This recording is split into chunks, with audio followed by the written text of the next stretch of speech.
Hello. Hello. Hello. Hello, hello, hello, hello. It is Friday already. It is Friday again, whatever you want to say.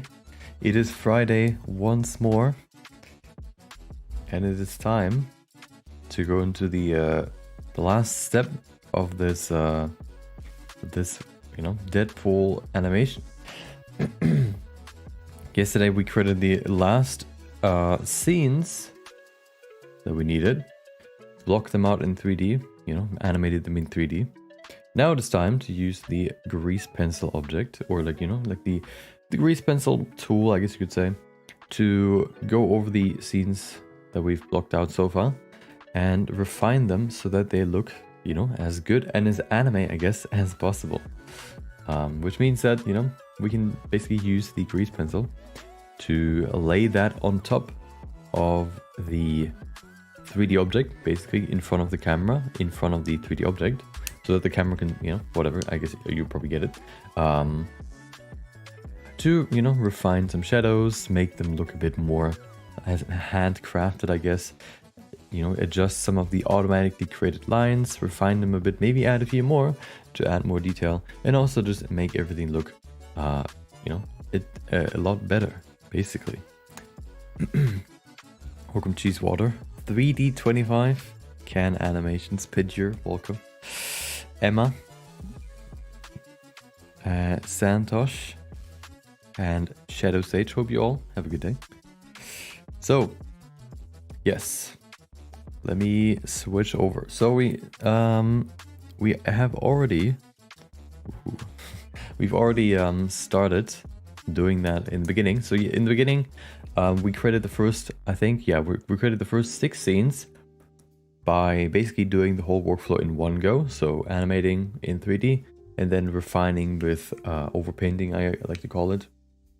But then at some point I decided to change it up a bit and actually do the block out first completely and then go back and go through it again with overpainting.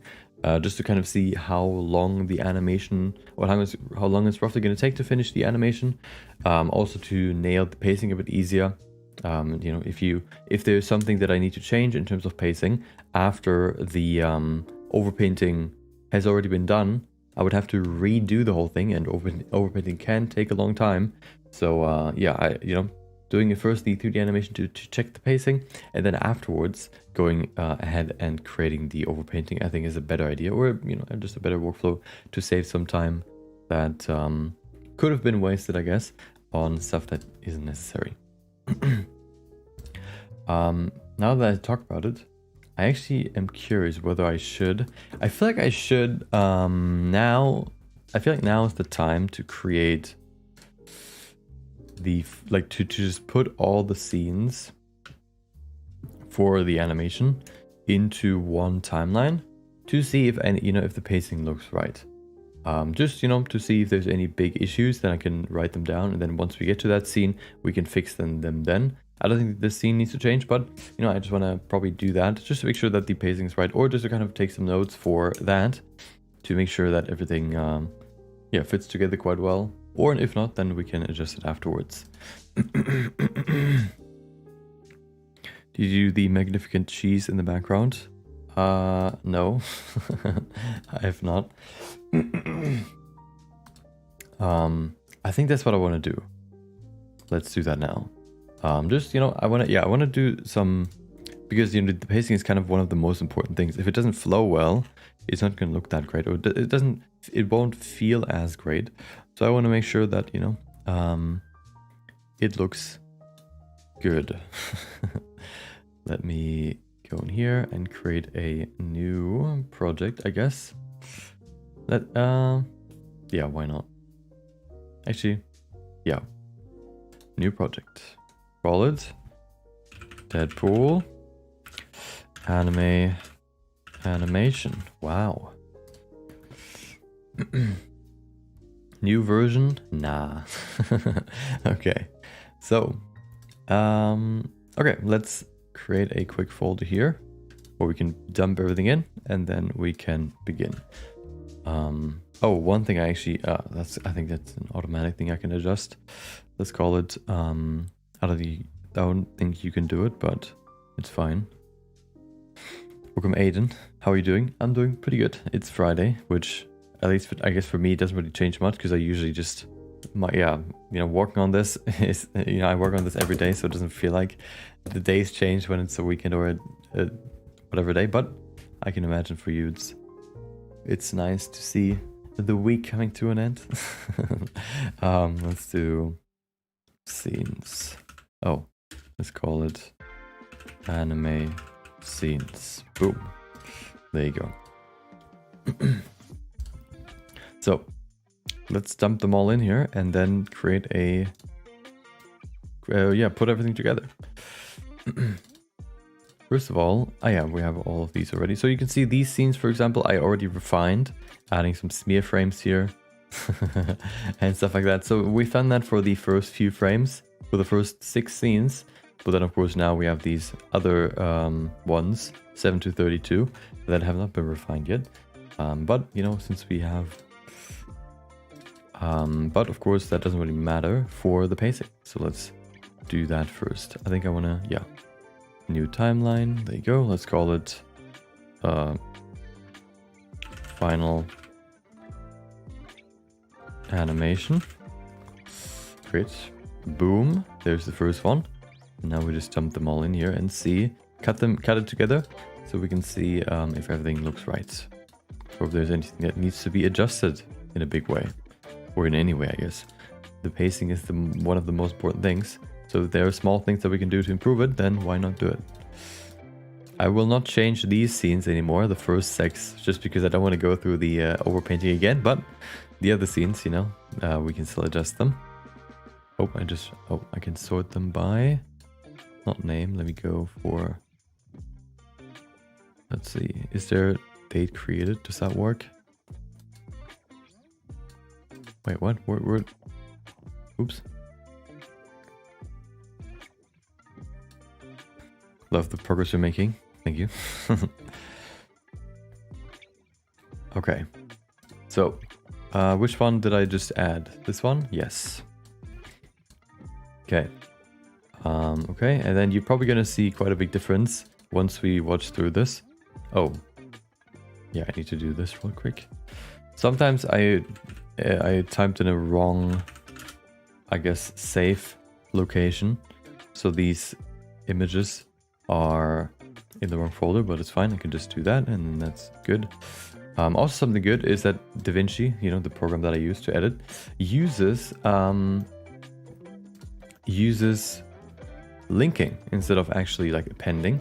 If you ever use linking in Blender, that means that it basically just references a location or like the file from a certain location.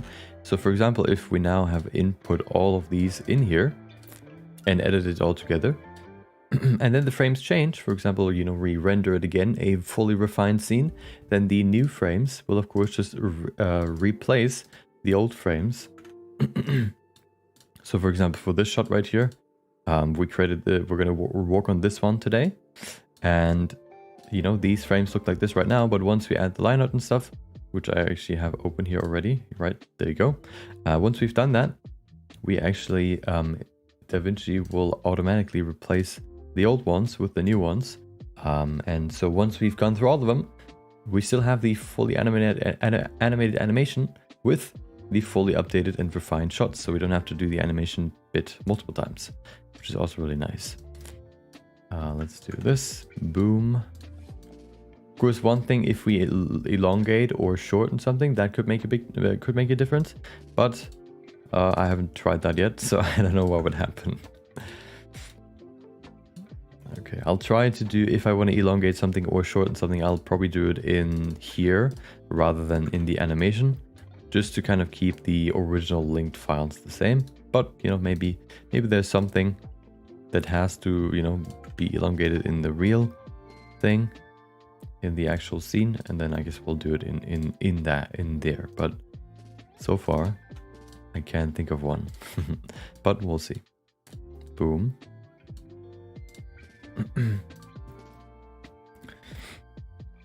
Weekend is lovely, yeah.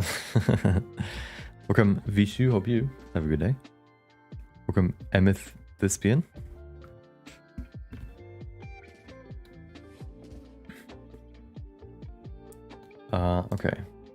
wait, did I add this one?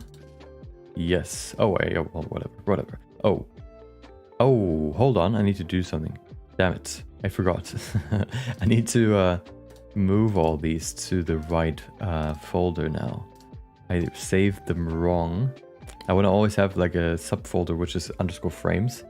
So I need to delete all of these again. This one from here and import them again so that they reference the right location. And if only I knew... Ah, there you go. Oh, which one? This one? Oh, everything that isn't... Okay. Yeah, I need to, of course, create the right folder structure so that it doesn't lose the reference after I, change it. So that should be fine. Good. Okay. Now let's do it again. So all of these should be not only in scene 6, but also in frames. Boom. Boom. Good. And then I can import it. At some point I realized that I did that mistake during the scenes, but it took a while. And so I need to do that for quite a few, I think, but it doesn't take that long. Boom. Easy.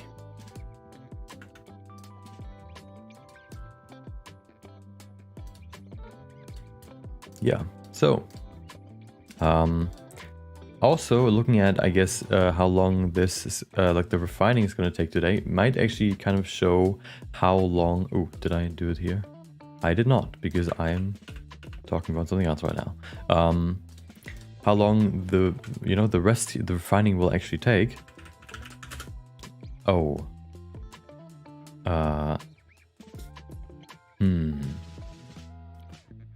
I feel like what I want... I think what I actually want to do is just re-render these scenes to... because I also have to rename them. Because I want to save them as just a number and not this _frames2. So I think I need to do that real quick. Just to make everything clean. This one too. Yeah, see, these all are called _frames whatever. They shouldn't be called that, of course. So let's just render them again, and then we can work with them. Otherwise, if I, once again, replace them with new files, these new files will have different names then, which means I would have to replace the original clip in here, which of course I don't want to do. So let's just do that real quick. Let's go through all of these and see where the images are on the wrong position, and then just re-render them. Shouldn't take too long. Just, to make sure that everything is correctly placed. Important, right? If you want to just let everything automatically replace. There you go. Just like last time, hope maybe you have something planned over the weekend. Maybe working on Blender a bit more. Maybe spending all weekend working on a project. Maybe on the what's it called? The Kinetic Rush challenge. Maybe you have something else planned. Maybe nothing planned. That's also nice.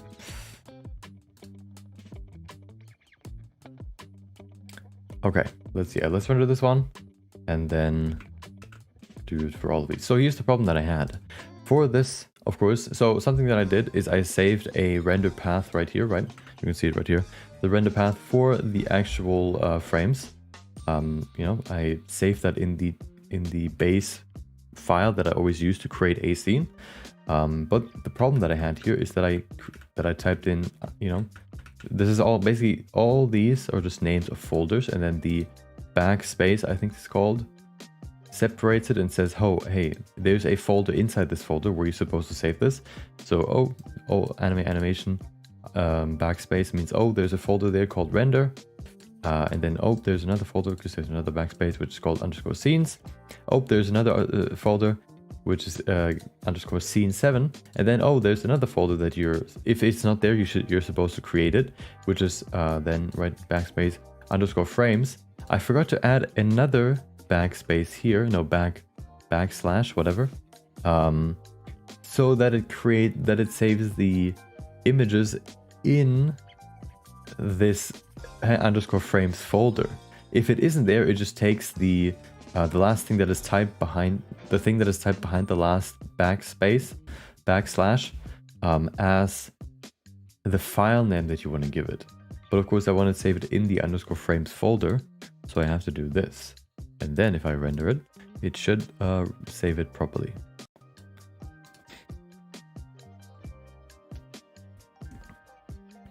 What music track are you planning on adding? Oh, I guess, should I do that now? I wanted to focus today on the actual refining, so I don't want to go too much into the editing. I think I'll just put it together without music today, just roughly, and then we can do the final edit after everything is fully done, I think. Or maybe I'll do it over the weekend. Just today I want to focus on refining some scenes. Yeah, I showed it at some point. I guess when we're rendering, I can show you the one that I have in mind right now. It might, in terms of the pacing, might not work as well, so I might look for a new one. But this one is the one that I just closed my music tab. God damn it, where was I? Let's just, hold on. Let's just start from the beginning. Boom. Okay. Yeah, let me show you. So this one's the one that I wanted to use. Let's just start from the beginning. Okay, there you go. Yeah. Here you go. Maybe a bit loud.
Yeah, okay, we don't need to listen to the whole song. That's halfway through, okay?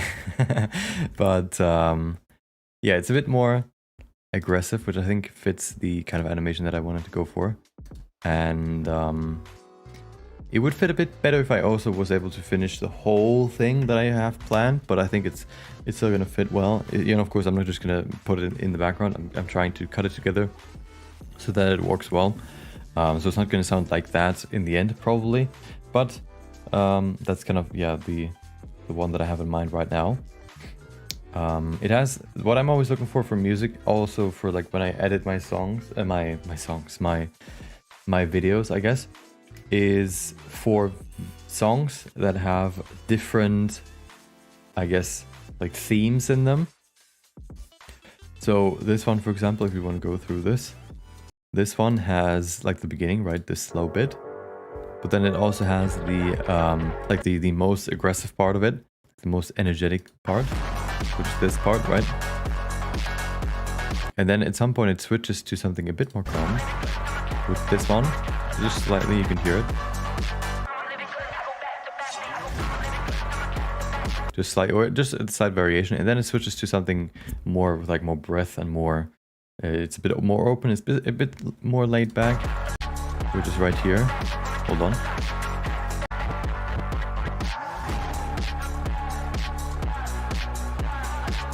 And then at some point it switches back to this.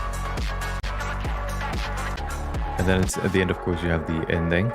Yeah, and if you have multiple of these kind of themes, I guess, in a song, it's much easier to edit it together and create variation in it, rather than having like a, you know, very, very monotone song.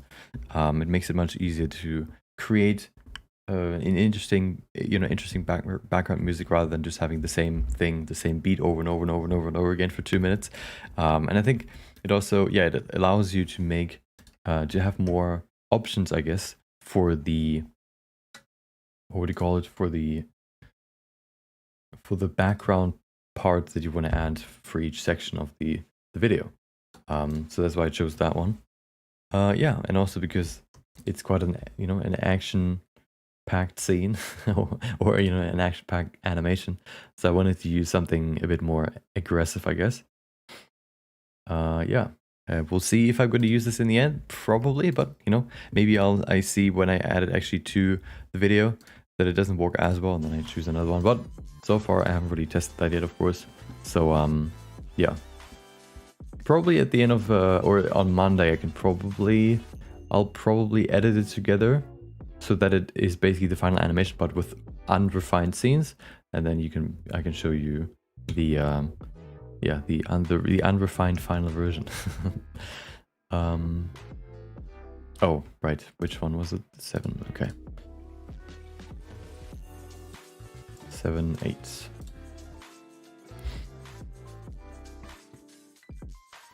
You can quickly make a script in Python and it will all be done automatically. Yes. But I don't know how to use Python. So that's where everything falls apart. So I cannot use Python. Oh, I cannot. Yeah, that's the crucial error. You can quickly make a script. I could if I knew how to. Okay, let's render. Oh, yeah. So here I need to do the same. See, this one backslash is the one thing that broke everything, and I need to render all of these again. This one little thing, but it shouldn't take too long, so it's fine.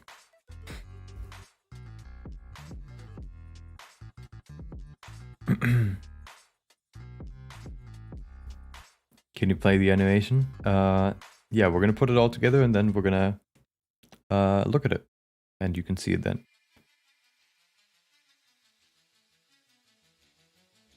I think Deadpool loves classical music, but yeah, I don't think that fits as well into the each of this animation though. I guess I could make it work, but yeah, I don't plan on using like any classical music. Maybe Wolverine likes this kind of music, so you can say that's why I chose it. Perfect. Oh, never mind, it's still working. Okay. Keep in mind, stay hydrated. There you go. Make sure that you drink enough.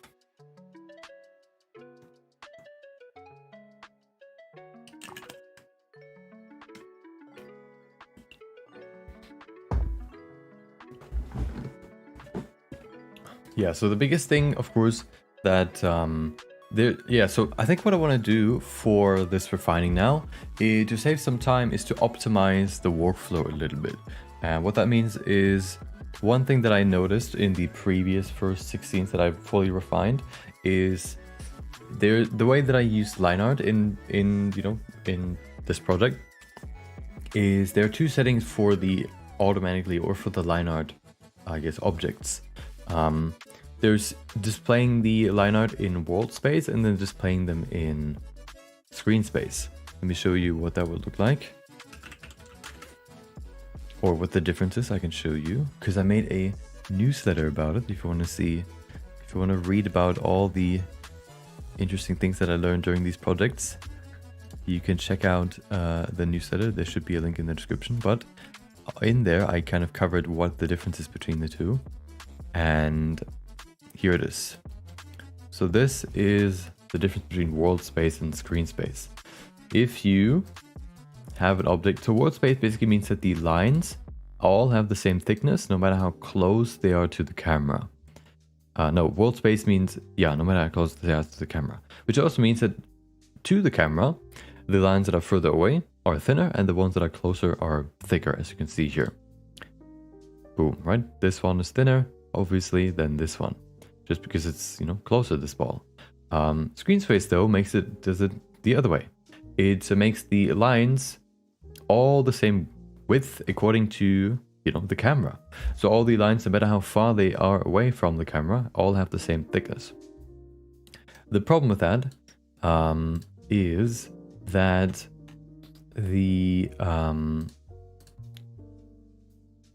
hold on, I need to think. Thinking engaged.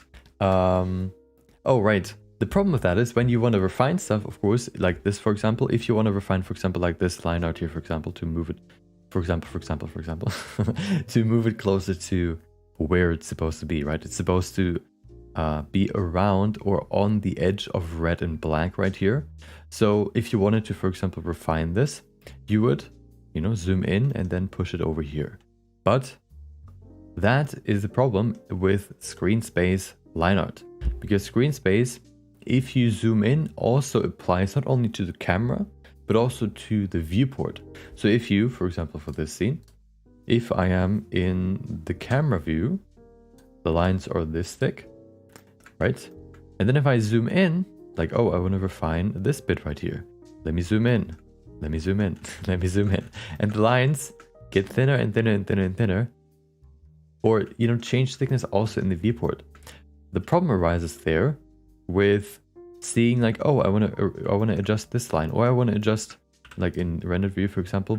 Oh, you can see here the line doesn't really fully cover the, you know, the contour of gray and red, black and red. You zoom in, you adjust it, you zoom in even more. Oh, there's still a slight gap. You zoom in even more. Oh, there's still a slight gap.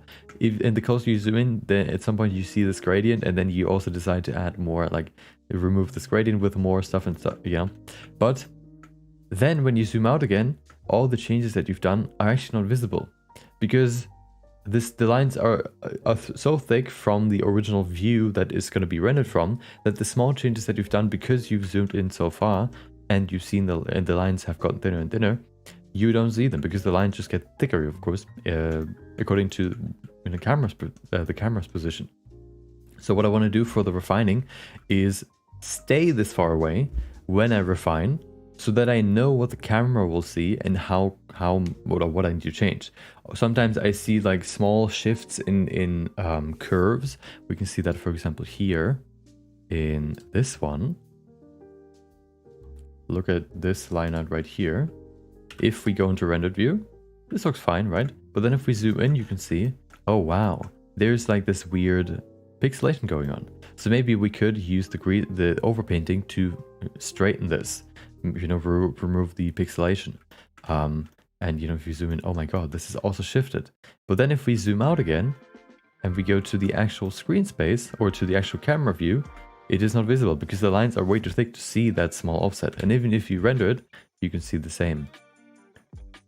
Once this is done, there you go. If you zoom in, the lines are way too thick to even see the offset. And you can waste so much time on these small details. And I have wasted so much time on these small details that you wouldn't have to waste time on if you just, you know, stayed this far away, or at least, you know, went back to this and see, you know, and check if what you want to adjust at the moment is actually something you need to adjust.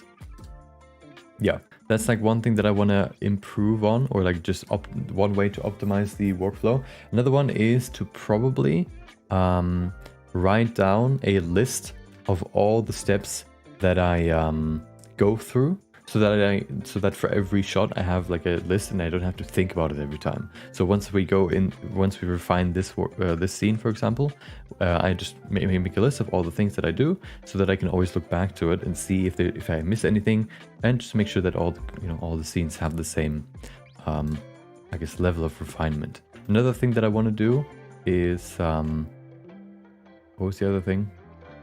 Maybe I'll remember it when I go through and render the other scenes. But yeah, there are like a bunch of things that I want to do. Oh, another thing is that if I do a change, since this is a frame by frame animation, right? If I do a change, for example, here to, I don't know, like, oh, I want to adjust the shape of this line right here. What I'm going to do is not refine the whole frame, right? Or no, yeah. So if we have, you know, for this lines, we have all these keyframes here, which is where a new frame of line art is being created. So this frame is different than this frame, so we can't use this frame for this frame. So when we switch to this frame, we also have to do all the changes that we've done for this frame. Like you can see here, this line, for example, I removed already here, and I would have to do that here too. So what I probably want to do is, if I see something I want to change in one frame, I'm going to go through the whole animation and adjust only this little change for each frame, and then go through it, you know, over and over and over and over again with each little change, so that I can make sure that that I don't miss any changes, and all of a sudden there's a line that isn't supposed to be there anymore, and also just to make sure that everything looks as smooth as possible. If I make everything, if I refine one frame and then the next and then the next, it's harder to keep like consistency across multiple frames. So just going through it and making sure that that every change is the same in each frame, I think is the better way to do it. Okay, yeah. So let's save this. And which scene have we not done? I forgot. This one. Yeah, those are kind of the same, the two things that I want to do. 2 or 3, I forgot how many, to improve my workflow. Just stay far away so you can actually see what the camera can see, and not add like a little line that isn't actually visible at all in the end. And also just, yeah, keep consistency through by doing the same change on each frame rather than refining frame by frame. Yes. Yeah, boom.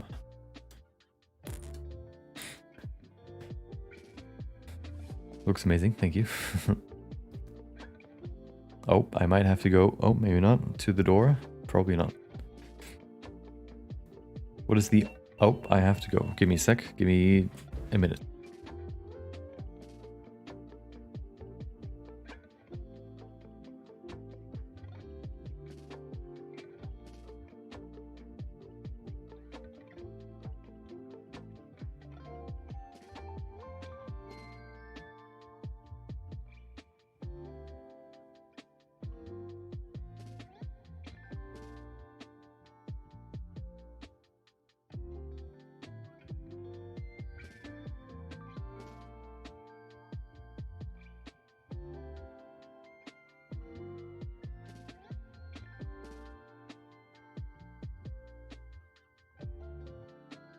Okay, I rendered a frame instead of the animation. Great.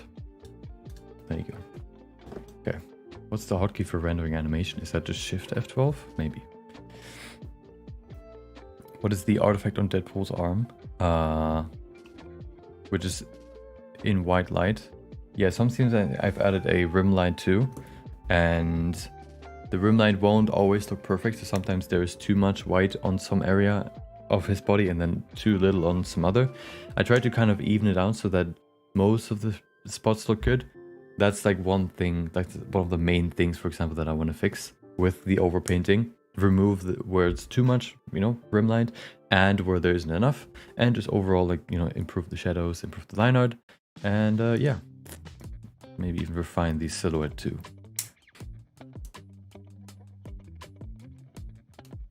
Are you going to sell this model? We'll for sure buy it if you do. Maybe. So something I have definitely planned, which might, you know, elongate, delay when this video will come out, is that there's going to be, I will make I'll put up my, what's it called? Oh, procedural anime VFX pack. It's going to be a thing that I'm going to put up, you know. Also Blender Market, what's it called? I set up a Blender Market account so I can put up my stuff there too. And then also, yeah, that's going to be there. Or also on Patreon or in my shop, right? Maybe I'll put up the Deadpool 1, 2. Yeah, the thing is, I don't want to just, you know, put whatever I use up for sale.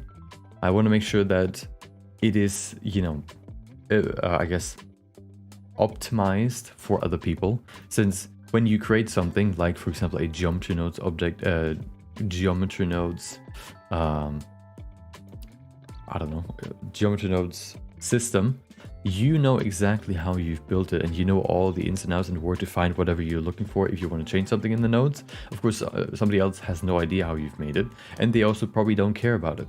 So you have to make sure, for example, to, you know, make that as usable as possible, or try to answer as many questions as possible through how you set up, you know, first of all, for example, you know, what you're trying to sell, whether it's through like an FAQ or it's a, I don't know, a, what I've done for the custom texture paint brush pack, for example, I've added like a text file where you can see like how to install the files or how to use them, which is kind of annoying right now. I think they want to fix that at some point, and stuff like that, right? Just to make it easier for people, and so I don't get 50,000 emails asking me like, hey, how do I actually use this?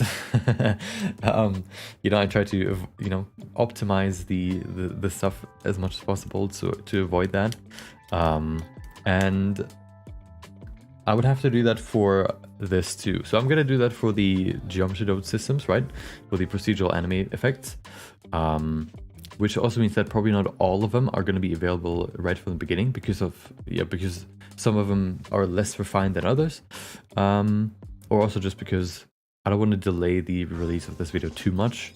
So I might, you know, release, I don't know, like 5 or 7 effects first and then add more over time, just to, you know, have a base and then, oops, just expand on it, just to not delay the video too much. And then the Deadpool rig would be the same. There wouldn't be too much that I would have to adjust. One big thing, the only really big thing that I see that needs to be adjusted is the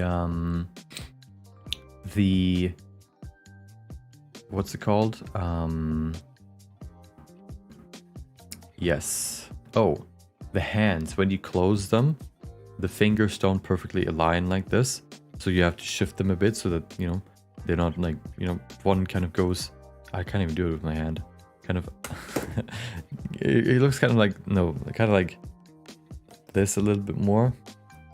It goes, I can't do it. Okay, but the curl isn't perfect, so I would have to adjust that. And also the shoulder movement is a bit harder, or like is a bit finicky. So I might want to revise that and just improve it. But yeah, I haven't made up my mind for that yet, but I'll consider it. Yeah, let's see. So we're at which scene is this? 9. Good. So this is also in frames. Nice. And now you can see they all just have numbers, which is exactly what I need. Good. 10. This one. Oh, this one might be a bit harder to render. We'll see. Okay.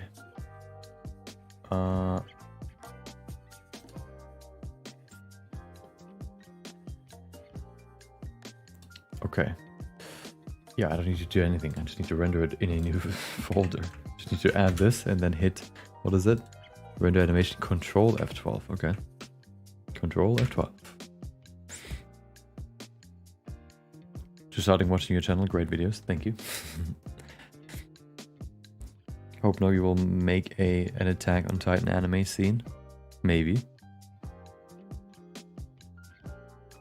I actually had I almost did it in the I did a poll once after the Spirited Away animation, where I asked what anime, you know, people would like to see remade in Blender next, and Attack on Titan was also in there. There was Jujutsu Kaisen, Akira, Attack on Titan, and Berserk, and of course Berserk won. So that's why I made the Berserk, you know, video. Oh, this was quick. You can see, I don't know why, but the line out here is super laggy for once, and also it's like weird because it's not even correct. What is this? What are these lines? Yeah, so that's why I made so you almost would have gotten an Attack on Titan anime recreation, but alas, it hasn't happened. Maybe at some point. Something else that I thought about is, instead of actually doing a that would be hard. Instead of doing a like with just one anime, actually doing just scenes from different anime, or maybe, yeah, focusing just only on like one attack, for example, and really making that as good as possible rather than creating the characters and, you know, stuff like that. Only really focus on like the VFX, for example. But yeah, because creating characters. Oh, why is it shifted like that? Weird. Wait, why?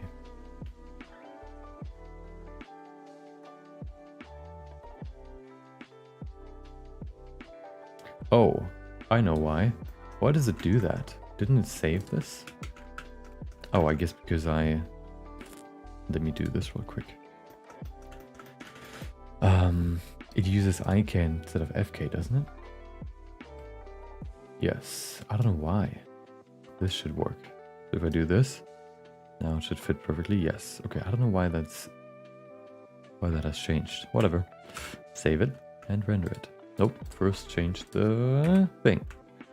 Yeah, like if I wanted to do like, oh, we're creating multiple different scenes from like epic scenes from whatever, like 5 anime or so, I would have to, like, if I would do it the way that I do it now, I would have to create all the characters too, which would take way longer.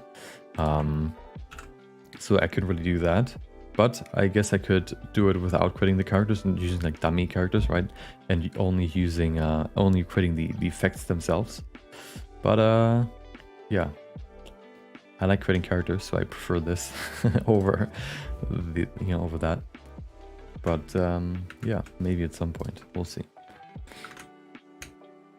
What's up? Doing pretty good. Hope you are doing pretty good too, Gerald. Quick question. I was trying to overpaint my cell shaded project, but no matter what I do, the color are always not 100% the same. If I sample red and then paint, it's not the same red I sampled. You need to change the, what's it called? The color space.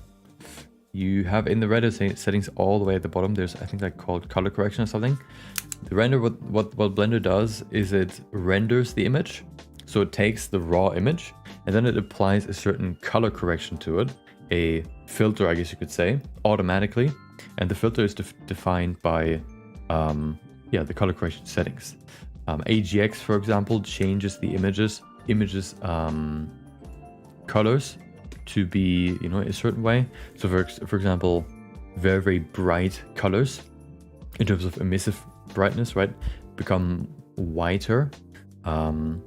And there's like small things. So if you, for example, have color, like use AGX or Filmic for your cell shaded project, it's gonna, for example, change the red that you've determined in the shader to something slightly different red. So then if you sample that slightly different red, it will use that slightly different red and use that for, you know, your overpainting. But then, of course, that slightly different red will then go through the same process of color change and it will also change. So that's why there's like this difference. So what you have to do is just set it to color space standard or whatever. I can show it to you in a second once this render is done.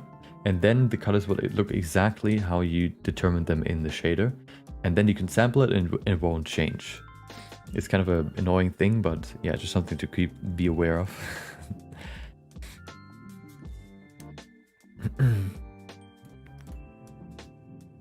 How many more to go? What? We finished all the scenes, so now it's just about fixing them or finalizing them, which means we're on 7 now out of 32, which I don't know how long it's going to take for each scene, but first we're going to render these out again, and then we will put them all together in one shot so we can actually see the pacing and fine-tune it. So here you can see color management. Make sure that the view transform is standard and then the look is none. This gives you the 100% same colors that you determine in the shader.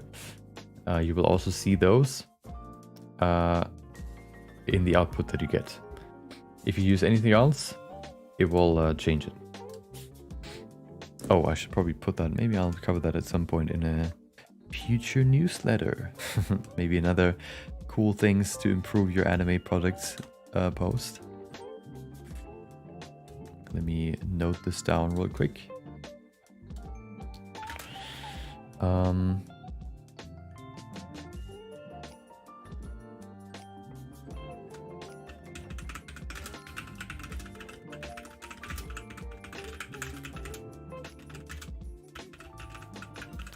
Let's call it...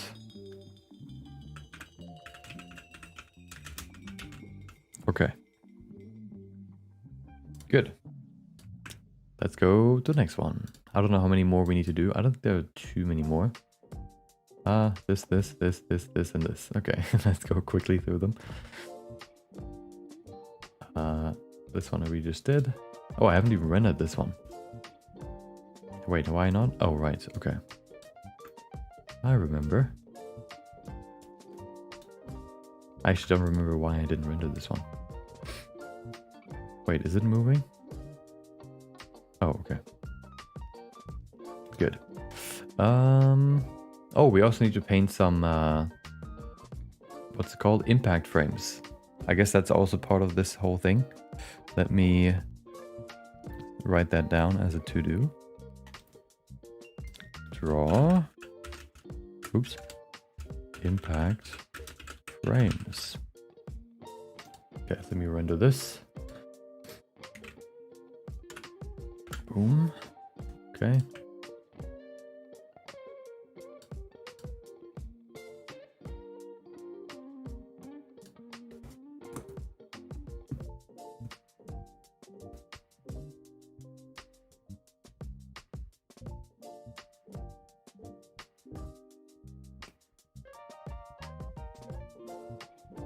When Berserk won at the time, I'm happy with it. When yeah, I think I was actually surprised that Berserk won, but then when I looked more into it, like the history of Berserk animes and stuff, it became more obvious why it maybe has won. We were looking way earlier, but one of the renders with Deadpool had his line art lagging behind in big chunks. Let's check.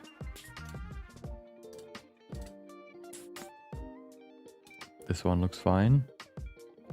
If you mean this is something we need to adjust then.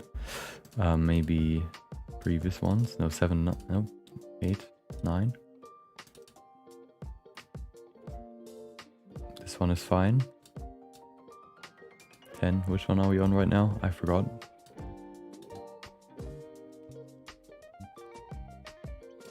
This one I also already checked. This one? No, this one's we are on. I don't know if there's one, maybe. I guess we'll see it when we put it all together. This one, okay. Good. Next one. 11. This one isn't even visible. Oh, right. Wait, what is this? Oh, right, okay. I remember.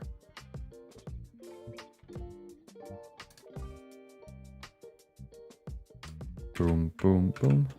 Okay. Save it. Yes.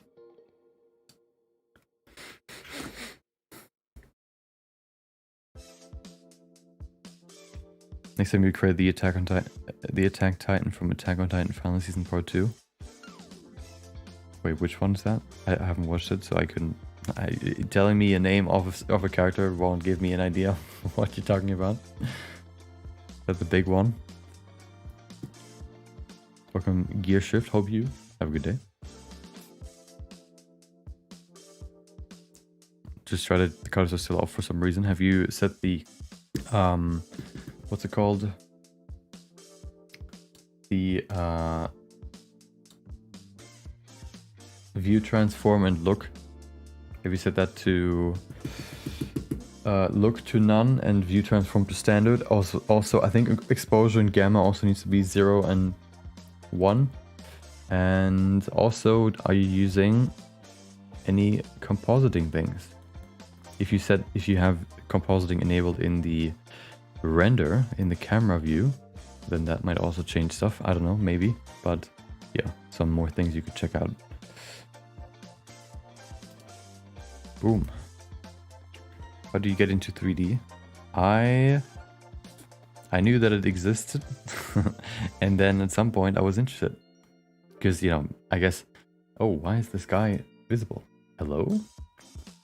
Why is Suzanne visible? That isn't allowed.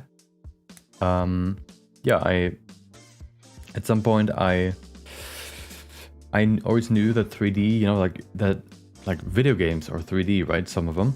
So how do you create 3D video games?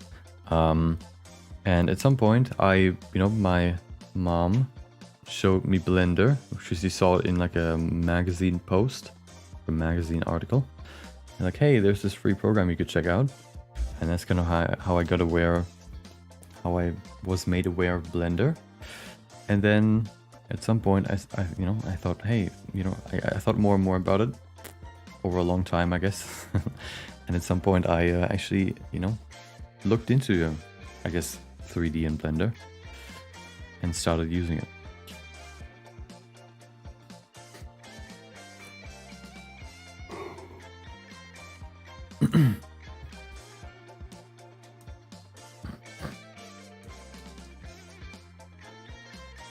Yeah, just like, oh, this exists, cool. I'm kind of curious about this. And then just looking into it. How do you get into, how? I actually don't, it's just, I played games and I wanted to become a game designer at some point. Like, something with games, create games. But then I did graphic design first. And was still interested in games, right? So I was still curious about like 3D and stuff. But at some point I was just curious enough to check it out, I guess.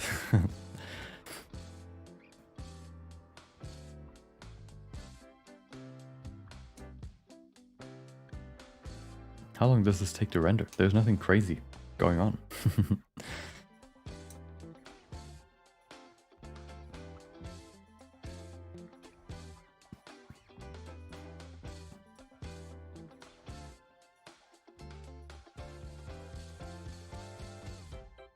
I'm checking my notes right now whether there's anything I actually, like big things I missed. These ones are just for the VFX I need to adjust.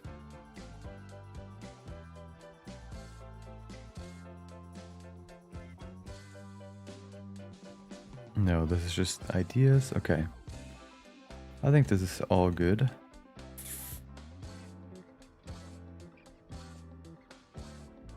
Yeah. All good. Yeah, I don't know why this one takes so long. The other one was were pretty fast. Something that can happen if you have both DaVinci and Blender open is that DaVinci takes up more and more RAM. But I think that only happens when you load more files into it. So right now it shouldn't just get bigger and bigger because what would it use up, right? Why would it need more resources? I guess maybe this shot was just a bit more complex. Let me see why. Oh, there it is. Okay, I need to fix something in the original file so that Suzanne isn't visible in the final version.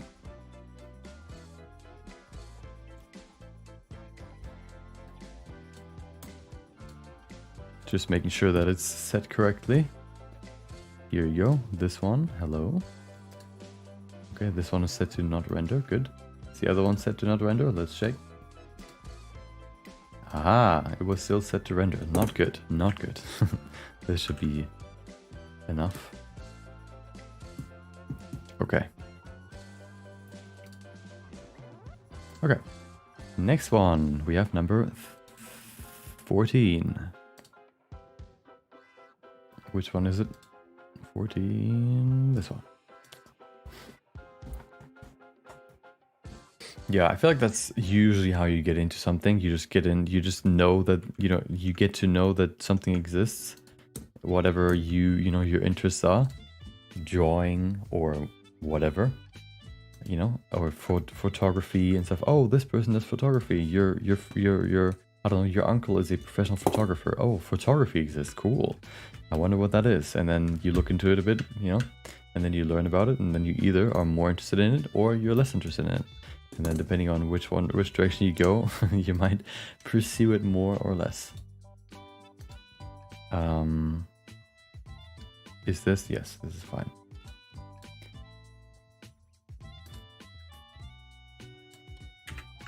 Boom, easy.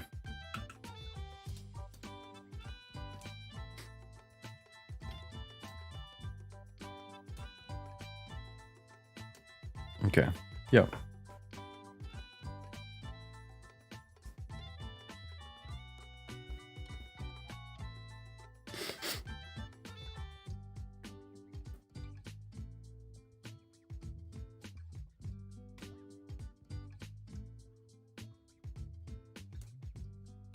This time I actually chose to play the songs from just one person called Bagel with AE.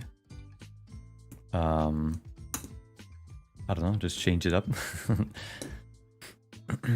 Why not? Instead of using one genre, just let it play from one person. Seems to be working pretty well at this moment. Usually, you know, some people like to create like a various different styles of music. Some people prefer to just create, you know, their kind of own style and feeling over and over and over again, just, you know, different variations, I guess.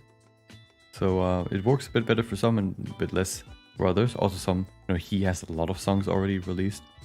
Other people don't, so you can't just let it play and then, you know, at some point you just run out of it. Run out of music to play, but yeah, and just to change it up a bit. It's not going to be probably noticeable, but I don't know.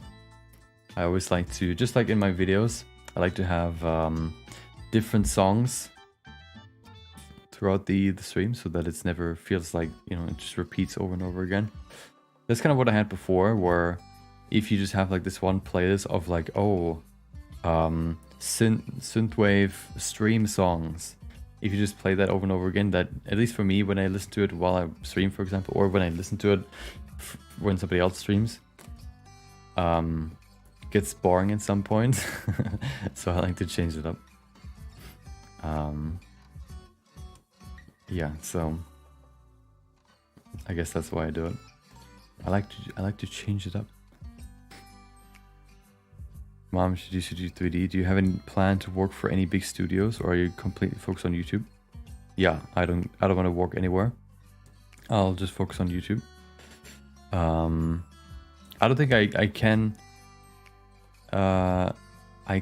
be as like, some people really like to have like have a lead.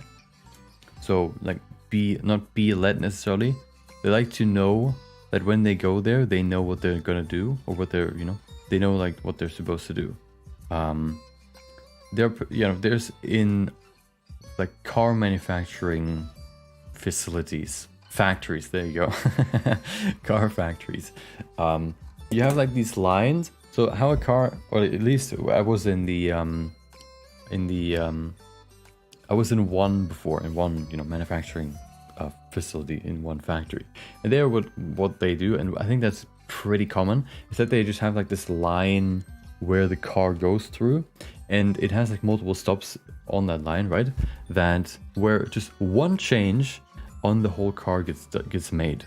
So so you start, you know, the chassis, the raw frame gets put onto this line, or like there are arms that just go, you know, follow this line, and then it just, you know, it goes through, and then all of a sudden, oh, now we get to installing the seats. And then there's one person that does nothing but install the seats in the car, or putting the there's like one small, I don't know, calculation motor or whatever, computer in like this for the radio. There's like just one person that installs radio after radio after radio after radio after radio into this car. Okay, put it in there, and then they have like a certain amount of time for it too, right? So okay, grab the radio, put it in, install it. Okay, get out of it again. Next car, grab the radio, install it. The next car, grab the radio, install it. Do that over and over and over again, every day. Yeah, every day basically. Every hour they work there. Maybe they switch up what they do, maybe, I don't know, but they do that over and over and over again. Some people really like that because they, you know, they know what they're gonna do. They don't really need to, you know, worry about it too much. They wanna, you know, just do their work and have, you know, do that. And that's what I kind of mean with they're being led. Not that they're like being like, I don't know, like, they like to, you know, not have to worry about all the things that you would have to worry, for example, if you're like working only on your own. They like to have a certain role, I guess you could say. That doesn't necessarily change. But that would, for me, for example, be way too boring at some point. I like to have these variations of like, oh, this project is way different than this project. This project is way different than this project. And then I can do this project. And then I can worry about making the video. And then I can worry about making, I don't know, like a cool geometry notes thing. I like to have this variation. Or like I enjoy having the variations in what I work on. So in a studio, you would be way more normalized, or like you would be way more, would have like a default thing you're gonna do. And you wouldn't be as, you wouldn't have as much freedom. So that's why I wouldn't want to work in a studio.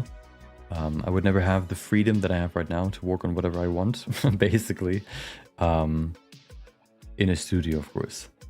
Some people prefer that though. So it's not like there's a right or wrong option. It's just about what you prefer.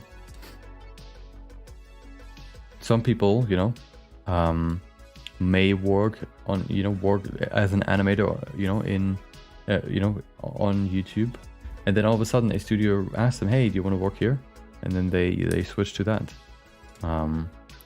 There's one person, I don't know, they probably haven't done YouTube full time, but there's one person that animates like Lego recreations of movie scenes, for example, in Blender, and they've used he then got asked if he wanted to create a Lego version of like a Lego scene in the Across the Spider-Verse animation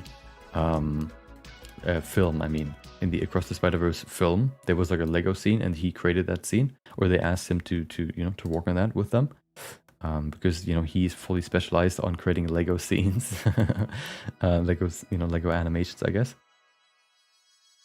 And he held a talk at the last BlenderCon about it. So he, for example, agreed to it. Okay, is this? Yes. Boom, boom, boom, boom, boom. Save. Control F12. Welcome, Mr. Bippin. Hope you have a good day. Good Friday. Not just any day, it's a Friday. Maybe you get some fries too. Welcome, Yannick. I like to keep my stream in English, but hope everybody from Germany is doing well. Greetings, my German viewers. I always wonder that, like, looking at the statistics or like the analytics right on YouTube, you can see where most people come from. Most of them, I think like 25% or so, or even more, 30, are from America, which now are still asleep as far as I know, or are waking up very early. So they're not here at all. Then we have people, I think the second biggest was India, which of course is, awake, is actually past this time, so it's later in India than here where I live, right? And then the rest is kind of scattered in between like Europe and other stuff. I don't even know what the other ones are. It's kind of scattered, but Germany is very, very small. First of all, because I don't speak German in my videos. That's probably the biggest reason. And then, that's probably the biggest reason. Also because Blender isn't really that known in Germany, as far as I know. If you look up like German tutorials, there are like very, very few Blender tutorials that are actually in German. Have you used any other 3D program other than Blender? I've used Marvelous Designer to create some more complex like clothes, for example. Otherwise, I don't think so. Maybe, but I just don't remember. Yeah, I think that's the only one.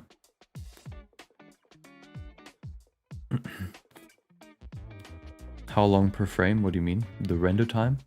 Good question. I don't know. It varies between scenes.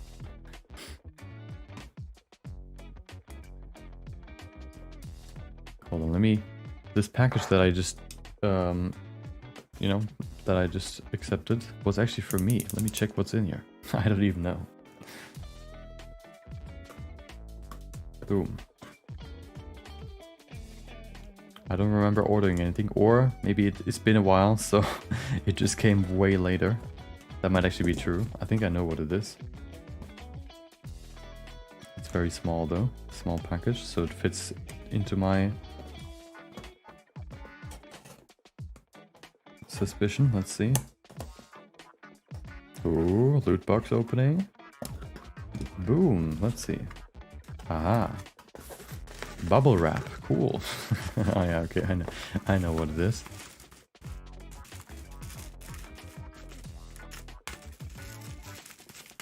Oh, I can just do this. Yeah, look, can you hear this? Ooh, ASMR. Hold on, important. Okay, bubble wrap. Wait. Okay, I think you can hear it. Yeah, you can, very loudly. Okay.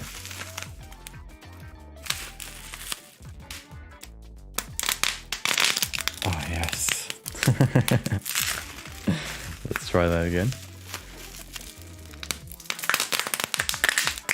Oh god, that's so loud, I think. in the microphone. Maybe I should put it away a bit further. Ah. Okay, I have one more. Maybe a bit more. Let's see.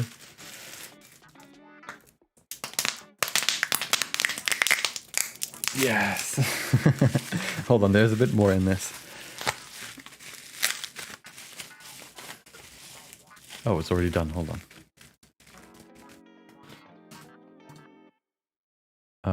Okay. Hold on. 16.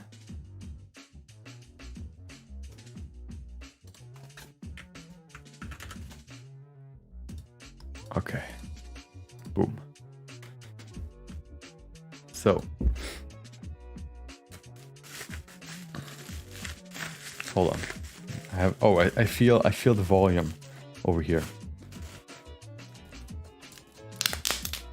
Oh, not as much. It's hard to get them all. Hold on, let me switch this.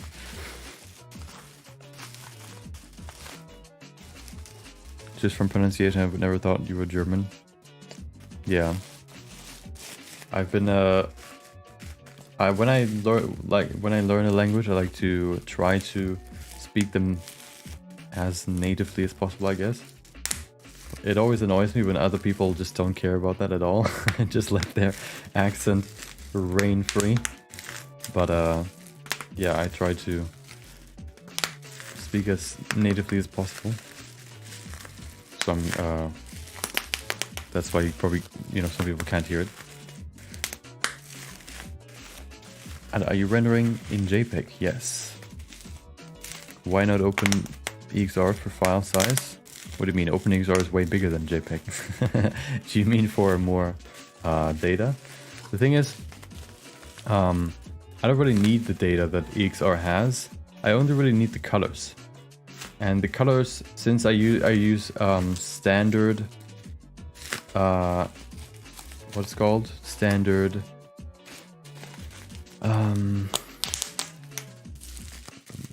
color space, or whatever it's called. There's like EXR, for example, saves way more color depth, but the color depth, I don't really need it, since the colors, I defined them already. I defined them in here. I defined them in Blender, like stylized or like anime stuff. I don't really see the reason to save all that extra data that OpenEXR or like the other EXR multi-layer, there you go, saves. So that's why I render with the JPEG. Also, PNG is bigger than JPEG, and I don't have any transparent shots, at least right now. So I'm going to save, the transparent parts. When I actually separate the different layers of this animation into different layers, then I'm going to use PNG to render it, or PNG and JPEG, depending on if I have transparency or not. But I don't need it right now. I don't need EXR because it doesn't, the extra, extra color depth, I guess, doesn't really do much for me. Okay. 70.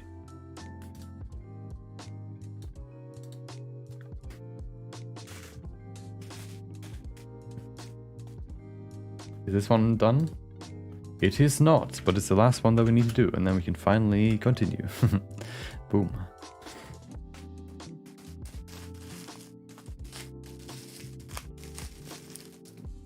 Yeah, JPEG, if you use, there's a good video about like what file size to use. Let me see if I can find it. File size, the file format, Blender, which file format? Where is it? I saw it before.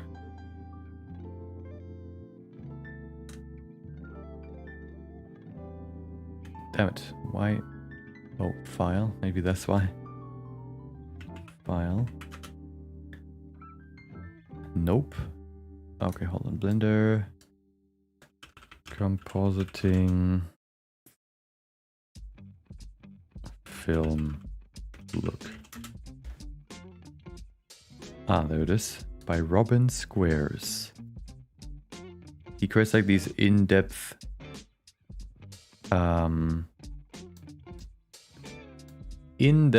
videos about a certain topic in Blender, for example, or 3D in general. He made one, for example, how you can create like a film look in the only Blender's compositor, or this one, the one that I mean, like is his like optimization series, which is really good, going about all the different things you can do to optimize your Blender project. Here, for example, why I never render PNG. This one is the one that I mean. Let me put it in chat. It goes over all the different file formats that exist, you know, that you can render in, why they exist, what they're meant to be, what we're used for, and when you should use which one. Yeah, it's really worth watching in my opinion. Okay. So this should be the last one, so let's continue importing them, finally. I always try to speak as native as possible, or try to recreate a special English accent. Yeah, mine is kind of a mix between, I think, English and American, based on what is easier to, like, which one makes pronouncing the word or the sentence or whatever easier to pronounce. So I have, you know, when I play games, I play games with people from England, or like England and Scotland and stuff. And so I pick up some of their, like, sometimes they hear like, oh, they say it that way. That's actually easier for me to say, so I just do it how they do it. And then, you know, I also watch like American stuff on YouTube or English stuff. So I just kind of, you know, the more I kind of listen to stuff, the more I hear like, oh, you know, this actually makes it easier to say a certain thing, and then I say it the same way. That's kind of how my accent, I guess, developed. Okay, where were we? We were at 1, 2, 3, 4, 5, 6. Okay, number 7. Wow. Finally, we can continue. Boom. I just realized I made a mistake. Wait, how does that work? God damn it. Okay, we need to render even more. You could see it here. No, you can't see it. Let me show you. How is that even possible? Scene 6, for example, still has the frames thing, and that is unacceptable. We need to render this one too. 6, okay. Shouldn't take too long though, so let's go through it quickly. You know, those are the small things in a project that you just don't, like the unforeseen things you need to do that completely explode the time you think you're gonna work on a project. You think like, oh, it's gonna be done in, you know, a few days, and then all of a sudden, oh, this thing needs to be adjusted. Oh, this thing. Oh, all of a sudden I didn't think about this one. Oh, this needs to be adjusted. And all of a sudden you're like 2 weeks later, just because of these small little things that pile up and just ruin your life. Let me go here. Okay, that's fine.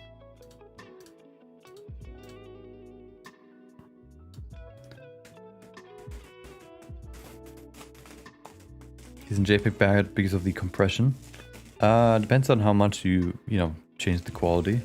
JPEG, the way the JPEG works is that it basically, I don't know how to explain it, but it saves space by looking at, like, I think what it does, it goes row by row for colors. And what PNG does, I think, is that it goes through and says, okay, this pixel going from top left most pixel to bottom right most pixel, says, okay, this pixel has 100% transparency, this much percent red, this much percent green, this much percent blue, and does that for each pixel. What JPEG does is it looks, oh, all of these pixels have the same color. So let's just save, let's just say this row and this amount of pixels all have the same color, and this way they, you know, they just JPEG basically summarizes pixels together so that it saves space rather than identifying each individual pixel and what, you know, what colors that one, you know, what the channels for each pixel look like. JPEG kind of groups them all together and saves space that way, from what I understand. That's, for example, why PNG is bigger. Of course, PNG has transparency, which JPEG doesn't have. But so if you, for example, change the quality of JPEG, I think the grouping that JPEG does, depending on the quality, gets bigger or smaller. So when you have smaller quality and you have like a, I don't know, you have a pixel that is 2 pixels that are exactly the same, except for one is has like 10% less, or like, I don't know, 5% less brightness, it would still include that one in that row because, you know, it has like leniency when you have less quality. Maybe, I don't know the exact, you know, but that's how I would imagine how quality works. I might be wrong, but yeah, that's how I always understood it from observing it, I guess. But yeah, some stuff like this, for example, with like fast moving stuff, or like very simple objects, simple scenes like this, where the colors are like where you have like these very flat colors, JPEG can save you a lot of space. If you have images, like if you, for example, add a noise to an image. So if you have an image, right, that is just a flat color, and then you have an image that is just noise, where every pixel has a different, you know, value, different color values, you would actually see, you know, a way smaller file where the color is just the same. That is JPEG format. And then if you save the same, you know, the noise texture in the same format, in the same quality and whatever in JPEG, the noise texture would be way bigger. And if you compare that then and save the same 2 images as PNGs and compare, you know, size to size, the flat image will be way smaller as JPEGs compared to PNG than the noise image, for example. Welcome, Rami, Gami. It's hard to say because the letters are so weird.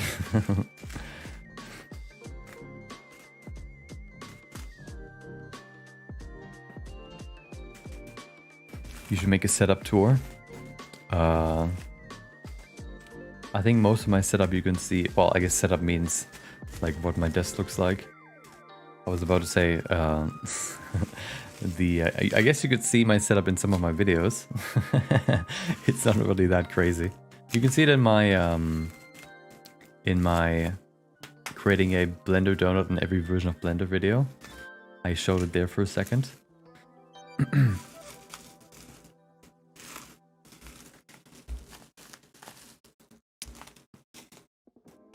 So I play with some friends from Denmark and they use a British accent, so when I play with them, I switch to the same accent. Yeah. I'm trying to think if there's like if I can remember something that I say in English rather than American. Like the R, for example, I say more like American.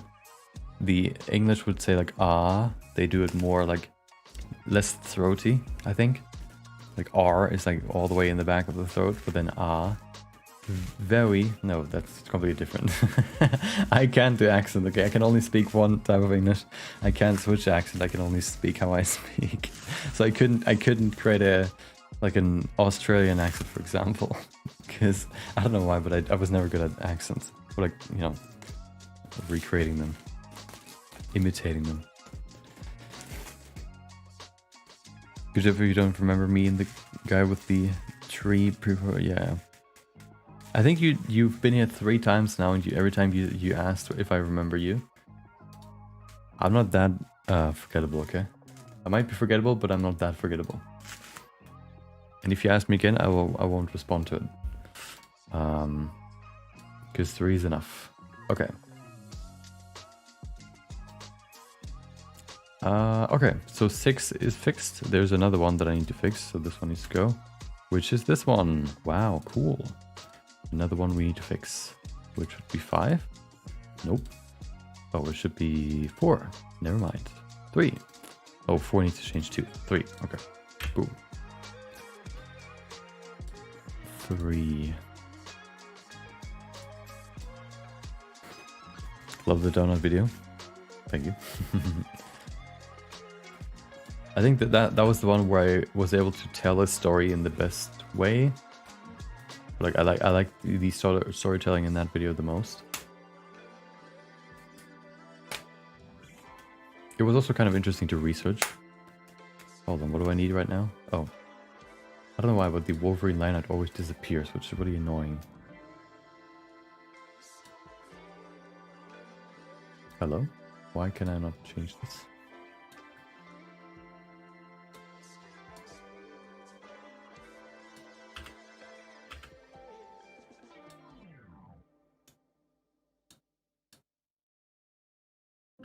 Okay. What? What is happening? Hello? Oh, because it's baked. That's annoying. Whatever, I'll do it this way then. Okay. Hopefully it doesn't lag too much when I render this now. Oh, I also need to do this.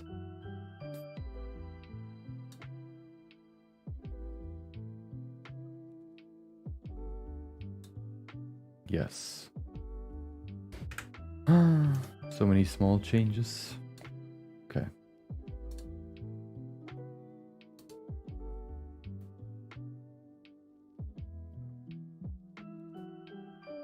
That should be good. Okay. Oh, right. I need to actually do the change that I wanted to do. Boom. Oh, I need to also delete the frames, which is already done. Good. We're getting there. Okay, we're getting there slowly but surely. Half an hour wasted on an error.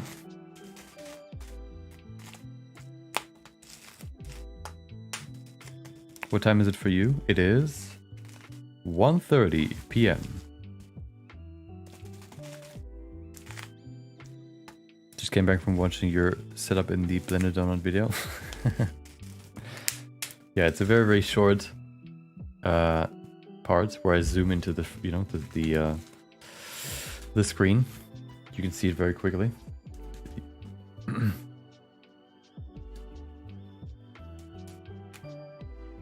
Oh, done. Good. Nope, never mind.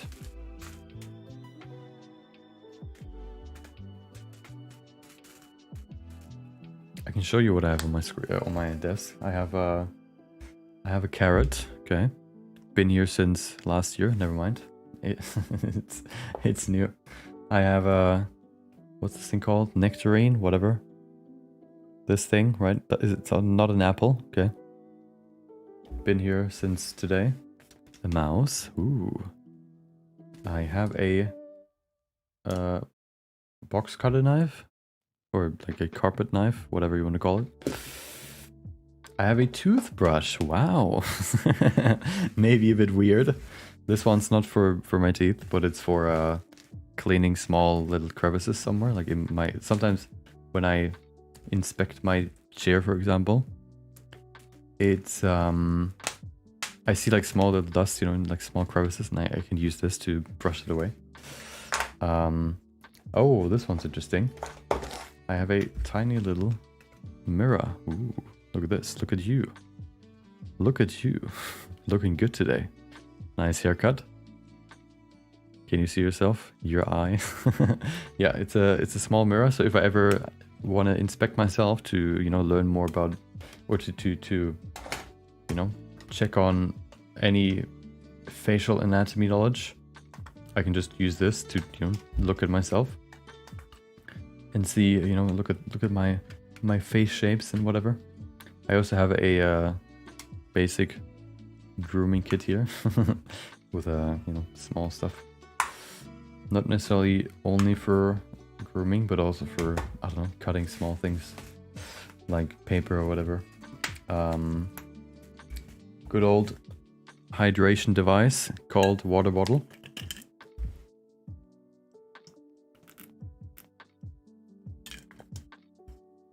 Once a bottle of Coke, now much better, a bottle of water. I didn't remove the label because usually when you try to remove a label, there's like this weird glue underneath and it's just so annoying to get off, so I just don't remove it at all.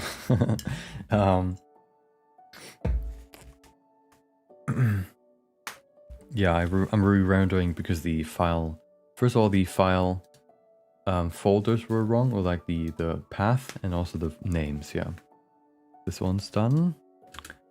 Then this one for, see, like underscore frames shouldn't be there. It should only be the number.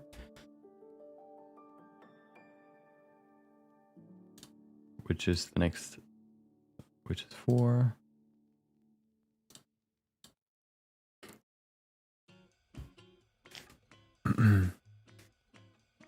Never saw that fruit. What is it called? Let me show you.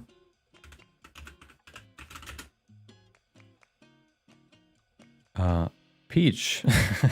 That's a peach? No way. No. Is it peach?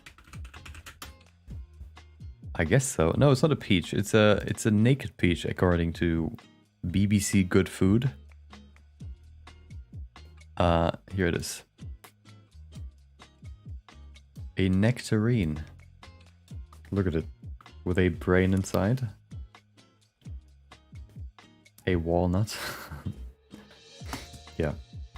That's what it looks like. Very sweet. Kind of like a consistency like a mango. In terms of firmness and stuff.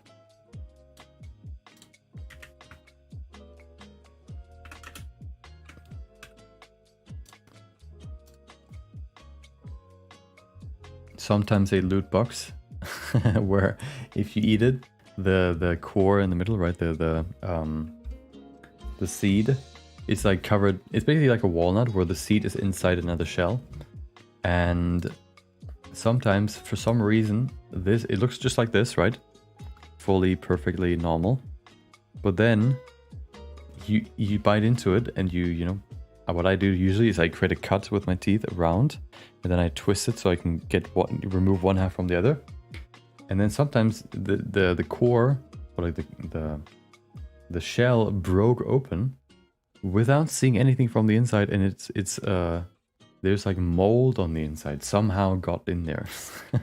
That's why that's what turns it into a loot box. Sometimes you get some mold, sometimes you don't. Sometimes the shell is broken open, sometimes it's not. Oh yeah, right.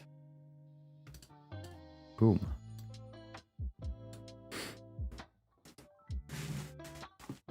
Why do you use a 3080 Ti? I heard 3000 series is more powerful consuming and gets very hot.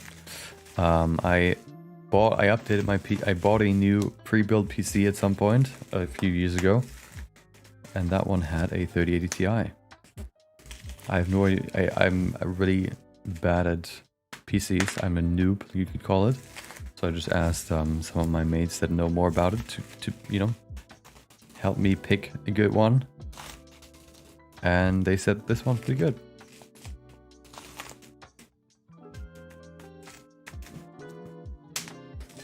What is going to take longer to load the assets before I render than... Wait, what? Oh, before I render than the actual sample count? You can fix that by... So what Blender does is it prepares the objects for the render and then it actually does the samplings, right? You can optimize that and save a lot of time by ticking a small tick box, which is called, what's it called again? It's called, I don't remember. Let me check, hold on. I might even not be in here. It might only be for cycles. Let me open a new file and show it to you. It is performance persistent data. So basically, if you don't have persistent data on, it attempts to render a scene, the first frame, right?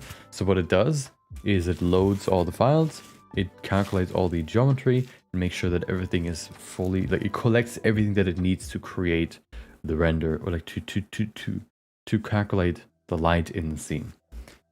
And then, you know, it collects all that depending on how much you have in the scene, right? Depending on how many unique objects you have in the scene, it can take longer or less long. And then it does it calculates all the rays, right? But then if you do the next frame, it does the same thing again.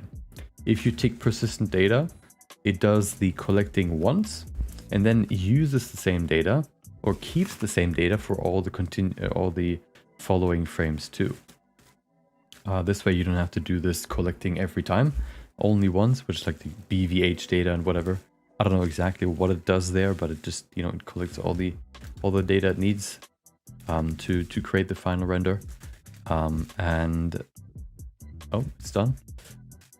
Yeah, and with persistent data ticked on, you can avoid, you know, doing unnecessary work, or, you know, doing unnecessary calculations. Okay, so this one's done. Now one more, which is not this one, this one, and then we're finally done. It's 5, I think.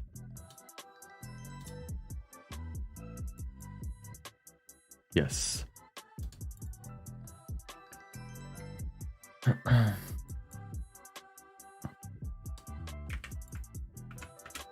Good.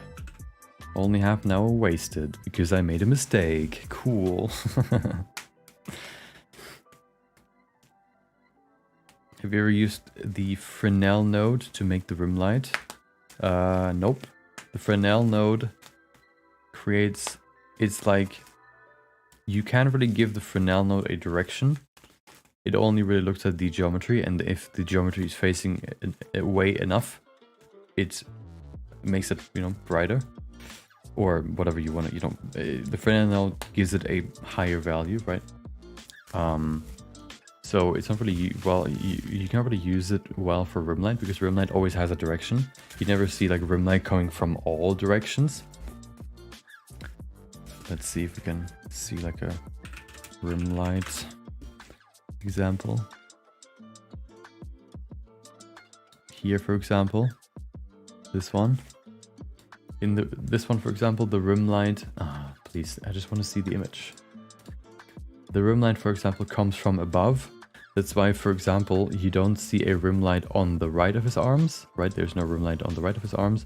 There's also no rim light below, you know, on the bottom of the arms, because the light comes from above. And with the Fresnel node, it not only would create a rim light all around his silhouette, it would also create a rim light where there couldn't even be any light. So if you, for example, have, if he would be the other way around, he would face us. He would, he might actually be facing us. I don't know. It doesn't look like he is. If he would be facing us, it would also add a rim light to, for example, like the under part of his brow, for example, which of course there wouldn't be any rim light. So the Fresnel node isn't that great for rim light. Yeah, because it doesn't have any direction you can give it to. Maybe you can, I just don't know about it, but I don't think you can.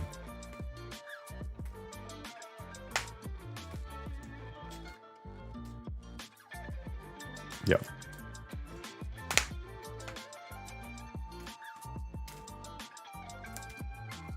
Oh, god damn it, isn't this thing is just breaking everything. Hold on. Boom. Gosh darn it. Why would you? There you go. Oops. Boom. Fixed. Render it again.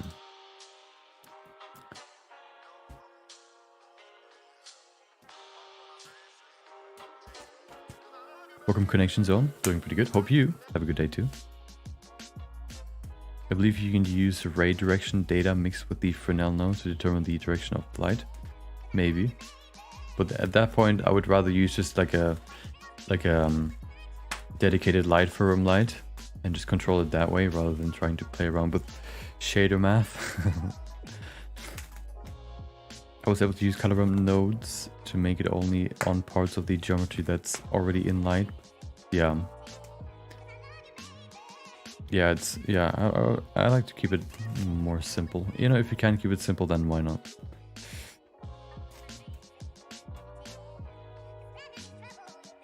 Why isn't it on by default, the persistent data? Good question, I don't know. That's why in my default Blender file, I actually have it set on by default. I also have a motion blur set on by default. Just because those two things are kind of always there, or you usually, like for 90% of animations, you would want to have it there, but it's not on by default. So, yeah. At some point during my pixel animation, I kind of optimized the render look that I want to have and just saved those settings as my default Blender file settings. And I would definitely say that if you want to do animations to always have, what's it called, persistent data as a default enabled.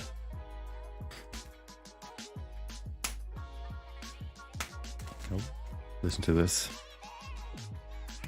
Oh, hold on, that was weak. Boom. Boom. If it's annoying, just tell me, okay? I can stop.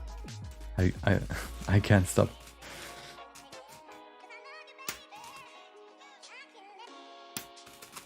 Okay.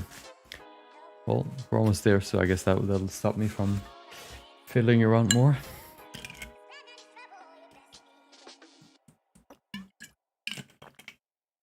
Okay, perfect. So finally, we can compile everything. So I think we stopped at here. This one is new. Yep. Boom. If you ever see frames that don't have the name, just have a number as the name, please tell me. It should not have an underscore frames in front of the number.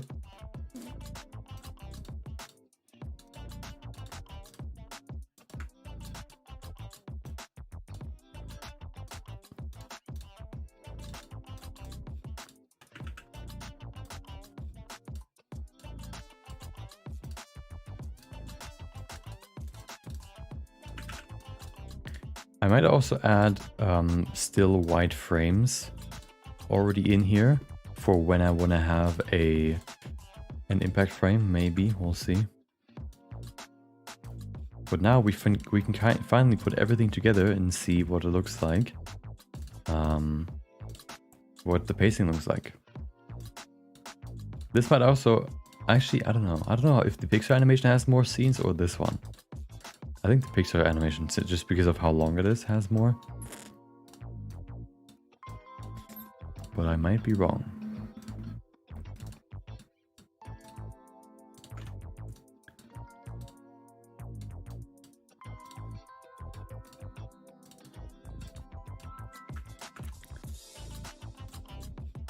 Ta-da! Popping the bubble wrap is the most satisfying thing ever, yeah. But the thing is, it's more satisfying if you do it yourself, because you can feel the tension building up, and then all of a sudden, all that tension gets released.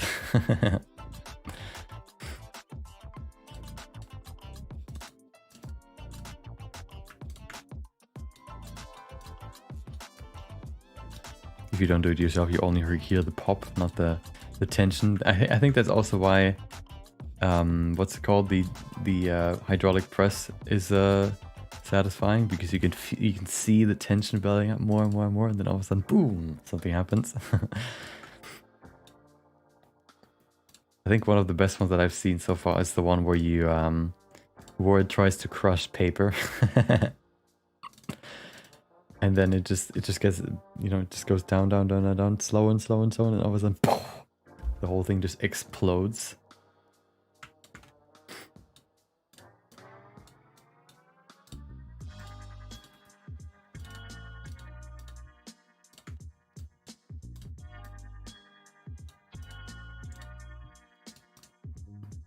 Oh, of course, there's also the ones where the hydraulic press actually has like holes in it, so that once everything has been crushed, it gets then squeezed through those holes. But those ones aren't that cool, I think. If there's no chance of mortal danger, then it's not that cool.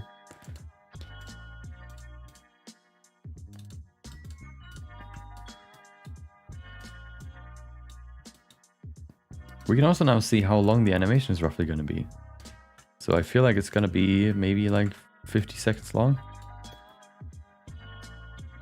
Depending on how long these scenes are. Getting closer and closer to that 1 minute mark. Once again, a scene where Suzanne is visible, but it's fine.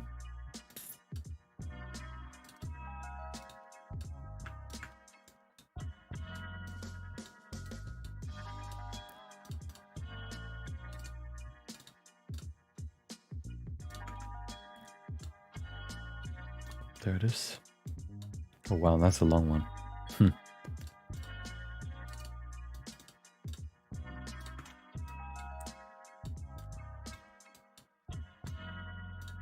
But that's also kind of important, not having, you know, not every scene being the same length. Some should be longer, some should be faster, you know, for like, you know, you can keep up the pacing and make it, you know, feel faster if you just change the perspective more. You could you could keep it for longer to make it slower, and having a mix between those is important, because otherwise it will feel very samey. Ah, we reached the 1 minute mark. There you go. With 2 scenes left to go. You haven't even seen the last one yet, but it's not that crazy. Not that crazy, just Wolverine getting angry. There you go. Boom. We reached 1 minute 6 seconds. Drawing on Wolverine arm hairs? Yes, we're gonna do that afterwards. What are your thoughts on the new Eevee? I haven't really tested it much, but for this, it made the shading, I guess, a bit better. There were some annoying things that maybe are glitches that might get fixed in the future. But, so for example, there's a glitch where if you have 2 transparent objects on top of each other, separate transparent objects, and you set both of them to transparent method blend instead of dissolve or diffuse, one object will just be permanently in front of the other one, and I haven't found a solution or any reason for why that is yet, or how to fix it. So yeah, it's an annoying glitch that you just have to kind of, I guess, model around, which is kind of annoying right now. But yeah, that's one thing that the previous Eevee did better. But otherwise, I haven't really seen too big changes for like stylized stuff. I think the biggest changes just come in like realistic rendering, since, you know, since there, I think it has made a big difference. Welcome Nutella, hope you have a good day. Maybe I should call you Dan instead of Nutella.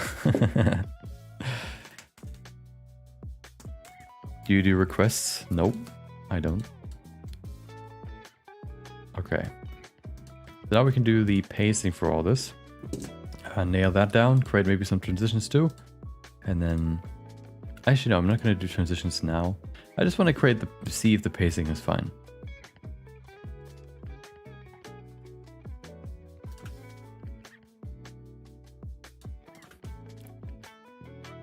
Okay, this is a bit long. Maybe have it for like this long.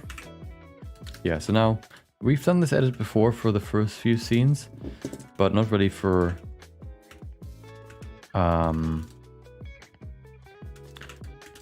all of them, of course. So now we can do it for all of them.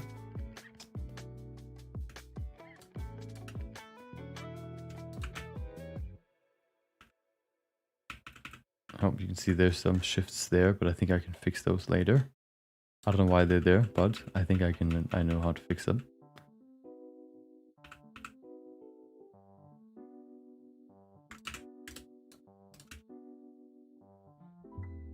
Yeah, this kind of wiggle looks kind of weird. I need to think about like how I want to do, what do you call it? Smear frames. Like there's this method that I tried. I haven't really fully found the best one yet. I kind of like this one, but this only really works well for like big movements. Maybe also like that it repeats is maybe not the best, but yeah, I don't want to redo the whole scene, so I'll leave it like this.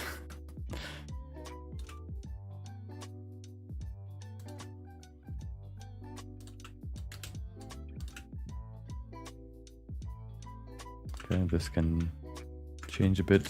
I actually want to make this shorter, so some of the frames will actually not be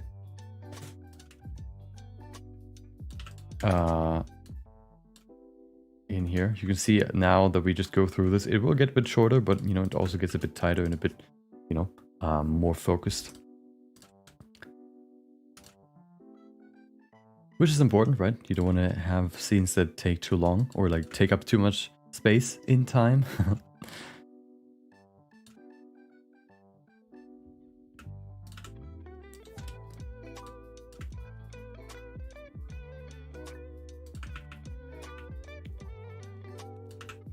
Oops.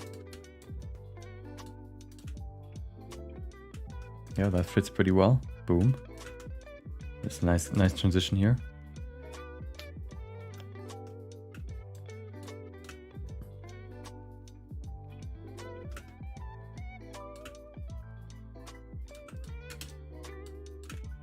Wait.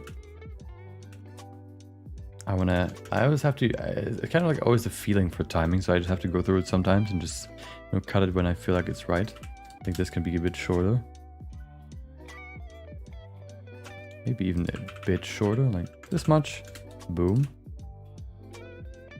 Yeah, just to kind of keep the pacing. If it stays too long on this frame, it can feel like you're kind of losing him.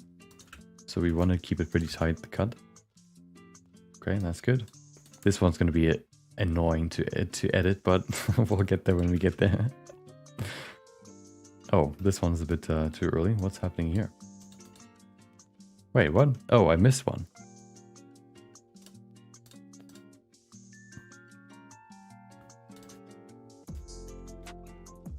Dan is good? Yeah, okay.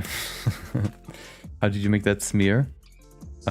With overpainting, which is what we want to do today. After I set up this basic scene, you know, after I set up all the scenes in the final animation timeline. Wait, is there one missing? Wait, there's something missing. Oh, hold on. Why does it go from... Oh.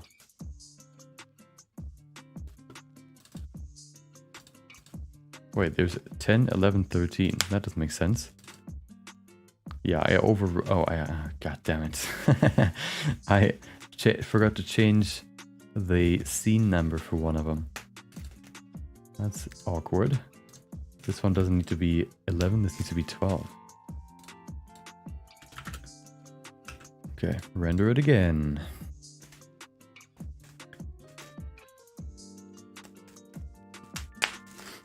Yeah, so what I probably want to do, I've set up the model, the Deadpool model in a way where you can remove, for example, his arm, kind of inspired by oops. Let me show you. So these kind of smear frames, I tried to do these, right? Where they basically they kind of remove the arm and just replace it by this squiggly line. You can see kind of something similar here. See how they remove kind of, you know, everything and just draw over it with like these squiggly lines. I kind of wanted to do that or try that here too. So what I did basically is create, what are they called? Oh, masks, I guess, mask modifiers that just mask away his arm, for example, so I can then replace it with the overpainting layer and create these smear frames. Because otherwise, if the arm would just exist there, I can't just remove it with the overpainting. I need to be able to remove it with a mask modifier, the geometry remove it, and then I can use the overpaint to bring back the arm in a, you know, smear fashion, I guess.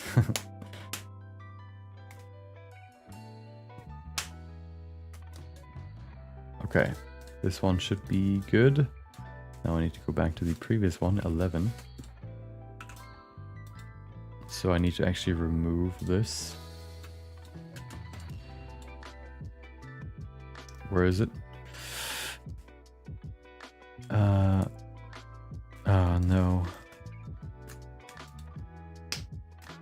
Here it is.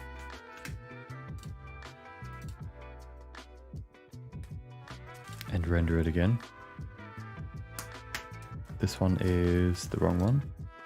11 is the one that I think just deleted. Or like overrode. Yep, good. Render that too.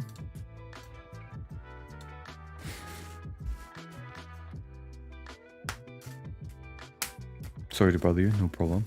You can always ask questions. Okay.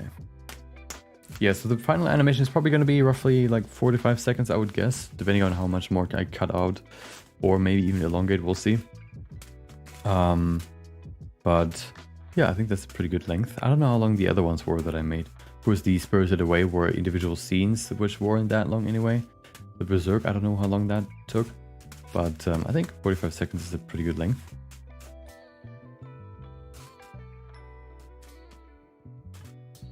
As long as it isn't, you know, as long as it, I think the most important part usually for kind of YouTube project is more that it delivers on the promise or over delivers, right? So if you say, hey, I'm gonna create, I don't know, a Deadpool, I'm gonna create extra scenes, you know, that, you know, extra scenes for the Deadpool movie. You know, you wouldn't just want to show like sketches or whatever, like a bad 3D render of it. You would want to show, you know, something that would kind of look like the original. Of course, you could say like in the video, oh, I'm gonna make them a bit, you know, worse than the original, since it's kind of hard to get the same quality as a single person. But, you know, if you say like, oh, creating a Deadpool anime, you, for example, don't want to just show, like, yeah, for example, like this, but without you doing the overpainting, for example. You want to kind of go make it as good as possible.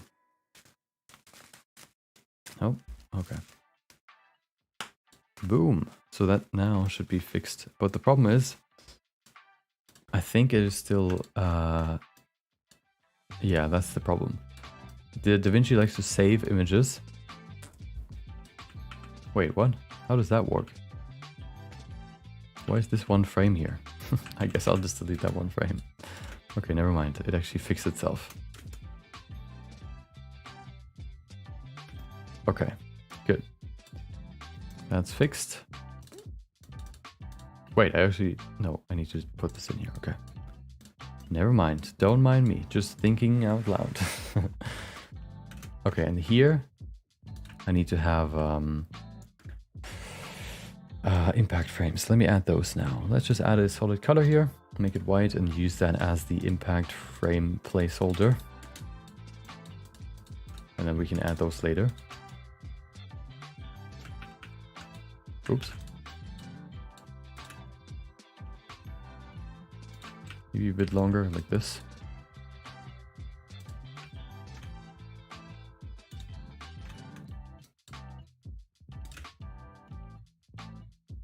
Let me also do this, probably.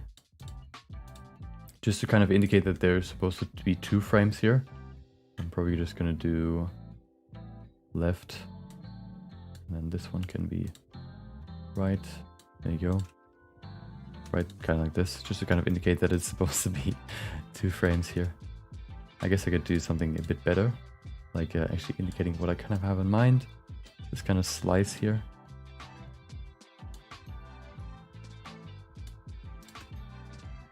There you go.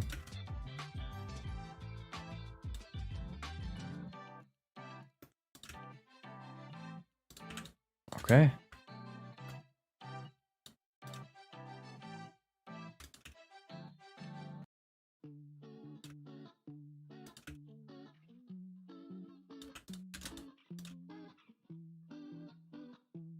I wonder if this is too fast or too slow. I don't know. This one seems a bit too fast. What if I slow this down a bit? Hold on. So what if I just slow this down a bit? I don't know, 50% just to make it really, really obvious.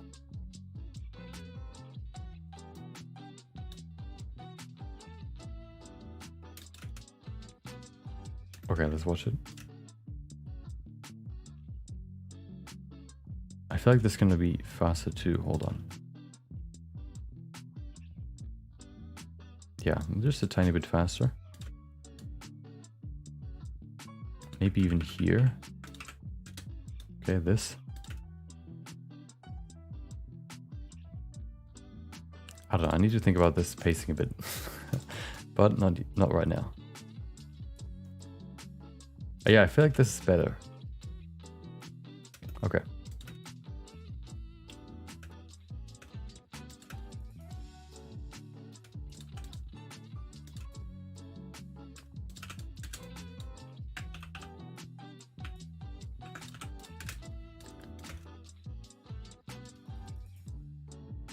Oh, that's the wrong... Wait a second. There's no way that this one also doesn't have the right... Oh my god. This one also doesn't have the right file path. But that's good, right? Now we can finally iron out some of the issues that might happen before we get into refining, so that at least this bit, everything, you know, fits together and you don't, you know, miss something that can then completely ruin your life. Let's see, which scene is that? So this one is scene 14, so 15 should not be in 14, but it's safe. This should now have the wrong... Yes, this should be 15. God damn it. Let's render it. I don't need to render this, I just need to move it. Scene 15. Copy all those over. Nope, not these ones.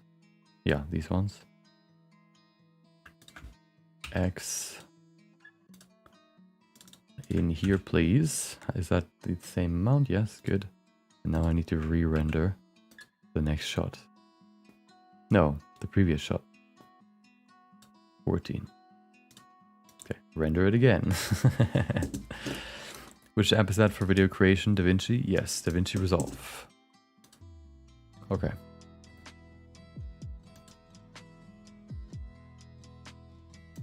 Boom. Okay. Let's do this again.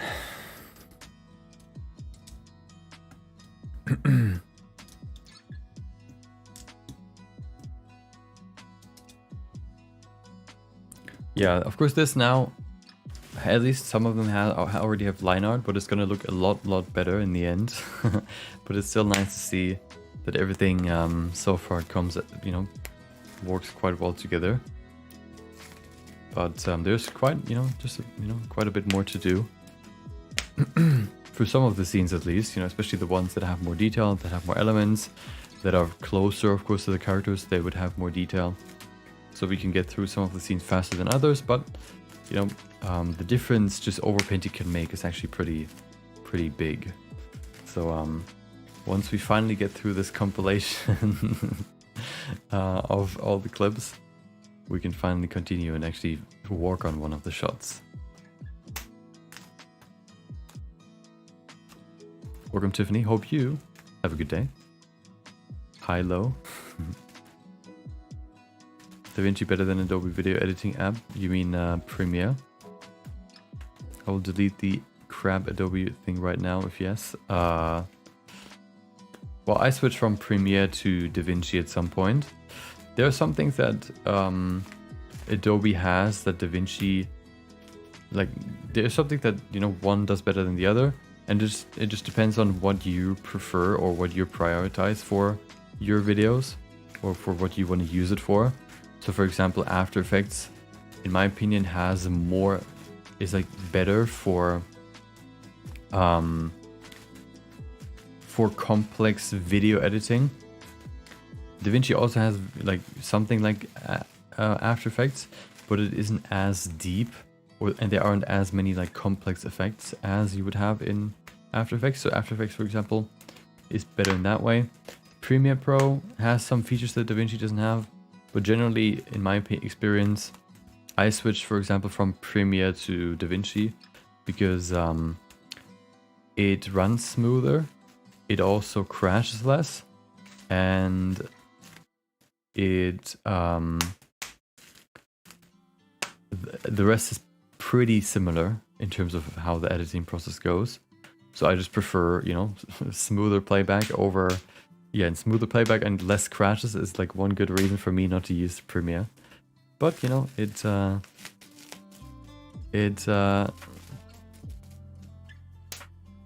can be different for you. If you work a lot with After Effects, then I would probably say work with use Premiere Pro, just because After Effects is, you know, it ties in well with Premiere Pro, which of course you don't have with DaVinci. You could, for example, just import After Effects files into Premiere Pro and use them that way, like import them that way and use them. In DaVinci, of course, you would always have to export the After Effects composition, which means that they're, for example, not linked, which they would be if you use Premiere Pro. Yeah, so like you know, there are different, you know, things that some things do better than others. Have you ever tried Maya or any other 3D software? Nope, except for what's it called again? Marvelous Designer for clothing. Because Blender, clothing, or any simulations can go to hell.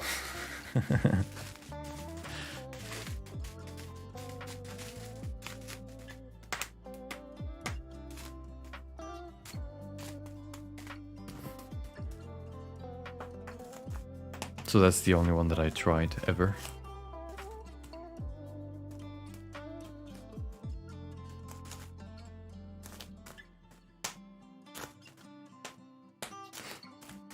So yeah, maybe I would, if I really want to go deep into texture painting, I might try Substance Painter, but I haven't really done that too much, and you know, I can play around the difficulties of Blender's texture painting, so it doesn't pose enough of an issue, or is not annoying enough for it to be an issue for me.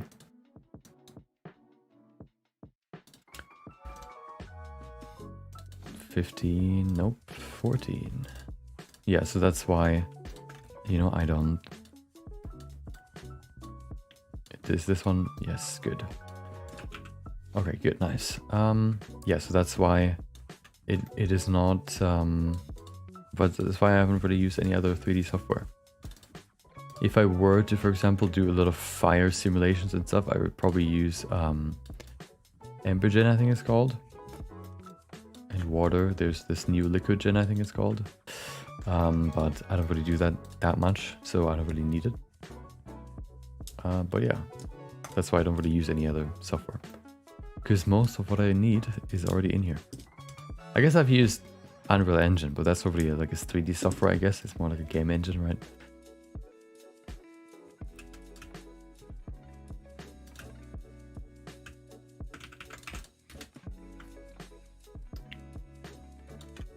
Doesn't really, yeah.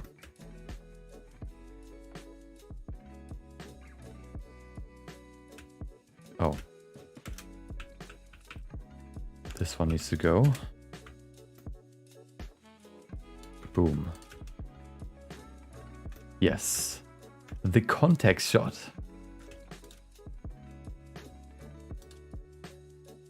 I might actually leave the last frames. No, that's kind of weird.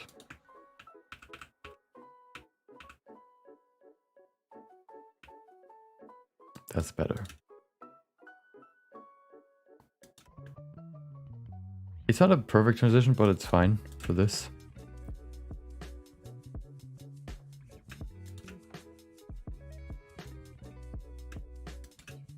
There could be another shot in here just to give more context of him like sliding, right? But I think this is fine. Yeah, I think this is fine. I think this is fine.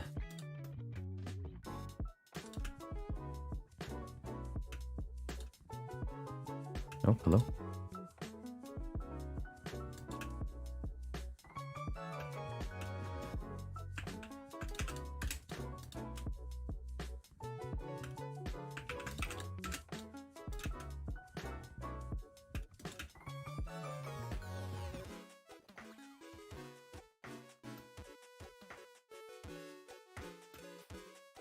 Okay, so now we come to these cool shots. Pew.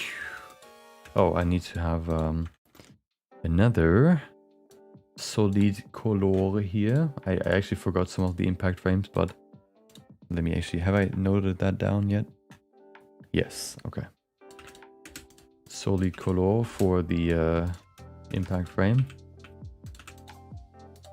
Boom. It's actually not that visible because it's all, the scene is pretty bright. Let me just do this then. Yeah. I think that's a bit more visible. Magenta. Let me do that here too. Magenta is a really, really good color to just mark something as unfinished, because usually you don't really use magenta anywhere at this kind of, you know, hard magenta.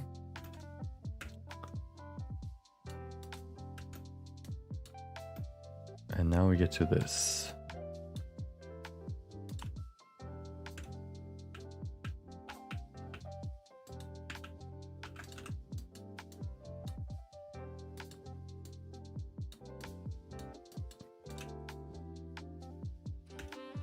Okay. This one again. Wait, is that one? Yeah, okay. Looks kind of weird if they just stand next to each other, but with the power of editing, we can fix that. Oops. And then this. Oh, this one's kind of fast. Maybe I want to slow that down or lengthen that a bit. What if I just do this? 50%. Make it twice as long. Does that look better? Let's see. Because the impact is quite strong, so you would probably want to have like a, now that the, you know, the pacing can slow down a bit, we want to make these shots a bit longer. So I might actually make these just, you know, twice as long, because it kind of fits here. You see, if after this all this fighting going on, you want to have a kind of sort of slow down moment and some slow down scenes. So doing that here might be pretty good. Although, let's check, let's just continue watching. Maybe these following scenes kind of are enough. I think it's fine. I think it's actually fine. If we only had this scene, for example, in this scene, then it would be different. But since we have afterwards, you know, the other scenes which are a bit more chill, I think it's fine. Oh, I should probably do this here too.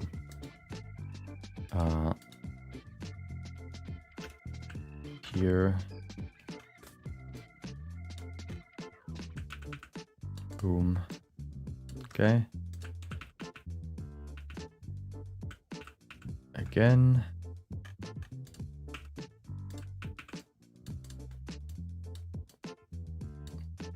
Ta-da. Okay.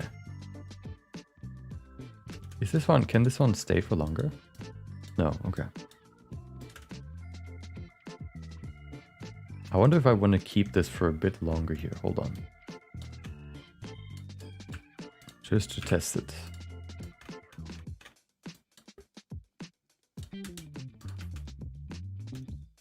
Yeah, I think I want to keep this for just a tiny bit longer. Of course, it's just for each frame right now, but I can, let me note that down. Which scene is that? If only I knew. Let's see. Should be like 24 or so. Oh, the one before, 23. Okay. Make end of 23 a bit longer. Nice. And that's what why we do this. We can now see which scenes should stay a bit longer, which ones, you know, are fine. Maybe these could be a bit longer. So what if I, for example, make these just, I don't know, 75%? 75%.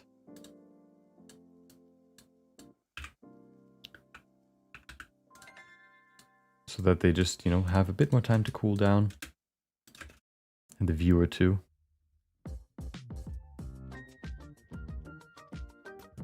And this could maybe also stay for just a tiny bit longer, maybe.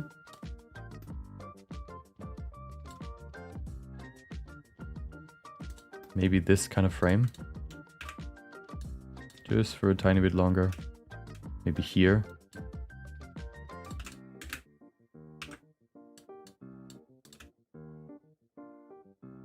Let's see it. It's always important once you do some like pacing changes to not only play this one thing, but actually go back a bit so you can kind of immerse yourself into the video a bit more.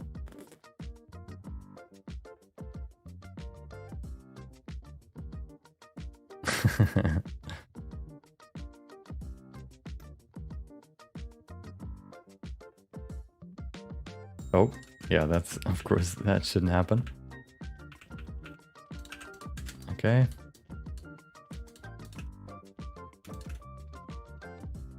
Yeah, I'm gonna do like a transition here so that it doesn't look as jarring. But this one can stay a bit longer too. I think I just rendered it to this short so I can do, since this will just be a freeze frame at the end. So I don't need to render more.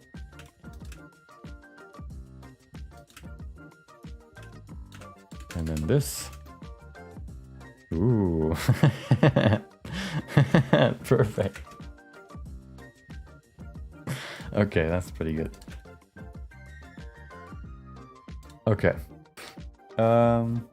Let's watch the whole thing and then see if there's anything else I want to change. But yeah, I actually tried to do this. So I actually had to remove the remeshing because it was just the render and the line art would just crash over and over and over again for some reason. So I just did it this way. It's still fine. Just less. It's not 100% as great as it could be, but it's still fine. So here's what the animation now looks like without any overpainting and without any more like impact frames and stuff and any small refinements like post-processing, post-production and stuff. Here's what it looks like now. The full animation, the blockout of the animation, I guess you could call it. The rough animation.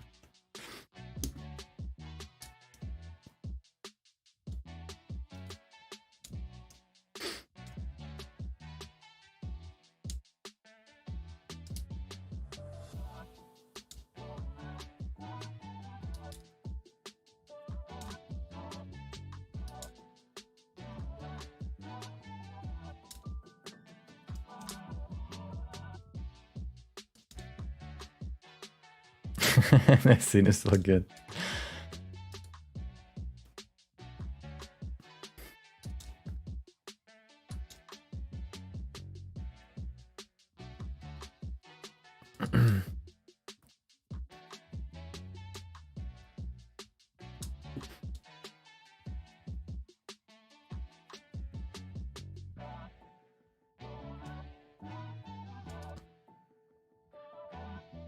Oh, this one feels a bit long, maybe? I think we can stop it a bit earlier, like here.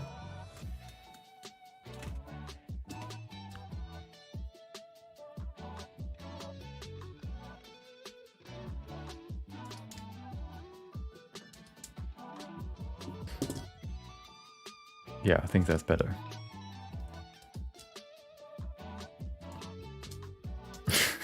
Okay, I think that's good. Okay, yeah, I think that's pretty good for a block out. So yeah, now it is time for the refining. We could finally go to the overpainting, the thing that I actually wanted to do today. Yeah, like some of the scenes, for example, don't even have line out right now, like this one or this one here. So that's why some of them look kind of weird. Like the line art makes a big difference. As you can see, like this looks way different than this. And all that really has changed is that this one has line art and this one doesn't. The line art makes a big difference. I also, you know, looking through this, I thought like, oh, there could be like another shot in between here and another shot here. But, you know, at some point you just have to accept that it can be perfect. and you have to, you know, just work with what you have made now and just refine that, rather than, you know, oh, there could be a scene here, there could be a scene here, there could be a scene here. Usually it's better to accept or like identify, oh, I could do this better, and take that as like a learning for the next project, rather than actually trying to do all the changes that you know, that you can think of in this animation. At least for me, because I like to do more projects than perfect projects. Some maybe other people, you know, if you want to do like, you know, have a competition that you want to participate in, it's probably better to perfect the animation as much as you can. But for me, you're right, I at least like creating more projects rather than, oh, nope, I thought it crashed. Creating more than, you know, fewer but better ones, slightly better ones. Like the small details are also less easy, like harder to see from somebody else's perspective. So they're less worth pursuing. Yeah. So there will not be any more scenes, but the scenes will become better as we work in them.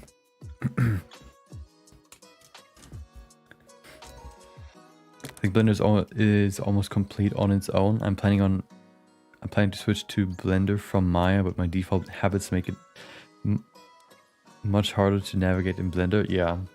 Yeah, I think that's one of the things that I also had when I switched from Premiere Pro to DaVinci, that you just have to relearn some of the, you know, you have to get to know the personality of the program, and that just takes a bit, you know, it kind of breaks your muscle memory as well. But of course, in the end, it should, you know, result in a better workflow, in an easier workflow too, right? So you don't do it for nothing, right? Okay, perfect. So finally, looks pretty good so far. So now we don't need this anymore.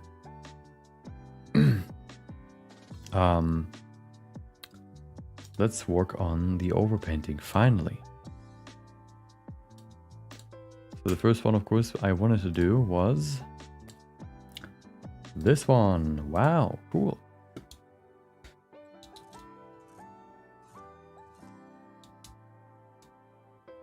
If I would like to max out my PC and the effects, I would go to Houdini.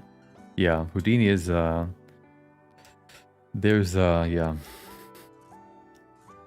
Houdini is a whole other task. Okay.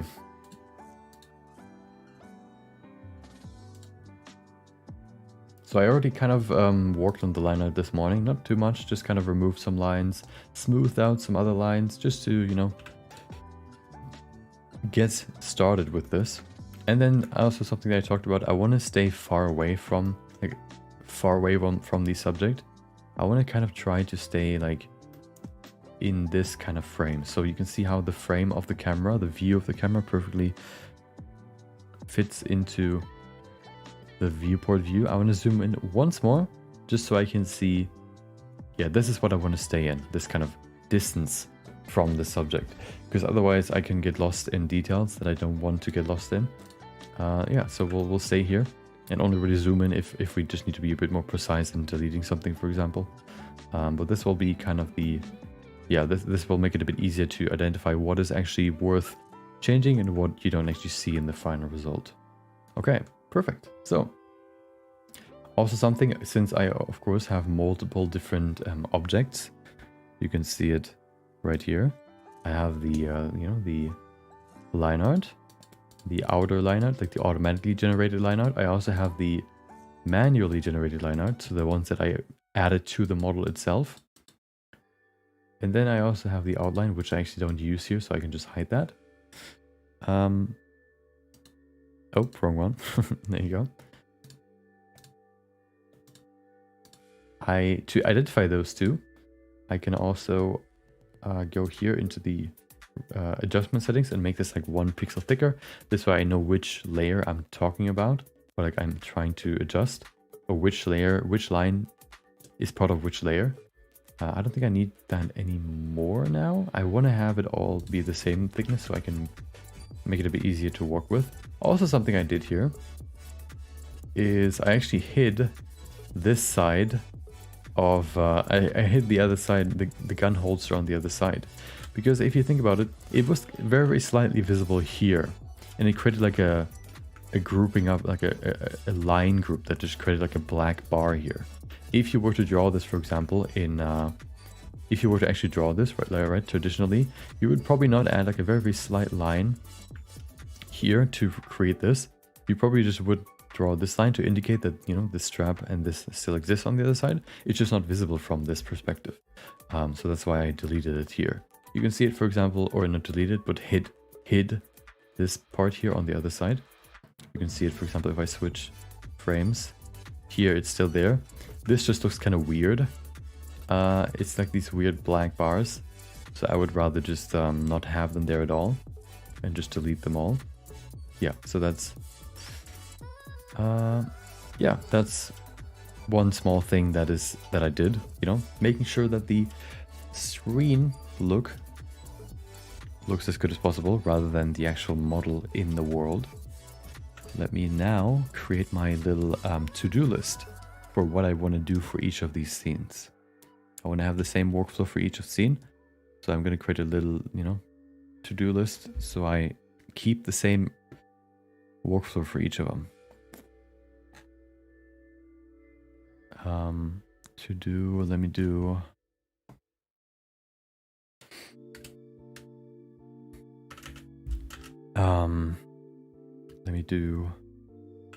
scene refining steps.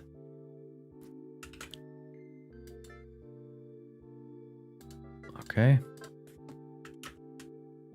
So the first thing I always do is, of course, first I want to make sure that, yeah, bake line art. I want to bake the line art that is created, right, with the modifiers. Afterwards, I want to check for line art persistence, meaning since these are just linked line art objects, in some scenes you bake the line art and then when you reopen the file, the line art's just gone because of some weird linking issue. And that's one thing I want to check for each scene. So once I bake the line art, I want to make sure that the baking actually stays there. Next up, I want to just delete unnecessary lines afterwards. So just lines that are like automatically generated or like, you know, manually added that aren't really necessary for that scene. Afterwards, what was the other one? Oh, smooth jittery lines. I can show that to you in a second. Jittery lines, for example, here or stuff like this. You would never draw his shoulder, for example, like this, all jittery and stuff. That is just the result of weight painting and, like, you know, geometry looking that way. But you can smooth them pretty easily. What was the other one? Smooth jittery lines.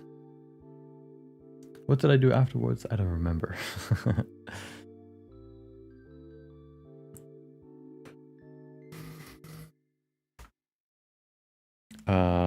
Yeah, well, I guess we'll just go through it. And then also something always to keep important, these steps I will do for each frame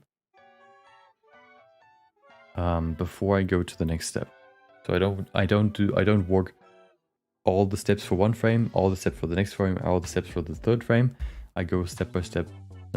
Step by step for each frame. So let's do this now. So for the first thing, bake line art, of course, is already done. Check for, oh, let me also turn those into an actual to-do list with checkboxes. If I can do that, that makes it a bit easier to know where I am. It is a to-do list.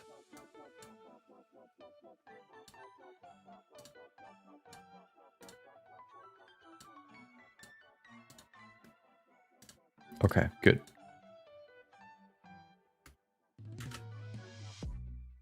So, bake line art is done. Check for line art persistence. They're all still here when I open it, so it's fine. Now, delete unnecessary lines. I kind of did that for one frame. So you can see here this one, for example. I think it was this one I already refined. But then if you compare this one, for example, which is pretty similar to this one, you can see some of the issues here, like these lines, for example, are smoothed out in this frame, but then this one, you can see they're slightly jittery. So stuff like that I want to delete and, you know, fix now. First, I will just go through these and delete all these small lines that are being generated that I don't need. This, I actually don't need at all, since all I really need is the arm here. I think I'm just going to delete all of this. My tablet has turned itself off since I haven't used it for so long. I'm sorry. I thought I would use you more. Okay, there you go. Yeah, so I want to do that first. I want to delete unnecessary lines. And here, I guess for this step, it makes sense to make the lines, to separate the lines into different thicknesses so I can identify which layer I need to adjust. So here, for example, the eyes, I don't need any of this. Ta-da! Also, yeah. Perfect. Get rid of all this. Unfortunately, there's no easy way to switch in draw mode from one grease pencil object to the other. So I always have to go draw mode, object mode, and then line out manual, and then back to draw mode. If there's one, I don't know it. In scope mode, for example, you can hover over a different object and then just press Shift Q to switch to it. And that unfortunately doesn't work here. Also, it would be cool if you could merge all grease pencil objects. Yeah, so I only really need this line down here. Let me also delete this little bit here. Get out of here. Oh, doesn't want to go away. What has happened? Get out of here. Okay, good.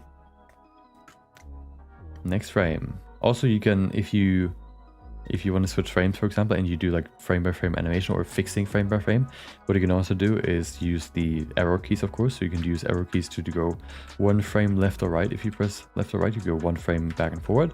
If you press up and down, you go to the following or previous keyframe, which is, I think, more useful for this kind of animation, since you can see down here. Sometimes I have a group of keyframes, sometimes I have like a big jump. And this way I can just jump to that big jump instead of having to do one frame after another. Like this. Okay, that's fine. Next one, this one. So this one, any lines that need to be deleted. I think this, for example, this line is kind of unnecessary. Let's get rid of this. You can see it kind of exposes this. You can also switch between the, the delete style, I guess. You could either delete all the individual points of a line, for example. All of these lines consist of multiple connected vertices, you could call them, basically. So if you delete this point now, so yeah, so you could either delete each point individually like this, right? Or you could delete the entire stroke, so all connected vertices. Sometimes one is better, sometimes the other. I usually like to use stroke when I want to delete very broad things, and use what's the other one? Oh, points when I want to be more precise and only delete like half of a line. Here, this can, oh, I need to make sure that I'm staying far away from it so I can get a clear view of what is visible, what is not. This small line is so small that I don't really need to care about it. Yeah, this can also go. Set it to stroke. Oh, that doesn't work. No, it does. Sometimes you go over a line and it actually doesn't remove anything, just because you don't really move your cursor over a point, which can be, a bit off-putting sometimes, but usually it works quite well. Okay, I don't know if I want to keep that line too. I guess it's such a fast movement that it doesn't really matter too much. You know what? Get out of here. Actually, no, I kind of like this. I like this line. How long did it take you to learn English? It's not my first language. I can write and understand others, but speaking is very hard. I think somewhere in like 6th or 7th grade, I started. So we had English in 1st grade, starting in 3rd grade, I think. But I learned most of my English Actually not in school. I learned most of it at some point I just decided, since I watched a lot of YouTube, I decided to get better at English by just watching English YouTubers. So I watched PewDiePie a lot when I was like in, I don't know, 7th grade or so. And I decided at some point I will only watch English YouTubers. I just transitioned to that at some point. And you know, the more you do that, the more a habit that I then had too was to just every time I hear a word that I don't know, I just Google it or like, look it up to know what it means. And slowly but surely you not only learn like how people speak, right? But also, specific vocabulary and grammar and stuff. Most grammar I think have more learned, not through learning the structure of the grammar, but just repeating how I've heard it been said before.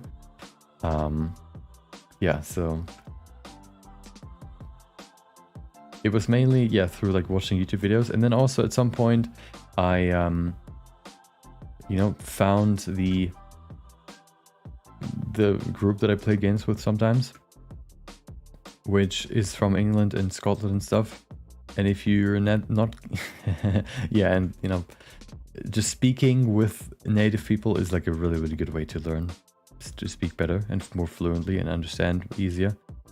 I had like huge issues in the beginning when because it was like a slightly bigger group than it is now with like more people. So you would switch around with who you play sometimes. And some of them were from like London, so they had like a pretty clear accent. Some of them were from Scotland, where the accent is like super dense, super hard to understand. And then at some point I like, played with the one person that I completely could not understand, or like it was like super hard for me to understand. But the more you do it, the easier it gets. And yeah, that's kind of how I learned. I think the most. Oh, something I think I want to do right now is I want to delete these kind of brow lines that I've added manually from each frame, because I don't really need them here. They're more like for angry expressions. So let me do that. That could be a good optimization for this thing too, using a mask modifiers to hide some expression, some of these lines that aren't necessary for all the scenes or for most scenes. Let me write that down.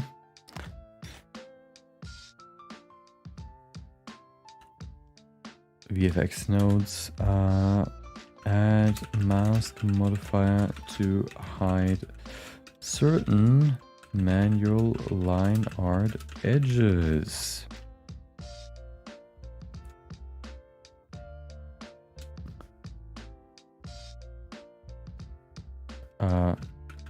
Brackets, brows. Scottish is funny, yeah, but it's hard to understand when you're not used to it. Scottish, I can't even do it. If it's like very very deep Scottish, I still can't understand it. But yeah, I can understand most accents now, at least English accents. But at the beginning I was completely lost.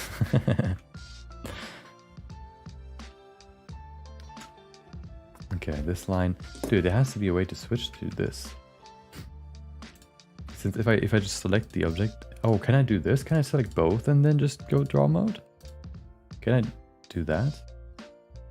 No. Okay, well that's too bad. Wait, hold on. Let me look this up. Blender. Switch between crease pencil objects.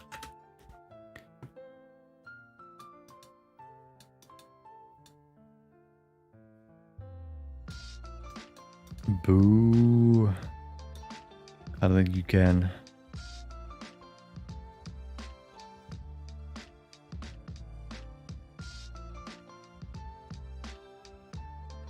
Okay, well, apparently that's the best way to do it.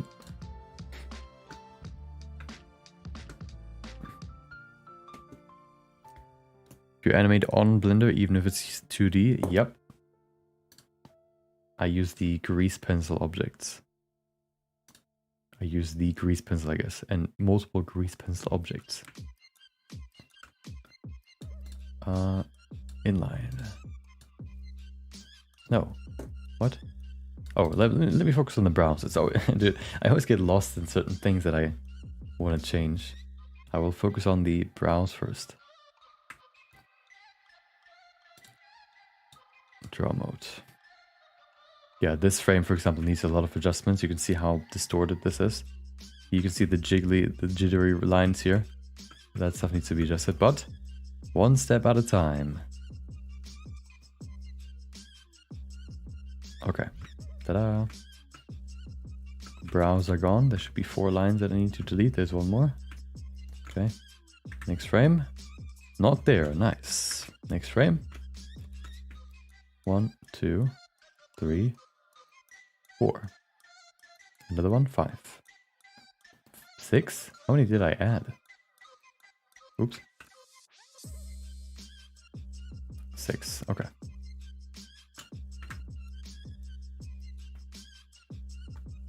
This one isn't even visible. Okay, nice. Oh, I think I deleted these ones already.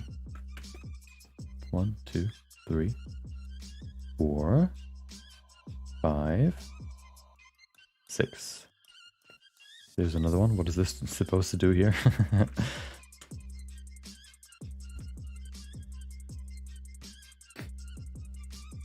Welcome, Dylan. Hope you have a good day. Love Scottish accent. My favorite accent is the Australian accent. I don't know why, but I like it. The way they pronounce stuff. Scottish is also fun, but it's a bit harder to understand.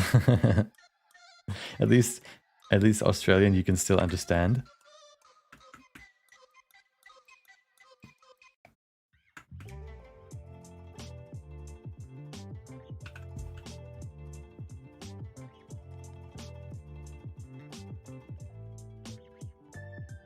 Boom, okay. That's that change for all the frames. I don't really need to care about these frames, right? Because it doesn't really change much. What was the other one that I just had in mind? Yeah, let's go through these frames now again and see if there's anything else I want to delete. Let's go through, and now around the eyes, we often sometimes have like these automatic lines that are being created that we don't really need. You can see here, for example, this line isn't really necessary. So we can delete this one. Oh, that's a bit too much. Actually, no, it's fine. Okay. And then next frame. Here you can see it. There's a bit more here, which we don't really need. I should probably stay far away to check that it's... Yeah, you can see it. Let's delete it. There you go. Oops. Okay. Let me just connect these. Well, I can also extrude it to add more. There you go. And then on this side you can see it. Ta-da, get rid of this. And this one.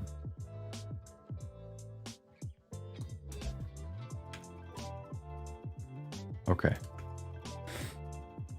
I actually love... Oh, I think I read that already. What software are you using to keep notes? Notepad? Nope. Sometimes I use Notepad, but that's more for temporary stuff. I mainly use Notion to keep everything orderly. So if I have like temporary notes that I want to do, I use Notepad. If I have like more solid, I want to make, take more solid notes, I like to use Notion.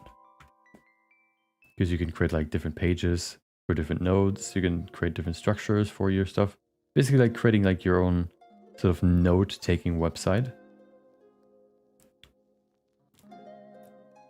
With subsections and stuff. Yeah, it's really good. I like it. Next frame.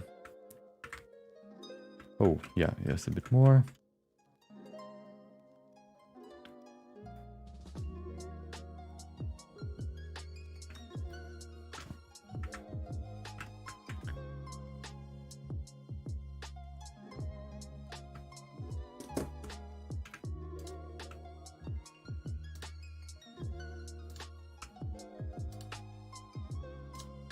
I just realized that I don't even have to draw some of these lines. I can just extrude them. That might make it actually a bit easier to draw very exact lines sometimes. Okay. This looks pretty clean. Go here. There's nothing up. Maybe this one.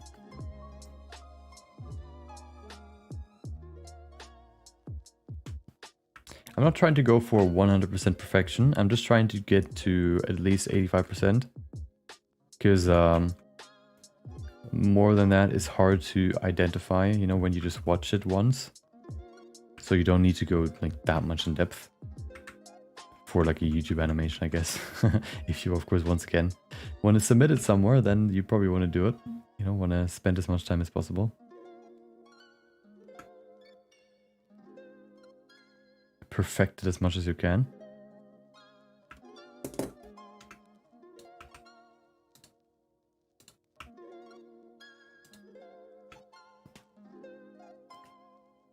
Usually for YouTube animations, for me at least, it's more about like, you know, showing the concept rather than a perfect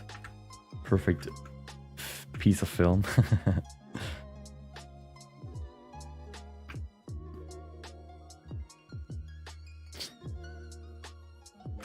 Okay, so that's fixed. There's one more thing that I see here. Around the jaw, for example. You can see here, sometimes the jaw has like a double line. Wait, what is this? Oh, right, okay. Here you can see a double line, and it is kind of visible in the camera. You see how thick it is? So I kind of want to just delete this one. Get out of here, good. Ta-da. Ooh, that's a whole chin. The whole jaw is gone. That's not good.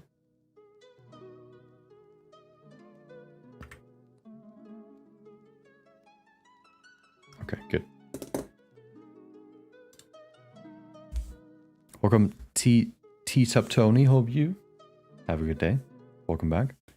At this point, I think you should animate in 2D. Nope. I will not. Why would I? I've created the whole 3D animation already. I just need to refine it now.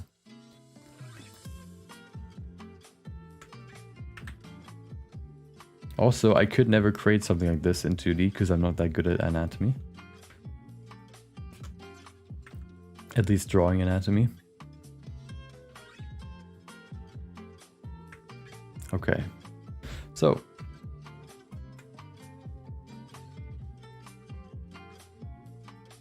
the head looks pretty good now. Let's go through it. I think it's fine. Let's go for the torso. No, let's go for the shoulder. You can see it here. Let's go to fix this squiggly line on this side and this side. I don't really want to have this line at all, so I'll just delete it completely. Because who cares about this line? Nobody wants to have it here. Wait, what? Oh, it's a manual line, obviously. Boom. Yeah, it's not gone. It's already gone. Good. I think that's actually everything. Oh, here. What is all this? Oh, it's still here. Okay. It's still here too. Good.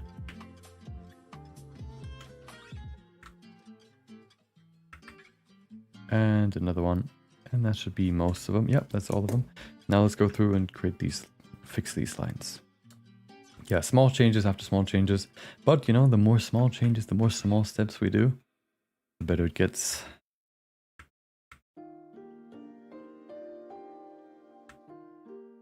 Okay. Oh, right, it's the other one again. Kind of annoying having always just having to switch all the time, but you know, I guess that is just how it works. It usually It rather, I think a better way to do this would be to actually not use multiple objects, but rather just use multiple layers and multiple modifiers in one object. But, you know, I guess that's learning for another day. Can't really do anything about that now.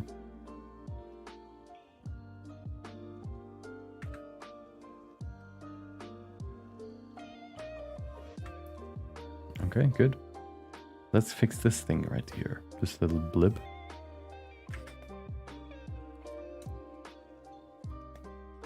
My family used to have an Australian accent, but we moved and grew out of it. Oh, interesting. Really?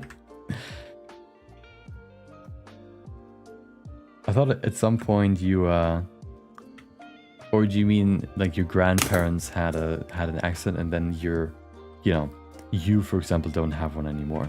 I think if you keep your accent after like a certain age, except maybe if you really try to change it.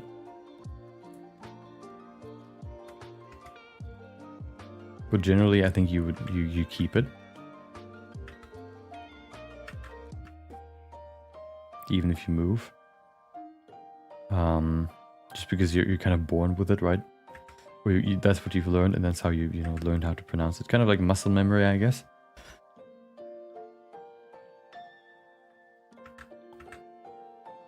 But maybe I'm wrong. I could be wrong. I'm not a language expert.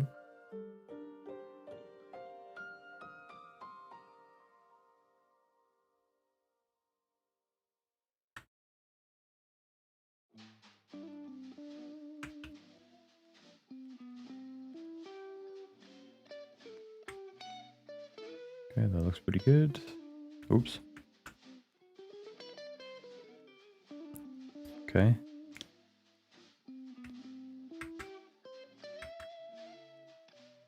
Shoulders looking pretty good now. Yeah, I think I want to go body part by body part and just do a few fixes. Frame by frame, rather than doing one fix frame by frame.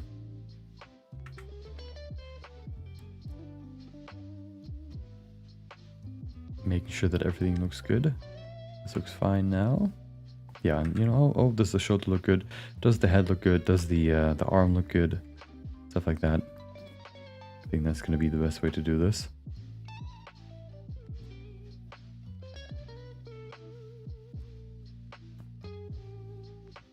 Oops.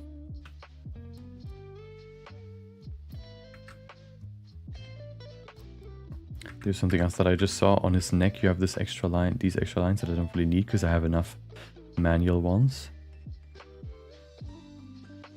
So we can clean up all of this. Actually, not all of it, but the extra lines here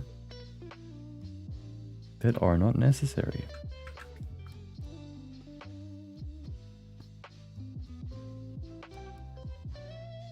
This weekend is supposed to be getting pretty warm.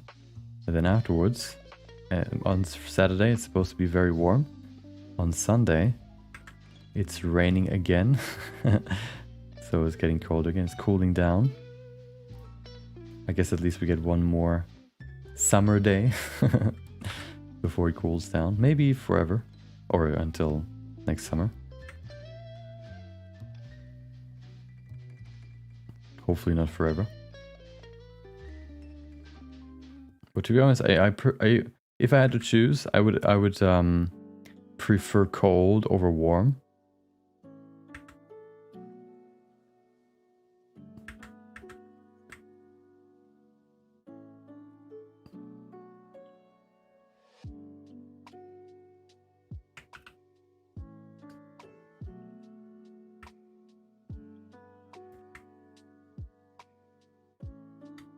Okay, the arm looks, the shoulder looks pretty good. Let's do the other one.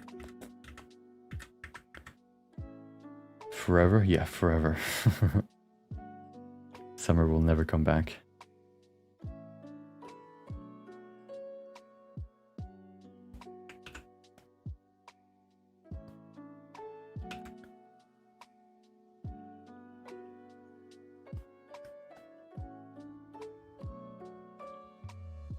I feel like it has been summer for long enough now, so we can probably switch over. Oh, something, of course, that always also changes is that the periods shift. I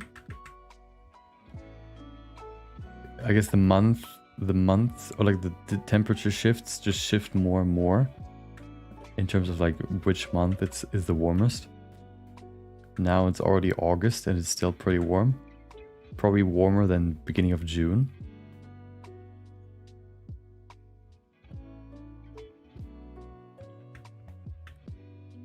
So maybe at some point we get the warmest month being December and the coldest being June. Maybe. I actually wonder why it shifts and not just gets, you know, not just, yeah, why it actually shifts instead of just, you know, you hear about temperatures getting higher, but you don't really hear about like just the seasons shifting. It's kind of interesting. I wonder why that happens.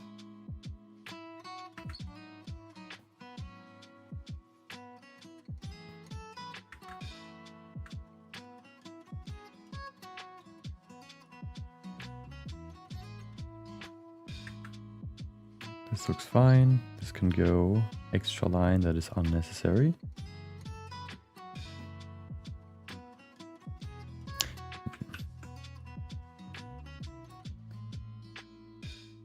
Oops.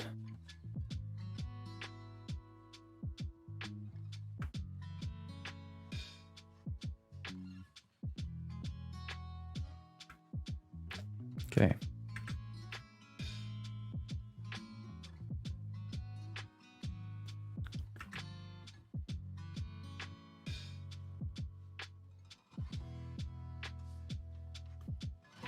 Good. Slowly but surely. Channel Ryan King, our channel has become my top favorite channel, learning so much stuff, good vibes. I appreciate it. I'm glad you like it. I guess I'm not really teaching that much anymore with my main videos, but I guess the streams and maybe the newsletter can help, you know, can kind of substitute for that. For that lost knowledge. Lost knowledge value.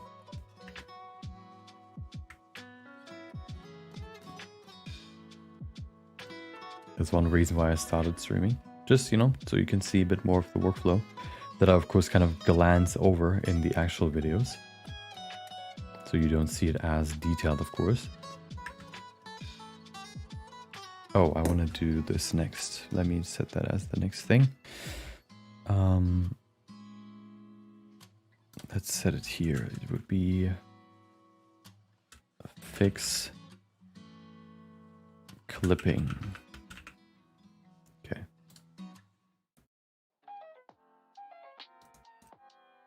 Yeah. So yeah, that's one reason why I stream. So you can see what I'm doing rather than getting a 30-minute version of a project that took a couple hundred hours.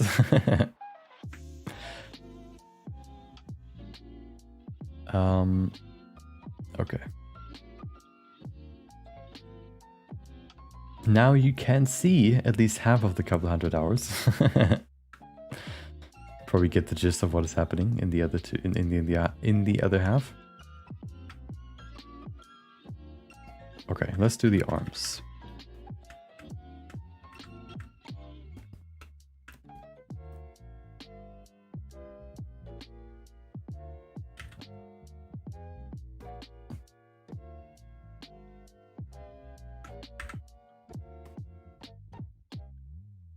Looking pretty good. This one is kind of straying away from the path. Not good, but it can be brought back in line.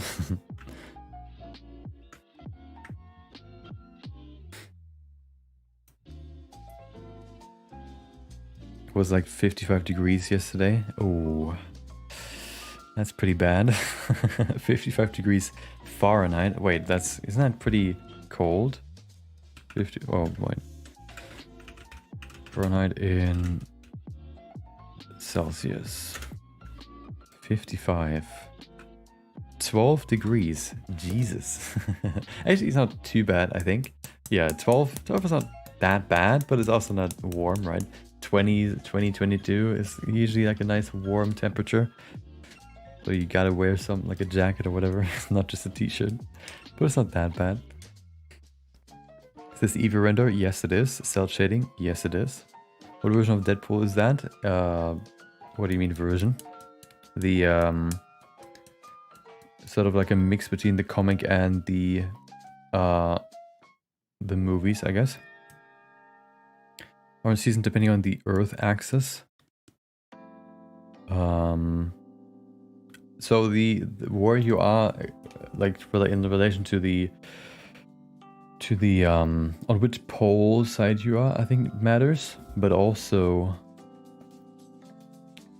like, you know, it's not like all of a sudden. Actually, no, isn't that a thing where the poles shift, like where the tilt changes? Maybe that's how the seasons shift. I have no idea. I don't want to go into depth into that because I have no idea how that works. Yeah, I don't know.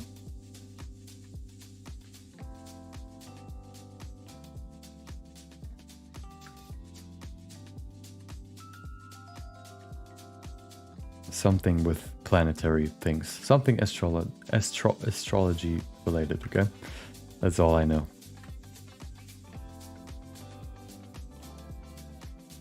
Okay, wait, what was I working on? Oh, the arms, right.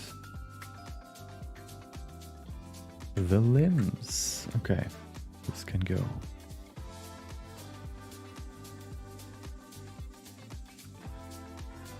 This can also go. Wow. Turns out we don't need all of the lines that are being created.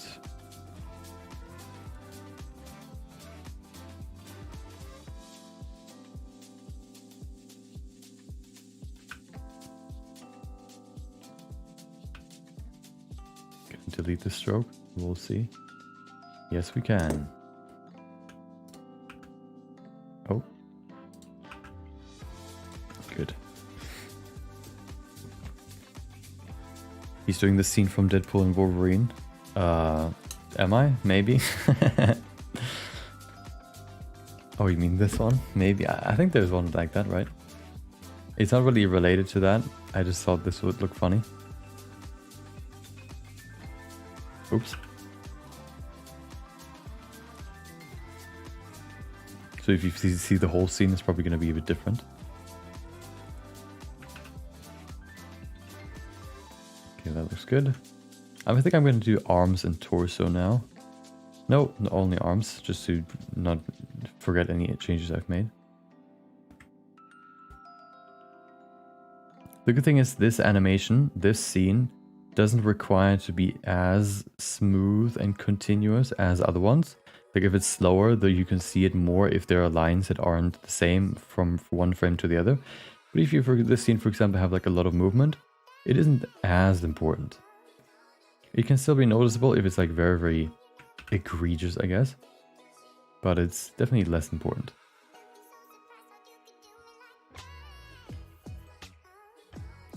Oops.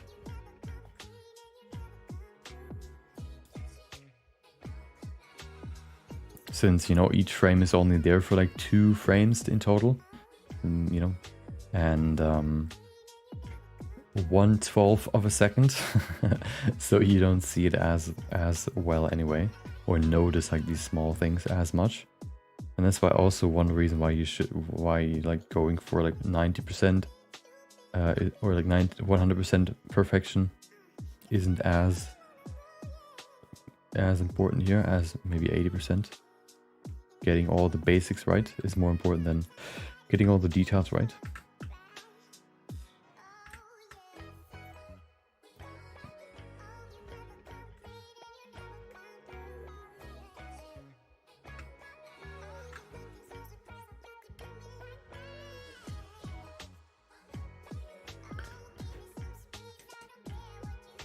Finally caught this live. Welcome Lemons. Hope you have a good day. What you don't normally speedrun? Wait, what? I think this was a comment about something I said and I already forget what I said. Does anyone know what's going on? Maybe some people. Is this Eevee? Yes, it is.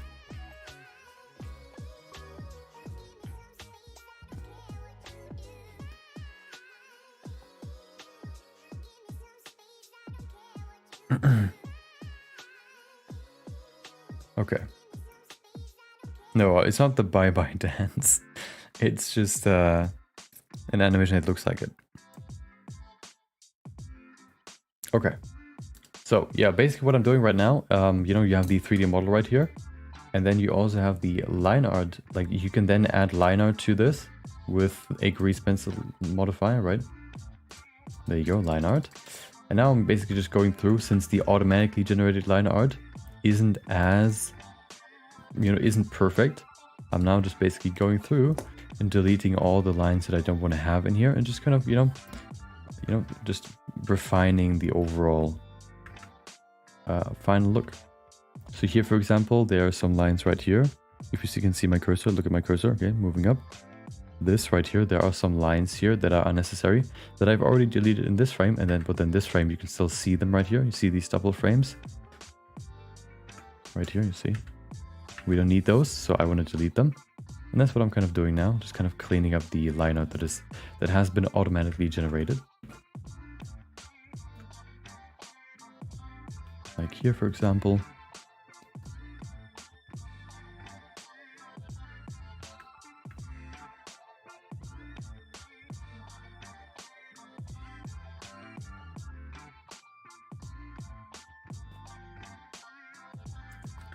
Or here too, never mind. Actually, there was no line. Sometimes it's still hard to see whether there's a double line or a thicker line.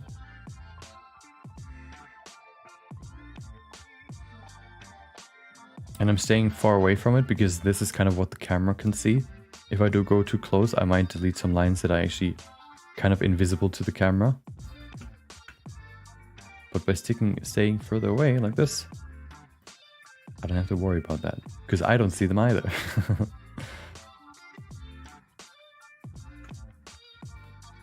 Okay.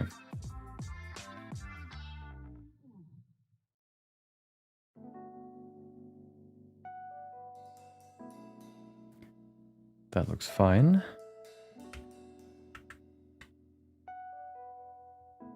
Just going through back and forth to see if there's any big issues that I'm seeing, but it looks fine. Here we have a few more lines.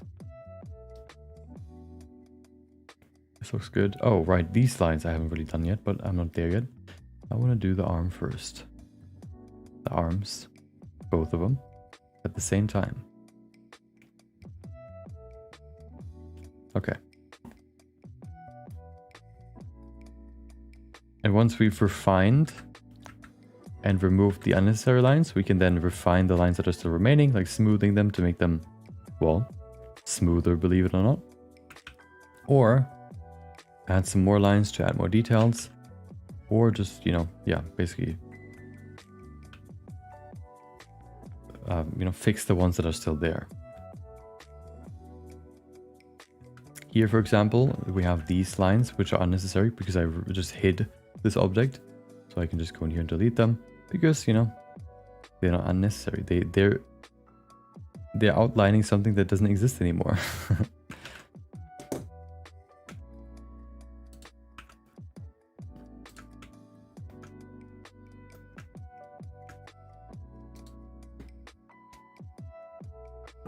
Is a mix of grease pencil and 3D? Yes.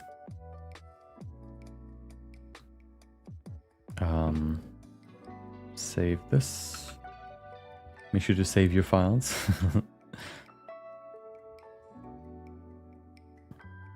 Okay. So, I think now I want to go to the legs. Something that you can see here is... Oh, I want to delete this now from all the frames. All of these lines. Zip. Because that just creates some weird thick line. A line pancake over there. Which we don't need. Sometimes pancakes are nice, but not in this case.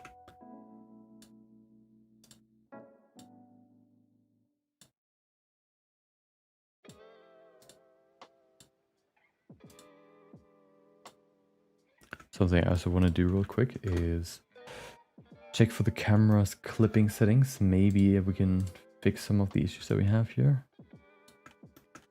Oh yeah, that fixed some things. You can see it here. If I reset this. See how we see this little like issue right here with these weird jittery, I don't know, like bugs, visual bugs. You can, if you increase the clip start, that can fix some of these pretty quickly. Something important to keep in mind. Okay.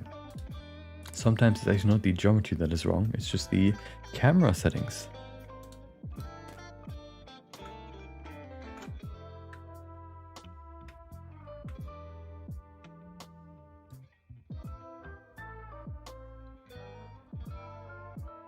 Ta-da! So that is now a bit cleaner. Now I need to, of course, go in here and fill this up again. Perfect. This one's already gone.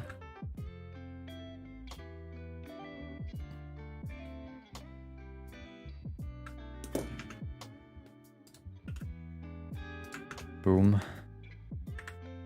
Okay, that's finished.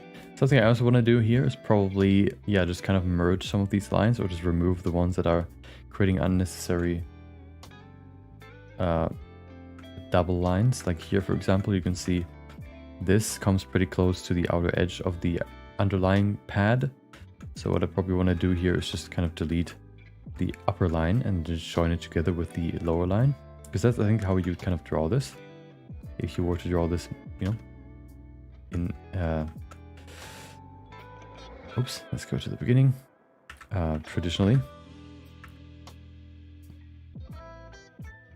Oops, that deleted everything.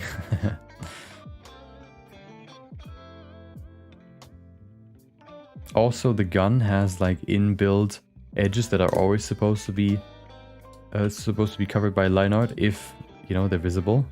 I want to delete those too because that, you know, these lines just turn the gun hole into a black hole. One hole is enough, okay? Not two.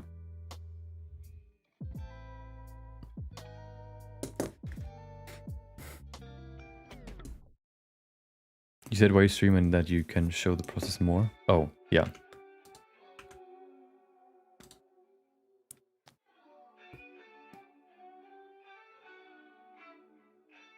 You don't normally speedrun it every day? No. Yeah, then now I get it, okay.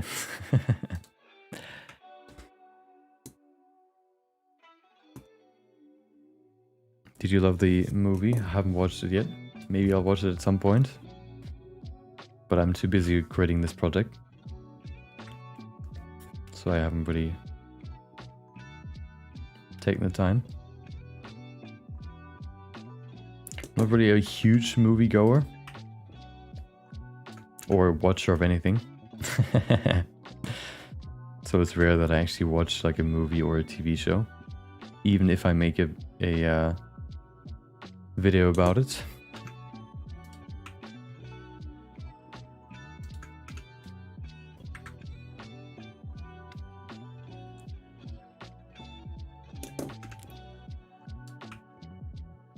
Don't ask me why, okay? It's just the way it is. I prefer just to play games. Because in games, you can actually... It's an active thing. And movies, it's more, you know, just chilling there. In movies... Actually, maybe not. Maybe if I do it more, I would change my mind. But in my mind, I always think like if I would watch a TV show, for example... I would always catch myself like thinking, oh, I could do something different right now that is, I don't know, more exciting. But that might be different if you're like super immersed in a show, for example. But that's like one of the things that I always think about when I think about like watching something. Okay, hold on. Yeah, let's fix this now. So the gun is kind of also clipping through, so let's fix this. Nope, that's gonna be a later step. First, unnecessary lines. This is fixed now, which is nice. Anything else that needs to be fixed? Here, this maybe? Oops, what did I just do? How did I do this? God damn it. How I hate this. How? What did I press for full screen mode for viewport? Damn it, I forgot. I pressed it once before and I couldn't get out of it for like 15 minutes because I had to look it up. Blender viewport full screen hotkey. What is it? Control spacebar.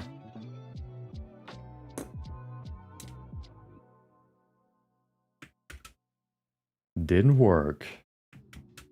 Really cool. Thank you for that, Blender.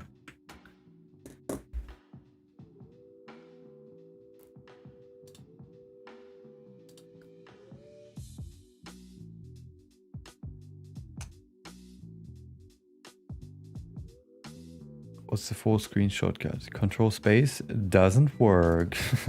Please. I just want to get out of here. I just want to work normally. I want to see my UI.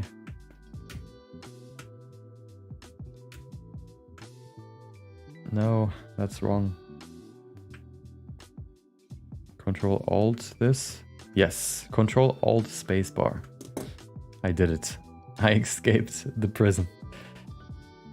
Nice. Yeah, thank you, Alan. Alan knows it. Is that Deadpool? Yes. Almost done? Nope. Is he gonna dance? In this shot, I guess, for a short second. Can you show progress? What do you mean? Like how far along it is? We created the animation. Oh, I already closed it. We created the animation. Like the full animation is done now. It's just about refining. Okay, that's fine. Oh, right, the gun. No, this thing. Here. Some of the things we can see create awkward thickness, but it might just be because it's twice as thick as it usually would be. Yeah, now this looks better, okay. I want to probably delete this line though. Let me actually hide the menu line so I can only see these lines and delete some of the lines that I don't need. Like these, you can see like 3 lines on top of each other. You wouldn't draw them, of course, if you were drawing this from this perspective, like from this far away. But I think I can just delete these. Probably. Like this would probably be better. It's like, actually, I don't know if I want to do this. It's like, it goes into details that are maybe, actually, no, that actually kind of fixed it. So I don't need to delete all the lines, just the in-between line.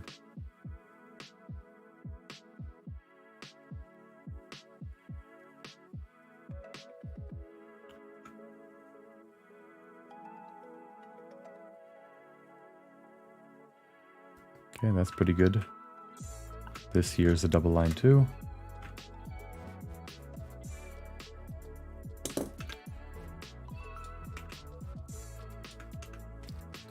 Another double line. This one should be a double line too. Oops.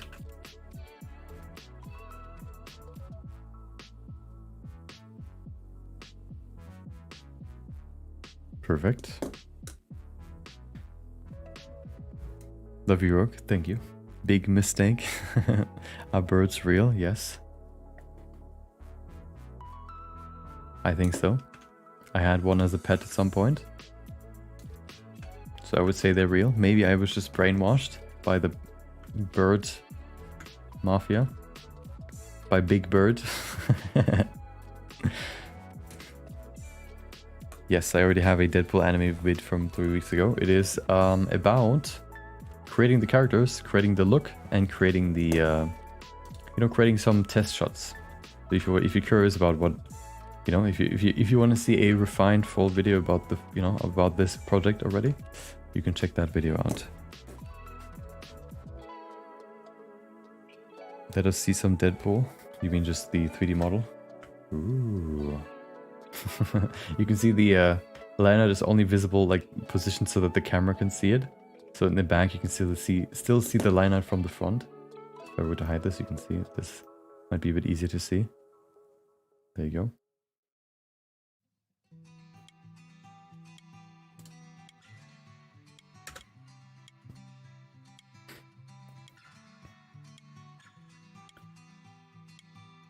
What are we cooking today? Welcome, Place TTV. Oh, you finally made it to a stream.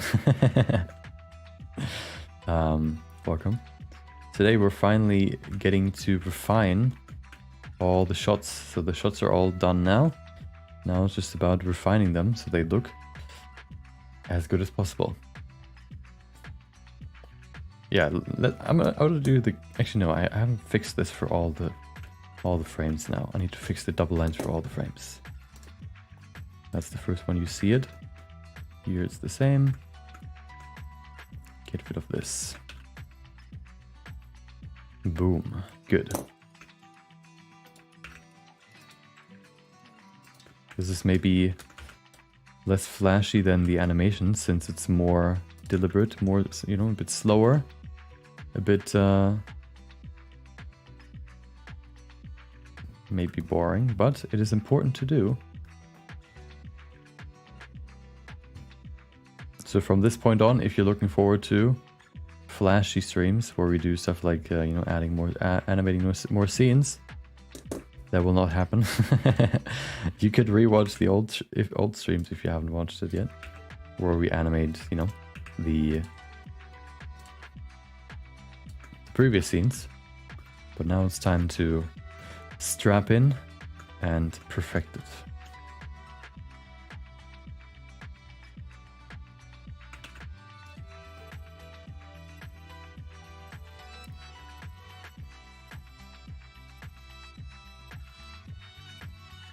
Okay. Welcome Blend Art, welcome back. New profile. What we got so far? What do you mean? I finished we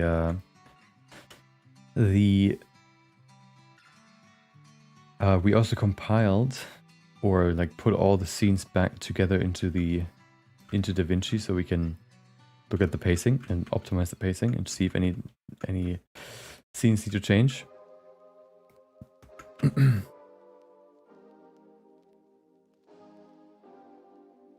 Okay. Wait, what? Oh, this one's also there. I think that'd look better if we delete this line.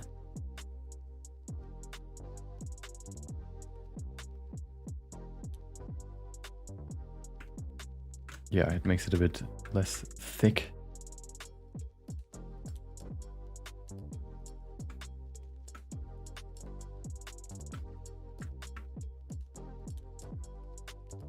Ah, it's actually not that bad.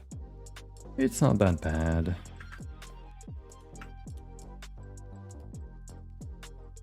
Okay.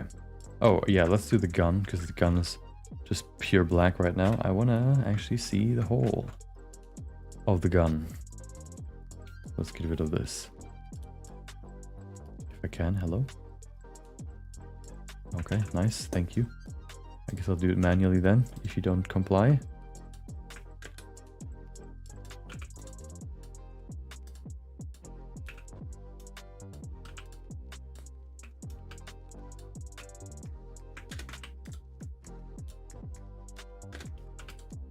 Perfect. There you go. So that's better. Now we do that for all the other frames, which aren't that many actually, which is nice.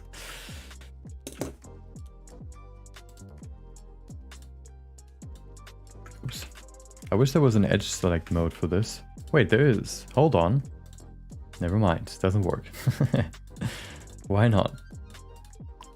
What does this do? What is this called? Select all stroke points. Oh.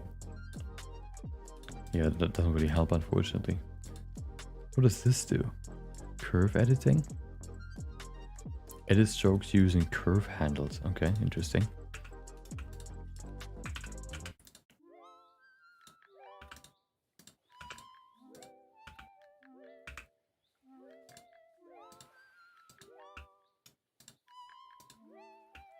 Come on, let me...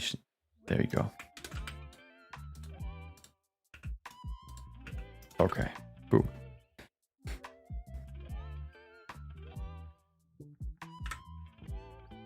What is that? Oh, I think it's clipping into the gun. Weird. What a weirdo. Just clipping into the gun. There you go. Okay.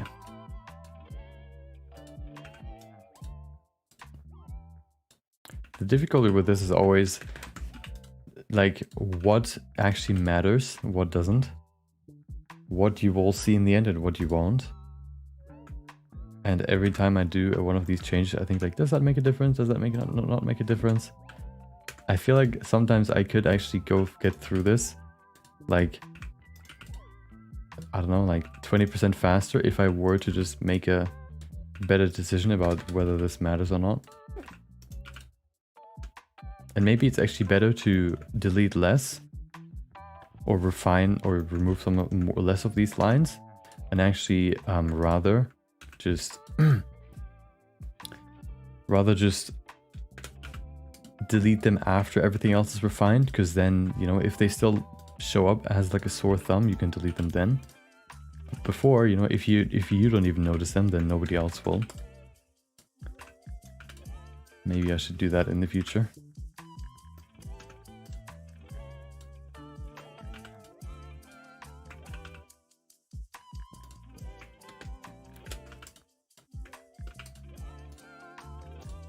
Pondering on efficiency. Where is the... There it is. Okay.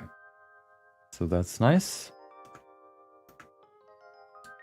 Okay.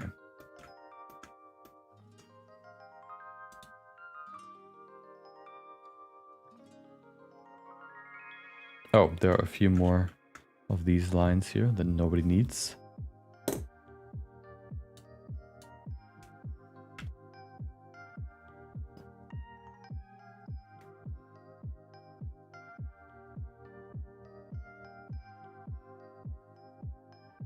Come on. Okay, good. Excuse me. Your patience too small. Small detailing is highly appreciated.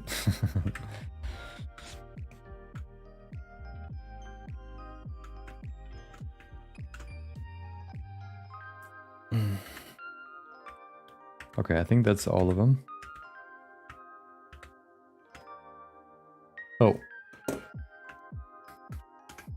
Let's fix this. Okay, so there you go. Good. I guess it could be an Easter egg for you. When you look at the final animation, you can see some of the small details and notice like, oh, this is still there, or oh, he changed this.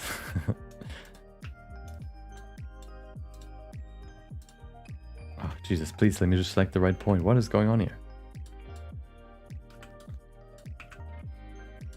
So if you watch the stream, you notice a little bit more with the animation, and maybe you can see some of the smaller mistakes or details that, you know, maybe other people don't notice.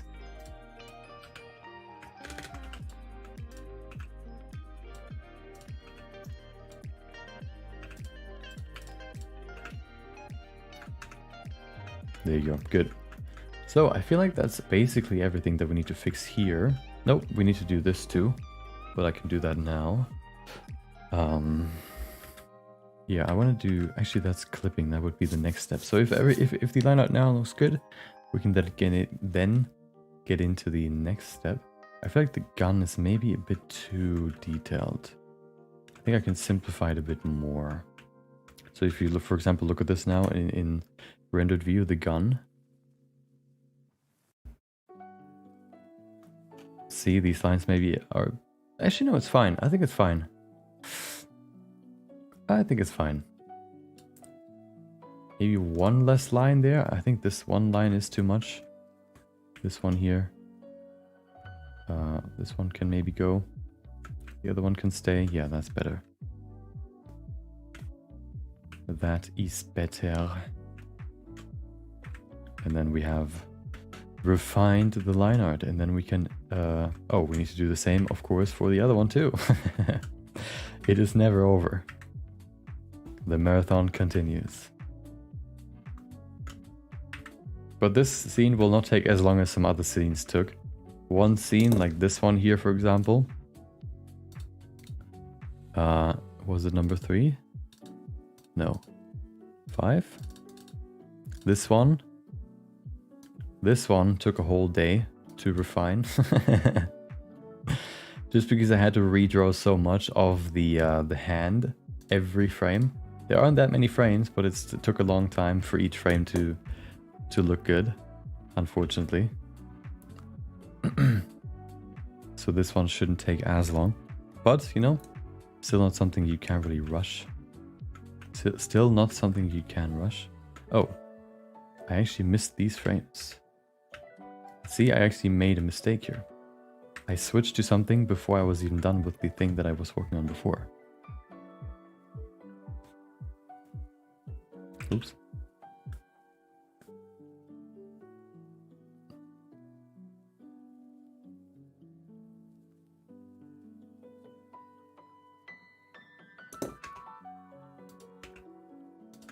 Okay.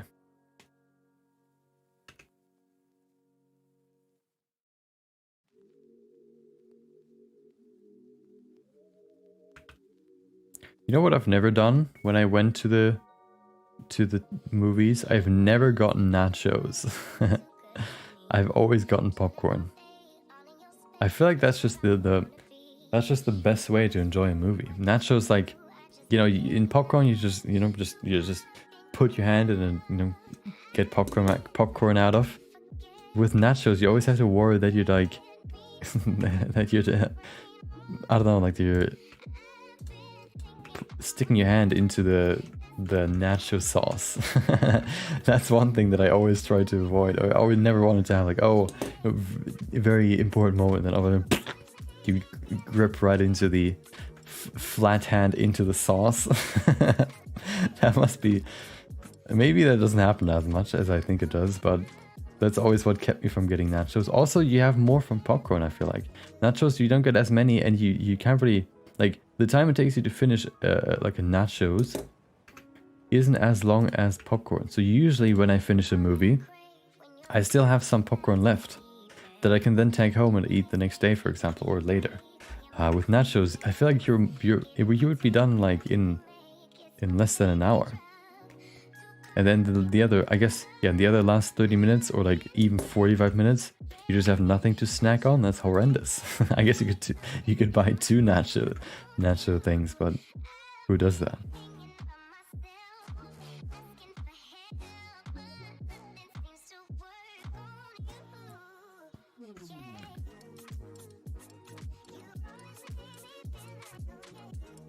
So that's why I always choose popcorn. Nachos just seem too much of a risk, and yeah, too little effort put in for the quality you get out. But maybe I just need to try it at some point, and you know, maybe it'll change my opinion.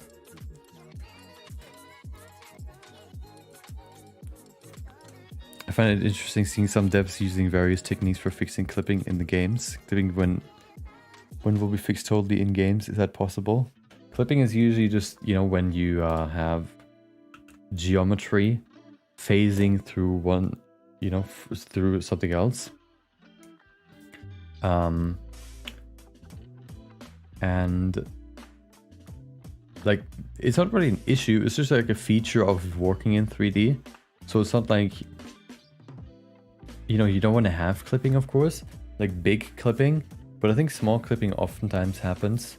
Like when you, for example, sometimes when you slow down animations, sometimes like a sword might go through somebody's arm. You don't really see it though, because you don't, you know, because it's such a fast movement, for example, or, you know, other stuff like, you know, the big clipping, you of course want to avoid that your character is just falling through the world, but that is a bit different. That is, you know, a bit easier to avoid. When it comes to, oh, yeah, like smaller clippings, you can either just hide them or they're not that significant anyway. But clipping in itself is kind of just like breathing, I guess. It's just part of, like, it just happens when you don't avoid, you know, try to avoid it. And it also doesn't have to be a bad thing.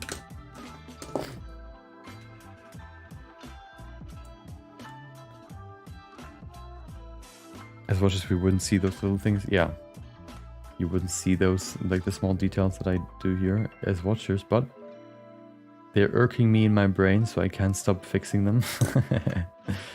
And there's always like the fine line between what do you think the people viewing this can see and what can they not see. There's always like a fine balance between, you know, what do you want to actually change, what do you not want to change. And maybe I can be a bit more lenient with, you know, the actual things that I can keep here. But yeah, it's always a struggle. The eternal struggle of animators or artists in general.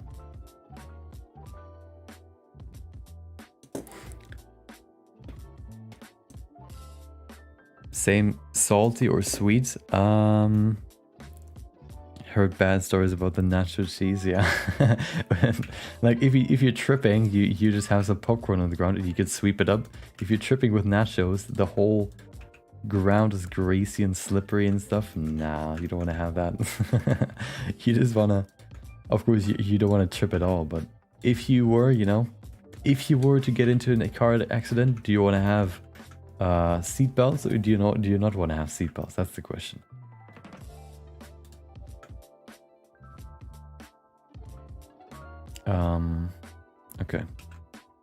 Okay. Oh, this line I want to remove, and then we should be good. This line right here. Oh, and this one too. Okay. Oh.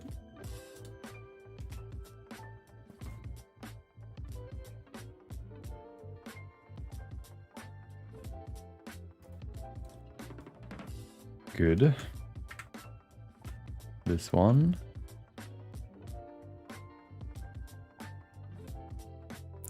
Salty or sweet?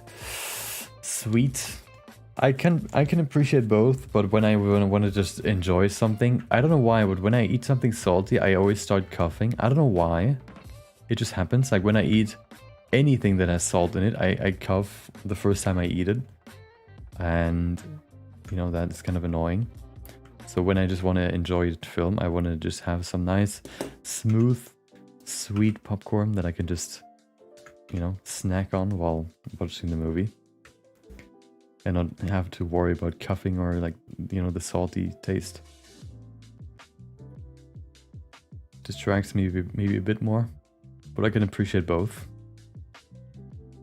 I wouldn't shun you for picking salty.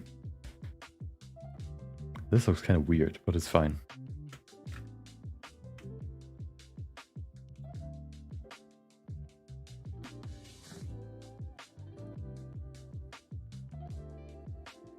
I feel like this looks more drawn than 3D now. This kind of little bit right here, just because it's so weirdly drawn or weirdly outlined, or the shape is so weird. Are you German? Yes, I am. Reminds me of GTA games falling through the ground. Yeah. Yeah, it's usually you clip through the ground if either the geometry hasn't loaded before the physics of your character has loaded, so you fall through the ground and then the ground loads, right? Or, so that's oftentimes why also characters are kind of lifted above the ground, so they fall for like a millisecond onto the ground, so that the ground has like a little time to load before the character falls through it. Or sometimes you're just that fast that, for example, if you were to, you know, drive into a wall with your car, for example, you know, in the game, the car could be so fast that the tick rate of the game's engine, so, you know, sometimes games calculate certain things like physics based on the FPS. Usually you have like a certain tick rate that is faster than FPS, that basically is like calculating like physics, for example, on a like sub frame basis, so that it calculates it more than just once per frame. But if it, for example, would have a tick rate of the same, like if the frame rate would be the tick rate, you could have like your car driving like 5 meters in one frame, so that your car is here in one frame and all of a sudden it's here in one frame, and the collision, right, that would happen when the car hits this doesn't happen because there's usually for like a wall, you know, usually walls are just planes if you can't see the other side of it. So what usually happens is that you have like a threshold or like a thickness here that the collision happens in. So if, for example, the car, the nose, right, hits the wall perfectly, it would just bounce off. If it would kind of clip it just slightly, you know, it goes just slightly through it, it still bounces off because there's like a threshold of where it still recognizes that it hit the wall. But if the whole car, for example, breaks through that threshold in one frame, for example, you just drive through it because you're too fast basically for the tick rate to recognize that you actually went through the wall. That's oftentimes also an issue that you can run into in Blender with like simulations, for example, where you want to create like a cloth simulation, for example, or a rigid body simulation, for example, where just some things just fall through the ground or just clip into the model and then just jit around the whole time.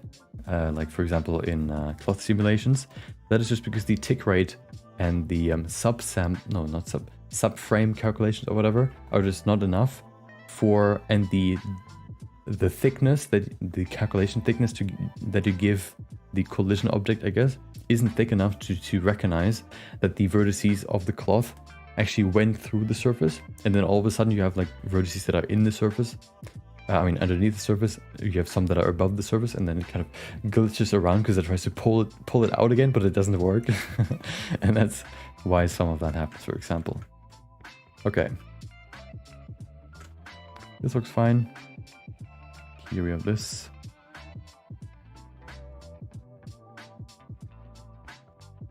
Okay.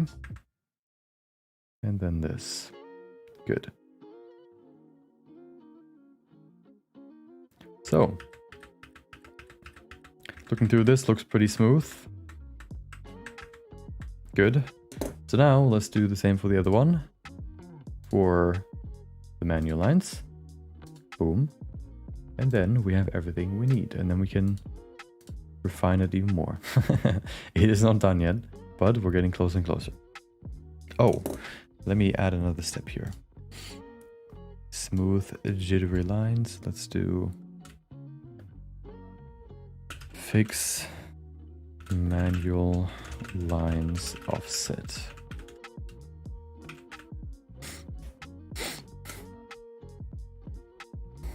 I don't know how people finish their popcorn in the cinema. I'm way too focused on the film. Yeah, I also just eat very slowly. So that's why I usually don't finish it. Sometimes I have like half the bucket still left. I usually take a big one, like a big. There's like, they're like different, I think like 4 sizes in our cinema. It's like small, which then medium, big, and then like huge. I usually choose big. And I'm like halfway done, or like 2/4 done after the movie's over, which I actually want to have happen. That's why I picked big, right? Because I want to have some left over so I can snack on it later. Enjoy the taste a bit longer.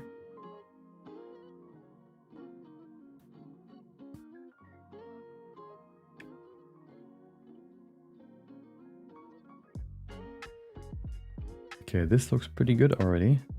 Maybe this line can go.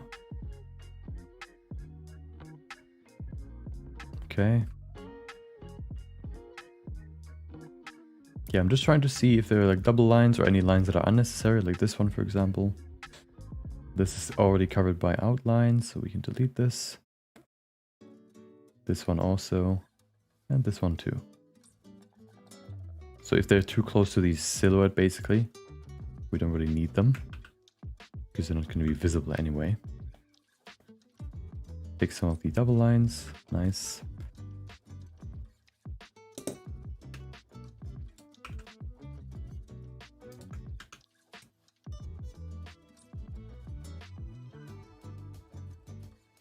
I think the last movie that I actually watched in the cinemas was by myself, watching the Avatar movie, because nobody else. I was a pretty spontaneous decision. Nobody else was around or, you know, had time.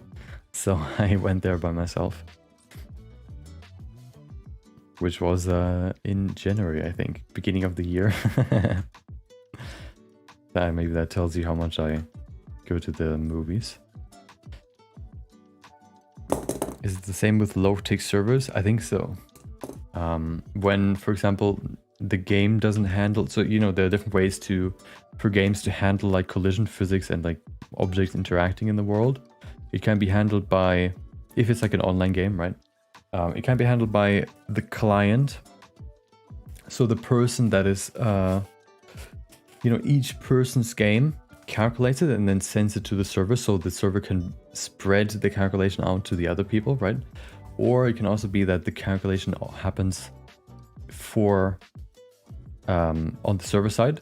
So the client basically just tells you, hey, we're here right now, we're here right now, we're here right now. And then the server basically says, hey, you're in a wall right now, please leave. And then, you know, just basically initiates the bump, or like the physics, right? The crash. I think those are the two main ways that it happens. I think there are like hybrid systems too, where it's kind of like peer-to-peer, for example, where you have both happening, I think. I think peer-to-peer, yeah, peer-to-peer is mainly like where I think there are two different ways of peer-to-peer. I think there are two types of peer-to-peer that I know of that I think exists. I could be completely wrong on this, but one way is that for Minecraft, for example, if you have ever created a Hamachi server or like a, you know, a private server for Minecraft and you use Hamachi, you would create a server file that you can then start so that you can join with your own IP, and then you would make that IP available for anyone else to join on, you know, through the internet by using Hamachi, for example, and then copying, you know, giving your IP to somebody else, and then they can type in your IP, and you're basically the server. Your PC is basically serving as the server that is hosting the server, and people can join you basically. That's one way you can do peer-to-peer, which is, you know, one person is the host, and then the others just join the host and connect to the host's PC server, I guess you could call it. The other one is by doing peer-to-peer with a like middleman server, where there's like a few calculations happening in between, but kind of the main theory of how peer-to-peer works, I think, still applies. Which is why, for example, some games like GTA Online, for example, use peer-to-peer as far as I know. So if you have like if you join someone on a server that still plays on their Xbox 360, and they're the server host, it will take way longer to join them than if you join, for example, someone that plays on PlayStation 4, just because they're because the console is much more powerful, and it's much faster for you to connect to them, and them to receive your data than the other way around. Okay.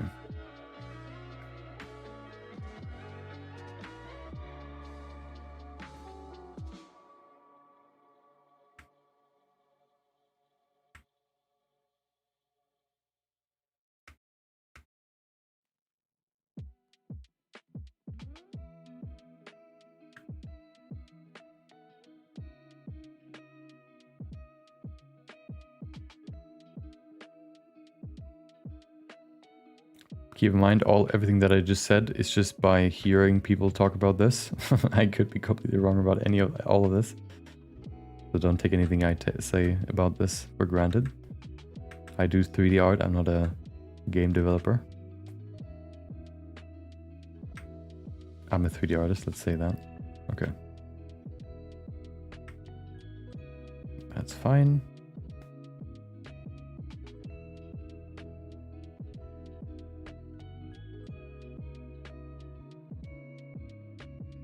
What is this line supposed to be? Oh, right, I know. I know what it is.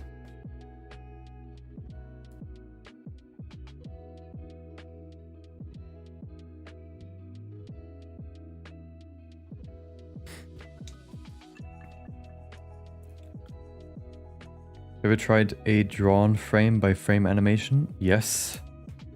I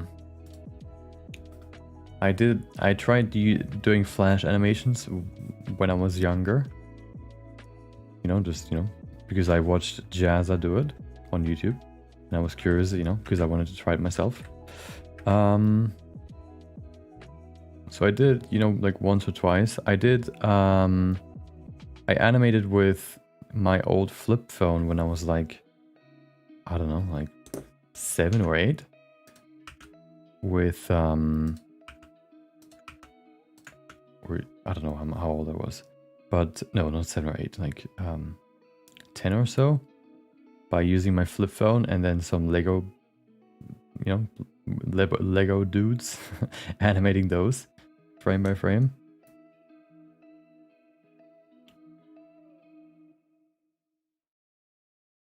But not too much. I mainly just watch people animate that way, rather than doing it myself. I prefer drawing.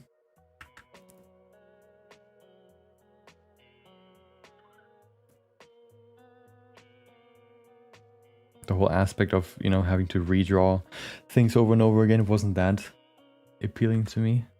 I prefer to just draw multiple pieces, right? And now look at me, refining 3D animation line out for 1 frame at a time.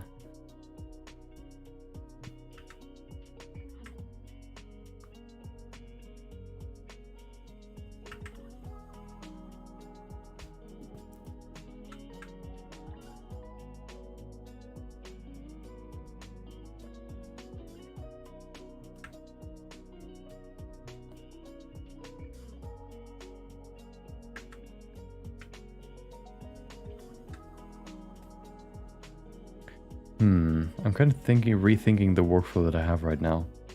Maybe something that I should rather do is really only focus on, like, there's a phenomenon that I think applies to what I'm doing right now, where humans tend to,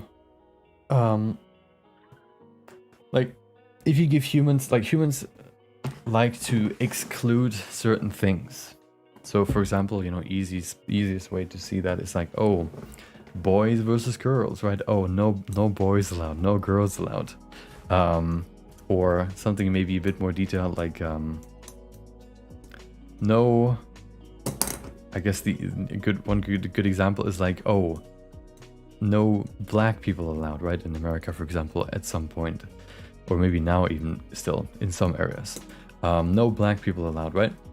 And what happens is, if you were to, for example, I'm not advocating for any of this, okay, but theoretically, okay, all in theory, if, for example, you give one group the ability, I guess that kind of happened in, you know, Germany with like Nazis, where you basically run into an issue where they say, oh, do you have blonde hair? Do you have blue eyes? You know, are you a Jew? Oh, third question is a yes, get out of here, right? That kind of happened, of course, in Germany back in the day, right? But the thing is, at some point, you say get out of here to so many people that you run into an issue where, you know, you don't really have anybody else more to exclude. And then all of a sudden, what happens is that the requirements shift and they become more and more and more and more detailed. Where, oh, but do you actually have blonde hair, or is it just painted? Do you actually have pure white, oh, not be white, but like pure blonde hair, or is it slightly kind of brownish blonde? You know, or do you have like perfectly blue eyes, or do you not? The requirements for the in-group to stay in the in-group for somebody, right, becomes more and more and more refined, or more and more nitpicky, and that kind of goes on for more and more and more. I feel like I run into that here too, where I I see like the big lines that are really like the big issues. I delete them, and then I see, oh, this line could maybe change. It's kind of an issue. Maybe this one too, and I go more and more and more and more in depth with lines that could be an issue, even though probably nobody would see them. And I'm kind of wondering if I maybe should change my workflow to where I only strictly remove the ones that really jump out to me, and otherwise keep all the others. and like double lines and stuff, just keep them and then maybe delete them later if there's still an issue or not, after I've added all the other stuff, after I've added all the other refinement stages, you know. If the line arts then, if these lines are still an issue, then I could still delete them. But otherwise, you know, I'm just running into this issue of increased nitpickiness. There was this, what's the name for it again? I forgot it. It's like ethnic cleansing is kind of a different word for it. It's not really the same word. There's like a certain word for it, but I don't remember what it is for this kind of phenomenon where the crucial points to stay in the in-group gets finer and finer. I don't know what it was called though. I like you being happy. Stay happy forever, please. I'm generally a pretty happy person. So I don't remember when the last time I was sad, like genuinely sad.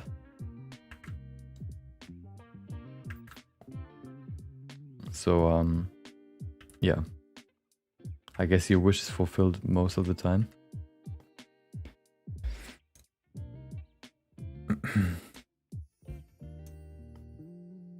How do you draw on top also if it's a plane? How do you make it so you can draw on it? If you don't mind me asking, you mean like actually drawing on the plane?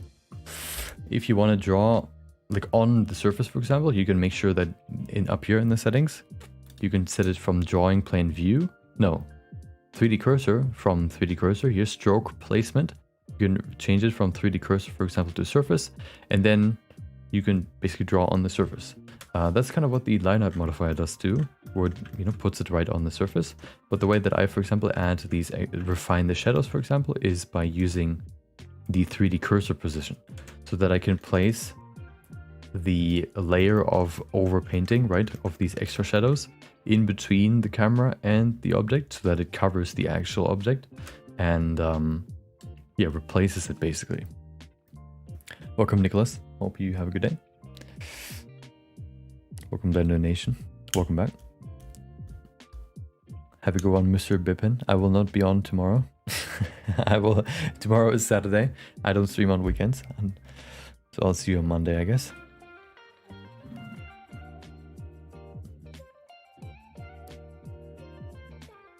I was gonna watch the video, the donut video, then I kind of fell asleep.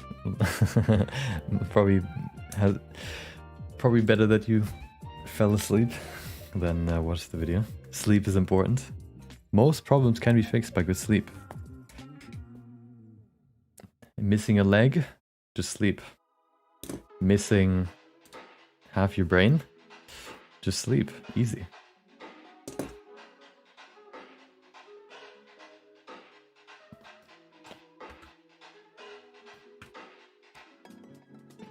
See, now I'm already triggered by this double line right here.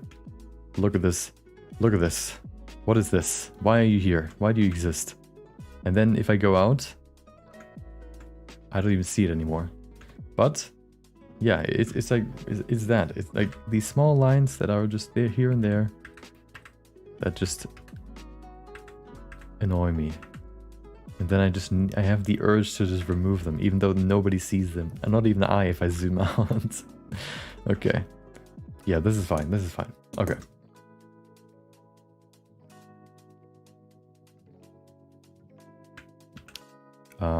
So this was fine. Now, the next step is fix clipping. Good. So this is actually something more obvious. If you look at this now, here, for example, you can see the strap clipping into his chest, which of course wouldn't happen. Same here. You can see the gun clipping into the holster, whatever, frame, I guess, and which also wouldn't happen, obviously. So I want to just fix this real quick. Ooh, remove these lines. Okay, like this.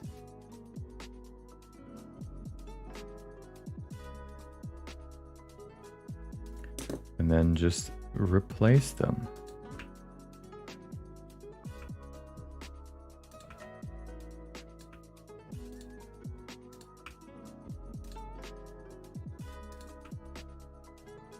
There you go. I'm gonna draw over this to fill this with the same color again later. But right now I'm only focused on the line art. Ah yes, doesn't go away. Always great. What's the difference between sculpted and drawn anatomy? I'm starting media production. In drawn anatomy, you can be a bit more lenient with perspective and anatomy. So drawings look better. Even when they have wrong anatomy, sculpts don't look good if they have wrong anatomy, because you can, you know, move around them.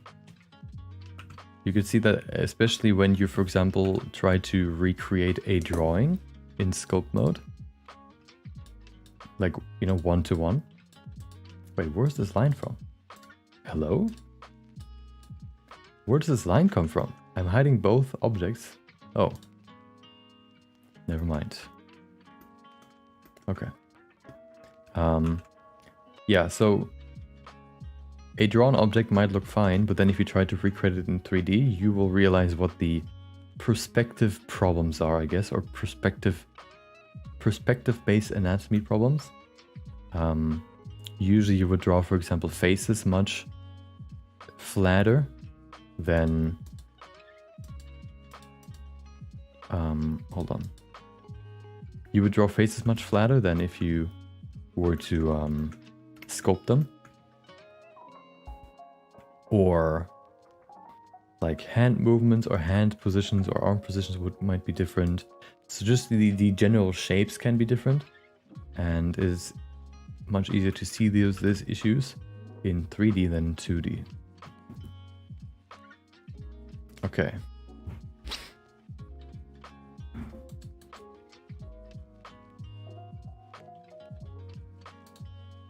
Oh, right, I remember what I wanted to do. Remove the clipping.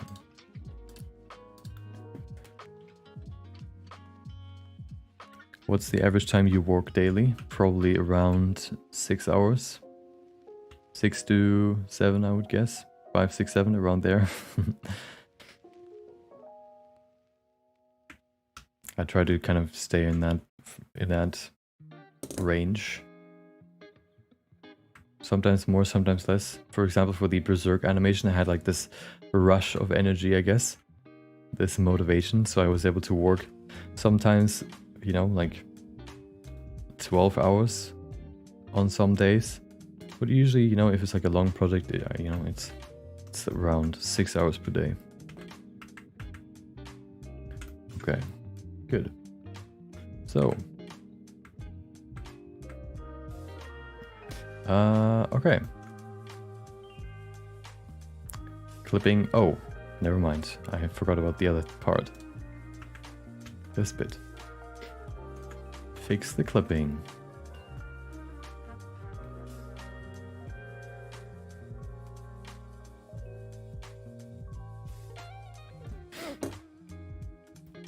How's the animation so far? Pretty good. Fully blocked out. Now it's just about refining it. If you scroll back in the stream, you can see us watching the current state of the animation, I guess, unrefined.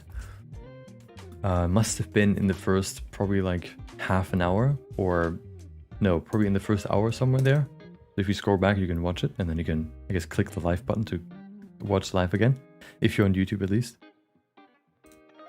Yeah, see you on Monday, Bipin. Hope you have a good weekend.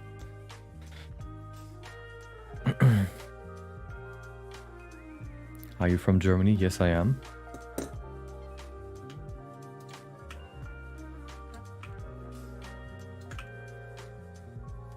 How is it that everybody just says Germany immediately and not like Switzerland or I don't know, something else around Germany? Maybe because Germany is the one that maybe is the most known. I don't know. Why aren't you smiling? I like your smile. Why I will smile when it's appropriate. If I would smile every time, you know, forever, at some point the smile wouldn't really be a smile anymore. It would just be my normal face. So you have to space out the smile, so it actually is something, you know, somebody is would be looking forward to.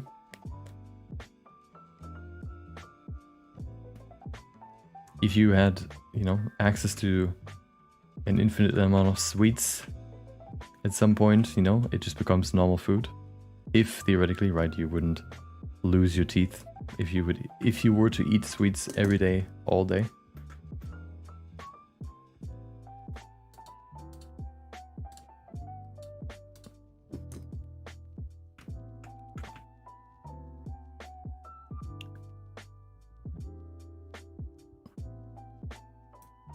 Do you have a job? Nope.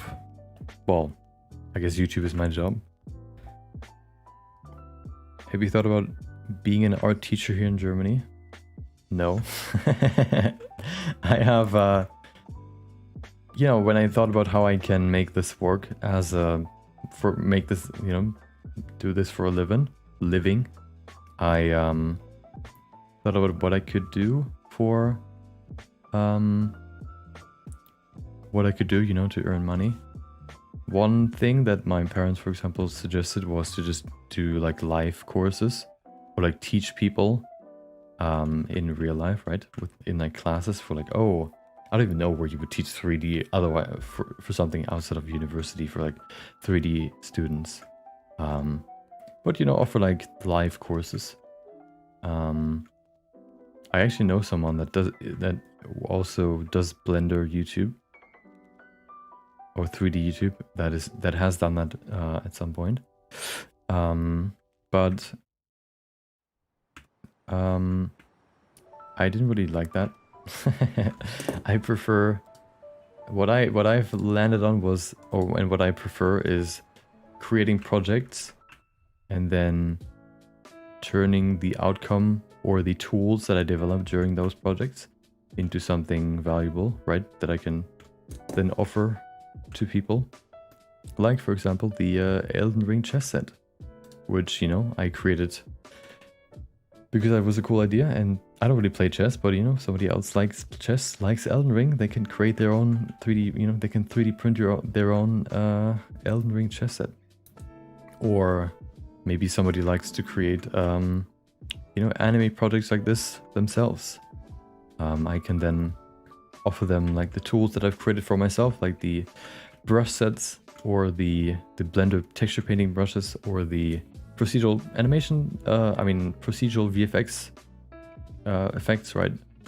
And people can get those instead of, yeah, that's something that I prefer to do than doing teaching, because the problem is always with other stuff that I haven't done so far is that those things are always something that takes away from me making more videos and doing more projects. Like if I were to, for example, teach, I would have to spend probably like a whole day. If I were to like drive somewhere, for example, and then have a class there, I would have to spend a whole day just doing that. That I could spend on just creating more projects and work on a project for more, right? And create more videos. And yeah, and you know, just basically turning the tools that I use, for example, or the products that I create, into something that can then other people can enjoy, I guess, and purchase. Doesn't really take away from that, and that's why I kind of decided to do this.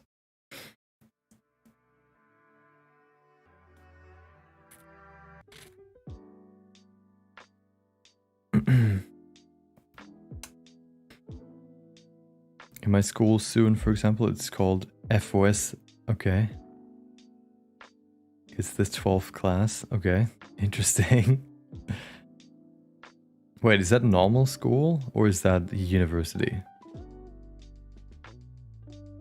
Teaching is that you have to do the same project each class, I think is, yeah, that's also, yeah, it's, I like, you know, I think if you're passionate about something, you always enjoy teaching people about like why you're passionate about it, basically, right? You know, you kind of like teaching.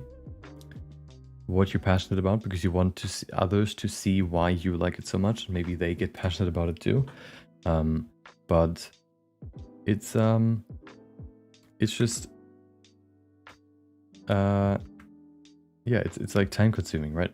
So you have to kind of decide what you want to spend your time on. Unfortunately. Okay.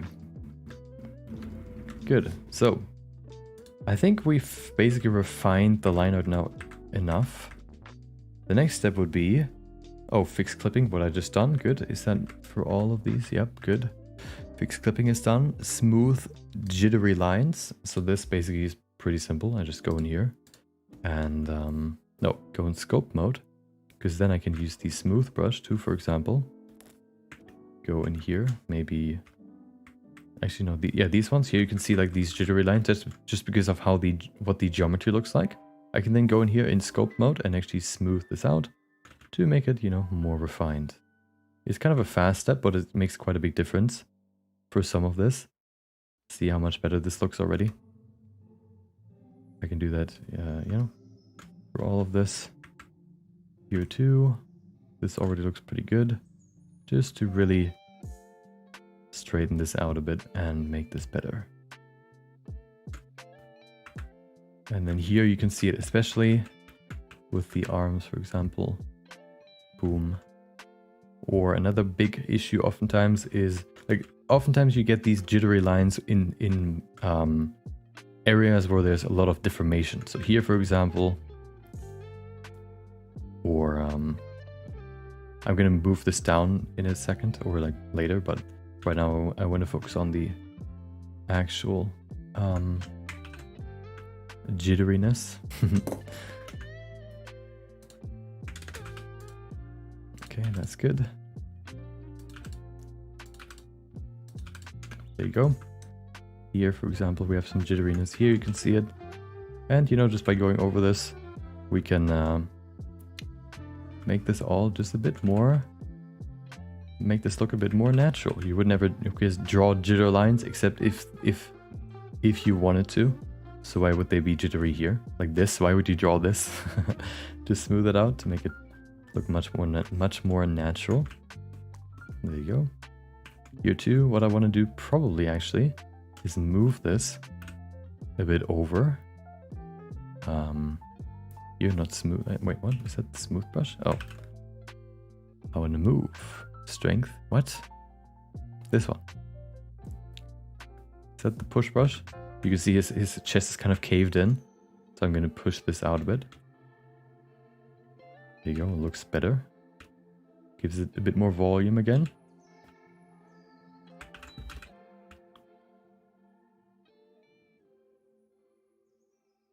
This one's also a bit jittery. If we can fix this, there you go. There you go. And that's basically just for some of the lines that are just a little bit too nervous to be here. Like here. Ta-da. And that's kind of the next step. Okay.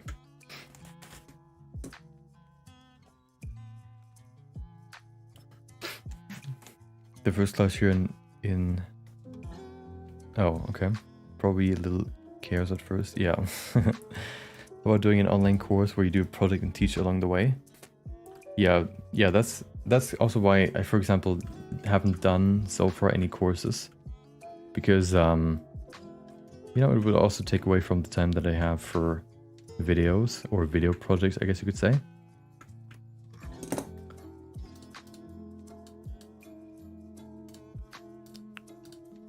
Yeah, that's why, for example, I haven't done a course yet. Maybe at some point, but right now I would like to do more projects.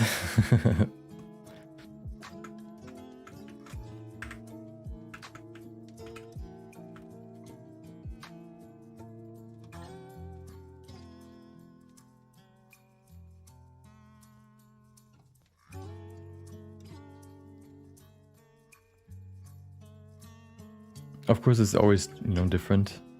That's, for example, why you oftentimes see like people that... What? Oh. Wait, is that really that way? Interesting.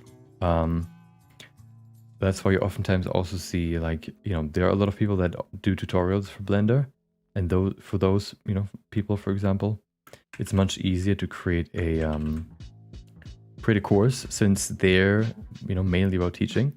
So it makes sense to do courses, for example. And they also don't work on projects to create they don't necessarily create projects, right, in their videos or for their videos. So it's a bit easier for them to, you know, work on courses on the side. Like if I were to, for example, create the videos that I did, I don't know, like a year ago or so, where I created like, oh, this sculpting brush is, nobody knows about this sculpting brush, this insane sculpting brush, right? I don't really need to create a project around that. I kind of did that there just because I wanted to. I created a project to kind of show off the brush the best way, right? But I wouldn't really have to do that. I could also just show, like, in a basic blend file how it works. So yeah, you don't need to create a project for tutorials, for example. So there it makes creating courses a bit easier. Or it makes more sense, I guess. Okay.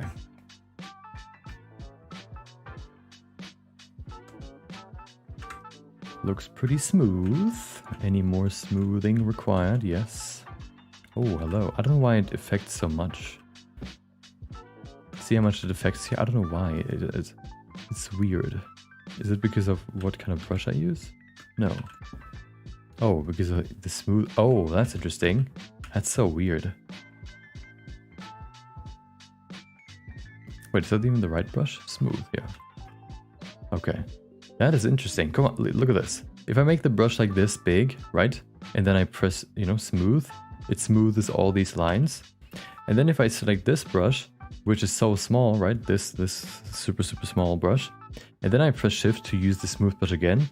It retains the radius of the cursor of the smooth brush. So it just replaces this cursor's radius and just replaces it with this one. That's weird.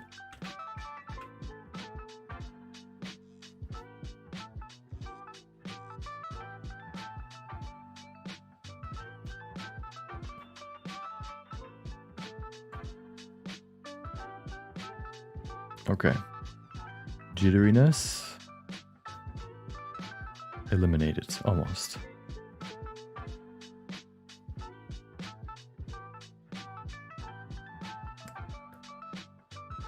Okay.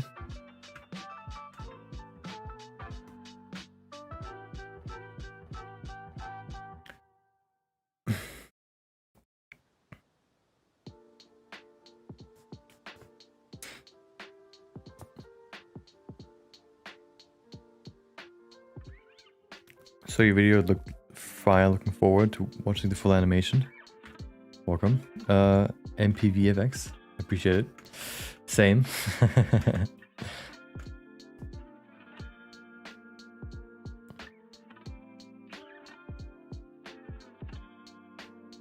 Okay, that looks fine. Not too much jittering going on.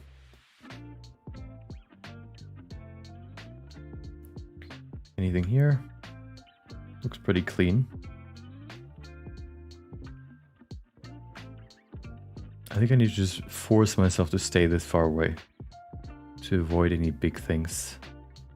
What is happening? Nothing. Okay. I was wondering if the brush still works.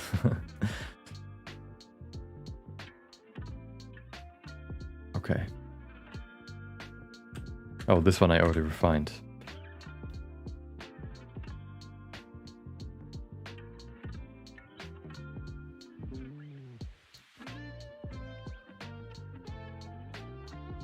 There you go. Perfect.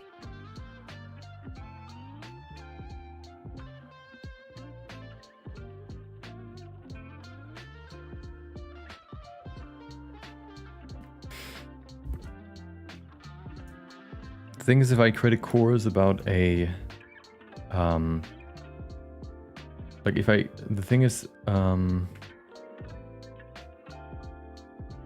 you know, usually you would create a course around a certain project to teach certain techniques.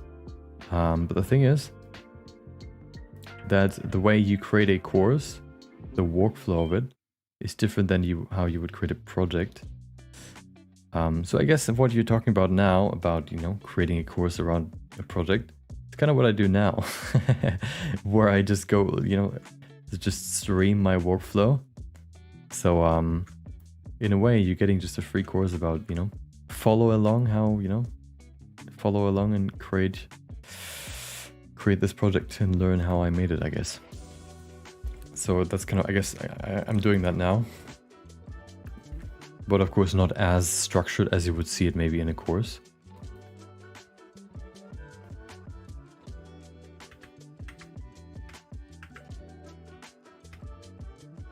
Oh, what happened here? Hello.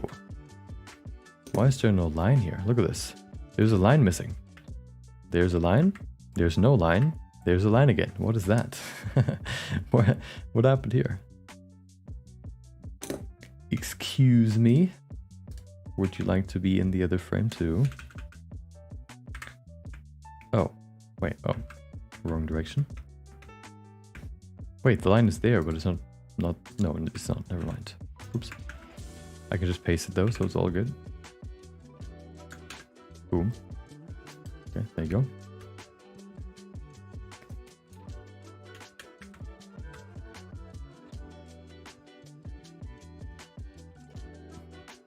Okay, perfect.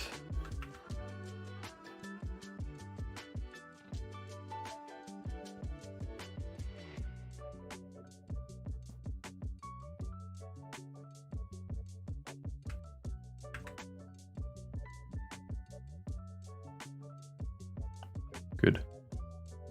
I don't see any rascal line being too jittery. Oh, here we have some more.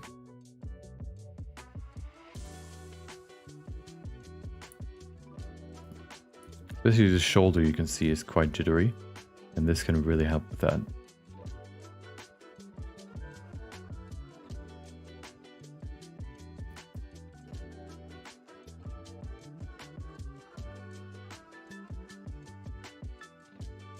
Okay. I think although their tutorial project seems a bit big, it's focused on one aspect, not like your project with the whole workflow. Yeah, maybe. Maybe. I mean, there are different kinds of courses, right? Sometimes you follow like throughout the whole project that you create together with the person. Sometimes it's more about a certain aspect. I have never watched a course. Well, I've never been deep in courses. I consumed that many, so I couldn't really tell you. I don't have too much knowledge, you know, over it, but that's kind of always how I, like, when somebody like advertises like, oh, I have this course right here. It's, you know, you can kind of, you know, gather what the course is about. And then, you know, slowly but surely, you know more, you know, I guess like what the average course is about.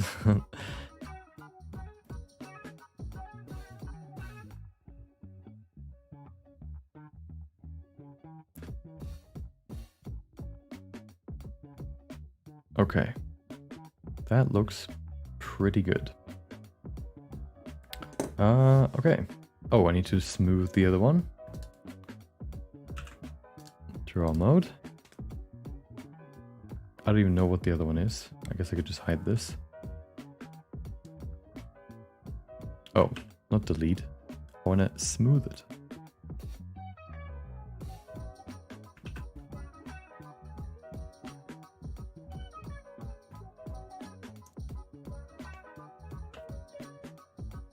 It looks actually pretty good already. There's nothing really I want to change. So it's fine. Good. So that step is done too. This one is usually a pretty fast step because it's just about... Oh, I forgot about the other frames. I always forget about that. Any frames? Any weird frames here?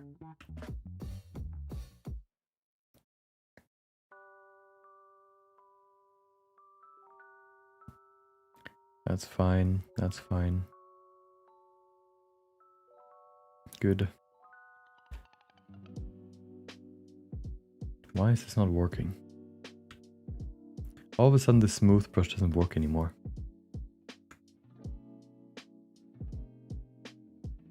Oh, it's just very weak for some reason. Weird. Maybe it should be bigger. Does it work better then? Not really. Weird. Could also be because of the stroke type or how the stroke works. When do you start learning Blender?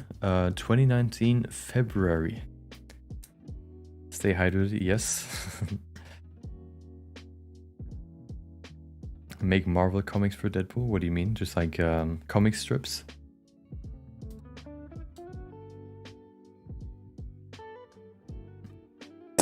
You could take a scene from a short you're working on and make a course? Yeah.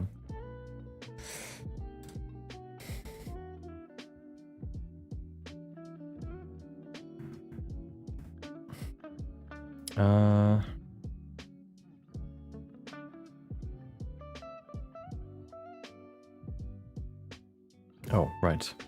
I remember why I'm here. Oh.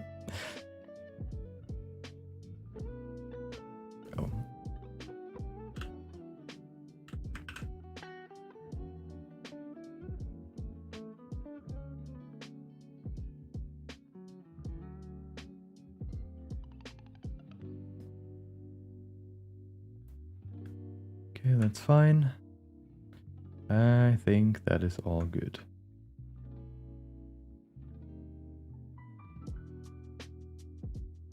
Okay. Oh, that looks a bit jittery. The strap.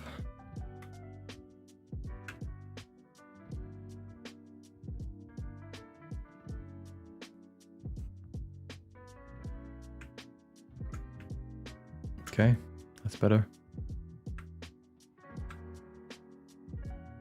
Okay, I think that's it. Good. So, that is refining the lines. Now, basically, the next step is fix manual line offset. Oh, do I have to do that here? Yes, I do. The lines are not fully done yet, but unfortunately, the stream is done. We went 30 minutes past the normal time, okay? But that's fine. We were concentrated, so it's all good. Yes, so you know I'm gonna work on this, of course, obviously. We will continue working on this on Monday, of course.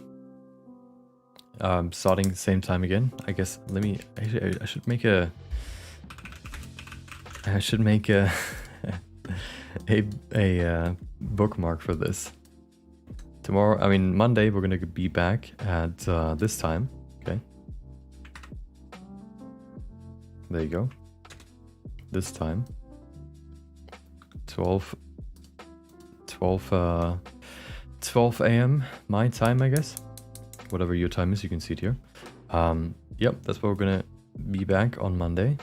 Where we're gonna continue not working on this scene because this is gonna be done, but on other scenes, refining it more and more and more until all the scenes are finished.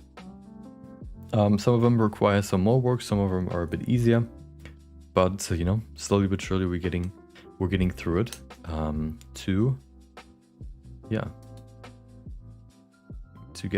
To get this done. I don't know how much longer this is gonna take, but I would probably guess that it's gonna take at least next week. So yeah, if you want to join, of course, you can do that. Of course, same time every time, 12 a.m. to 4 p.m. my time. Of course, you can see your time here. Yeah, was just coming here. Yeah, there's always at least some person that just joined. If you want to join, you can join back on Monday. Hope, you know, everybody has a good weekend. Hope they also have a good rest of their Friday. Also, I hope, of course, that you've enjoyed your what is it? Oh, your stay here. Hope you enjoyed the stream. Of course, if you want to get notified when I go live, you can also join the Discord. There should be a link in the description. For anything, you know, if you want to see anything else from me that I do, you can check the link in the description, or just the videos, I guess, on YouTube. Yeah, otherwise, hope you have a good rest of your day. Maybe I'll see you next time. Until then, see ya. Play the animation. Okay, let's play the animation real quick. Oops, that's Photoshop. Damn it. Let's play the animation one time and then we're done.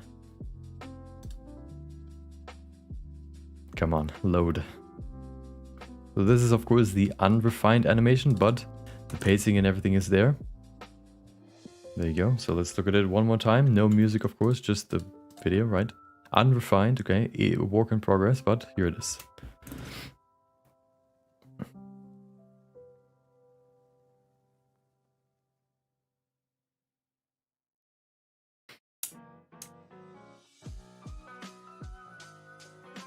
That's the scene we're just working on.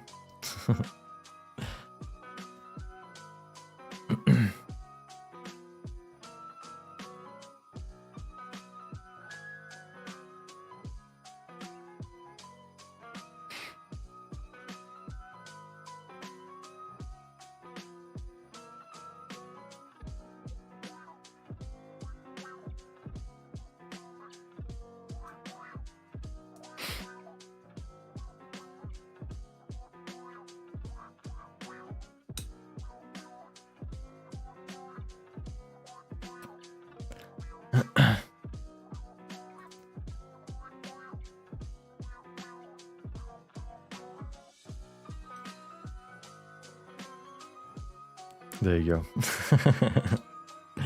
So that's what we're gonna, yeah, so basically the first few scenes, so this one's finished, this one's done, this one's done, this one's done, this one's done, and this one's the one we're working on now. So you can see we have a few more in front of us, but of course some of them, like this one for example, this one, or this one, you know, you don't really have many lines to fix. So these ones are a bit easier, but some of them, you know, we're also going to draw like in these magenta frames. We're going to add some impact frames and stuff. So, you know, slowly but surely getting through it. And I also think that the beginning frames are a bit, you know, the more we, you know, like the later parts here in terms of framing and animation and like all that stuff. I actually think I've also gotten better at just overall like capturing like the anime, not look, but like the filmmaking aspect of it, and just generally, you know, creating a more cohesive style, I guess. But yeah, there it is. Can't be here next weekend, but I'll try. Well, whenever you have time, I guess you can join. Yeah, there you go. Okay, yeah, so we're gonna continue working on this. This will be done. Maybe this will also be done, probably. And then we'll probably work on this shot next on Monday, which is this. Pew. So there's not too much that we need to do here. There's going to be a bit more like, you can see he just disappears at the moment.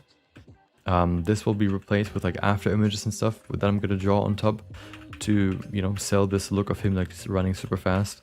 And then maybe some more stuff in here in between. We'll see. But this is probably going to be the shot that we're going to work on then. Yeah, so hope you have a good weekend. Maybe I'll see you next time. Until then, see ya.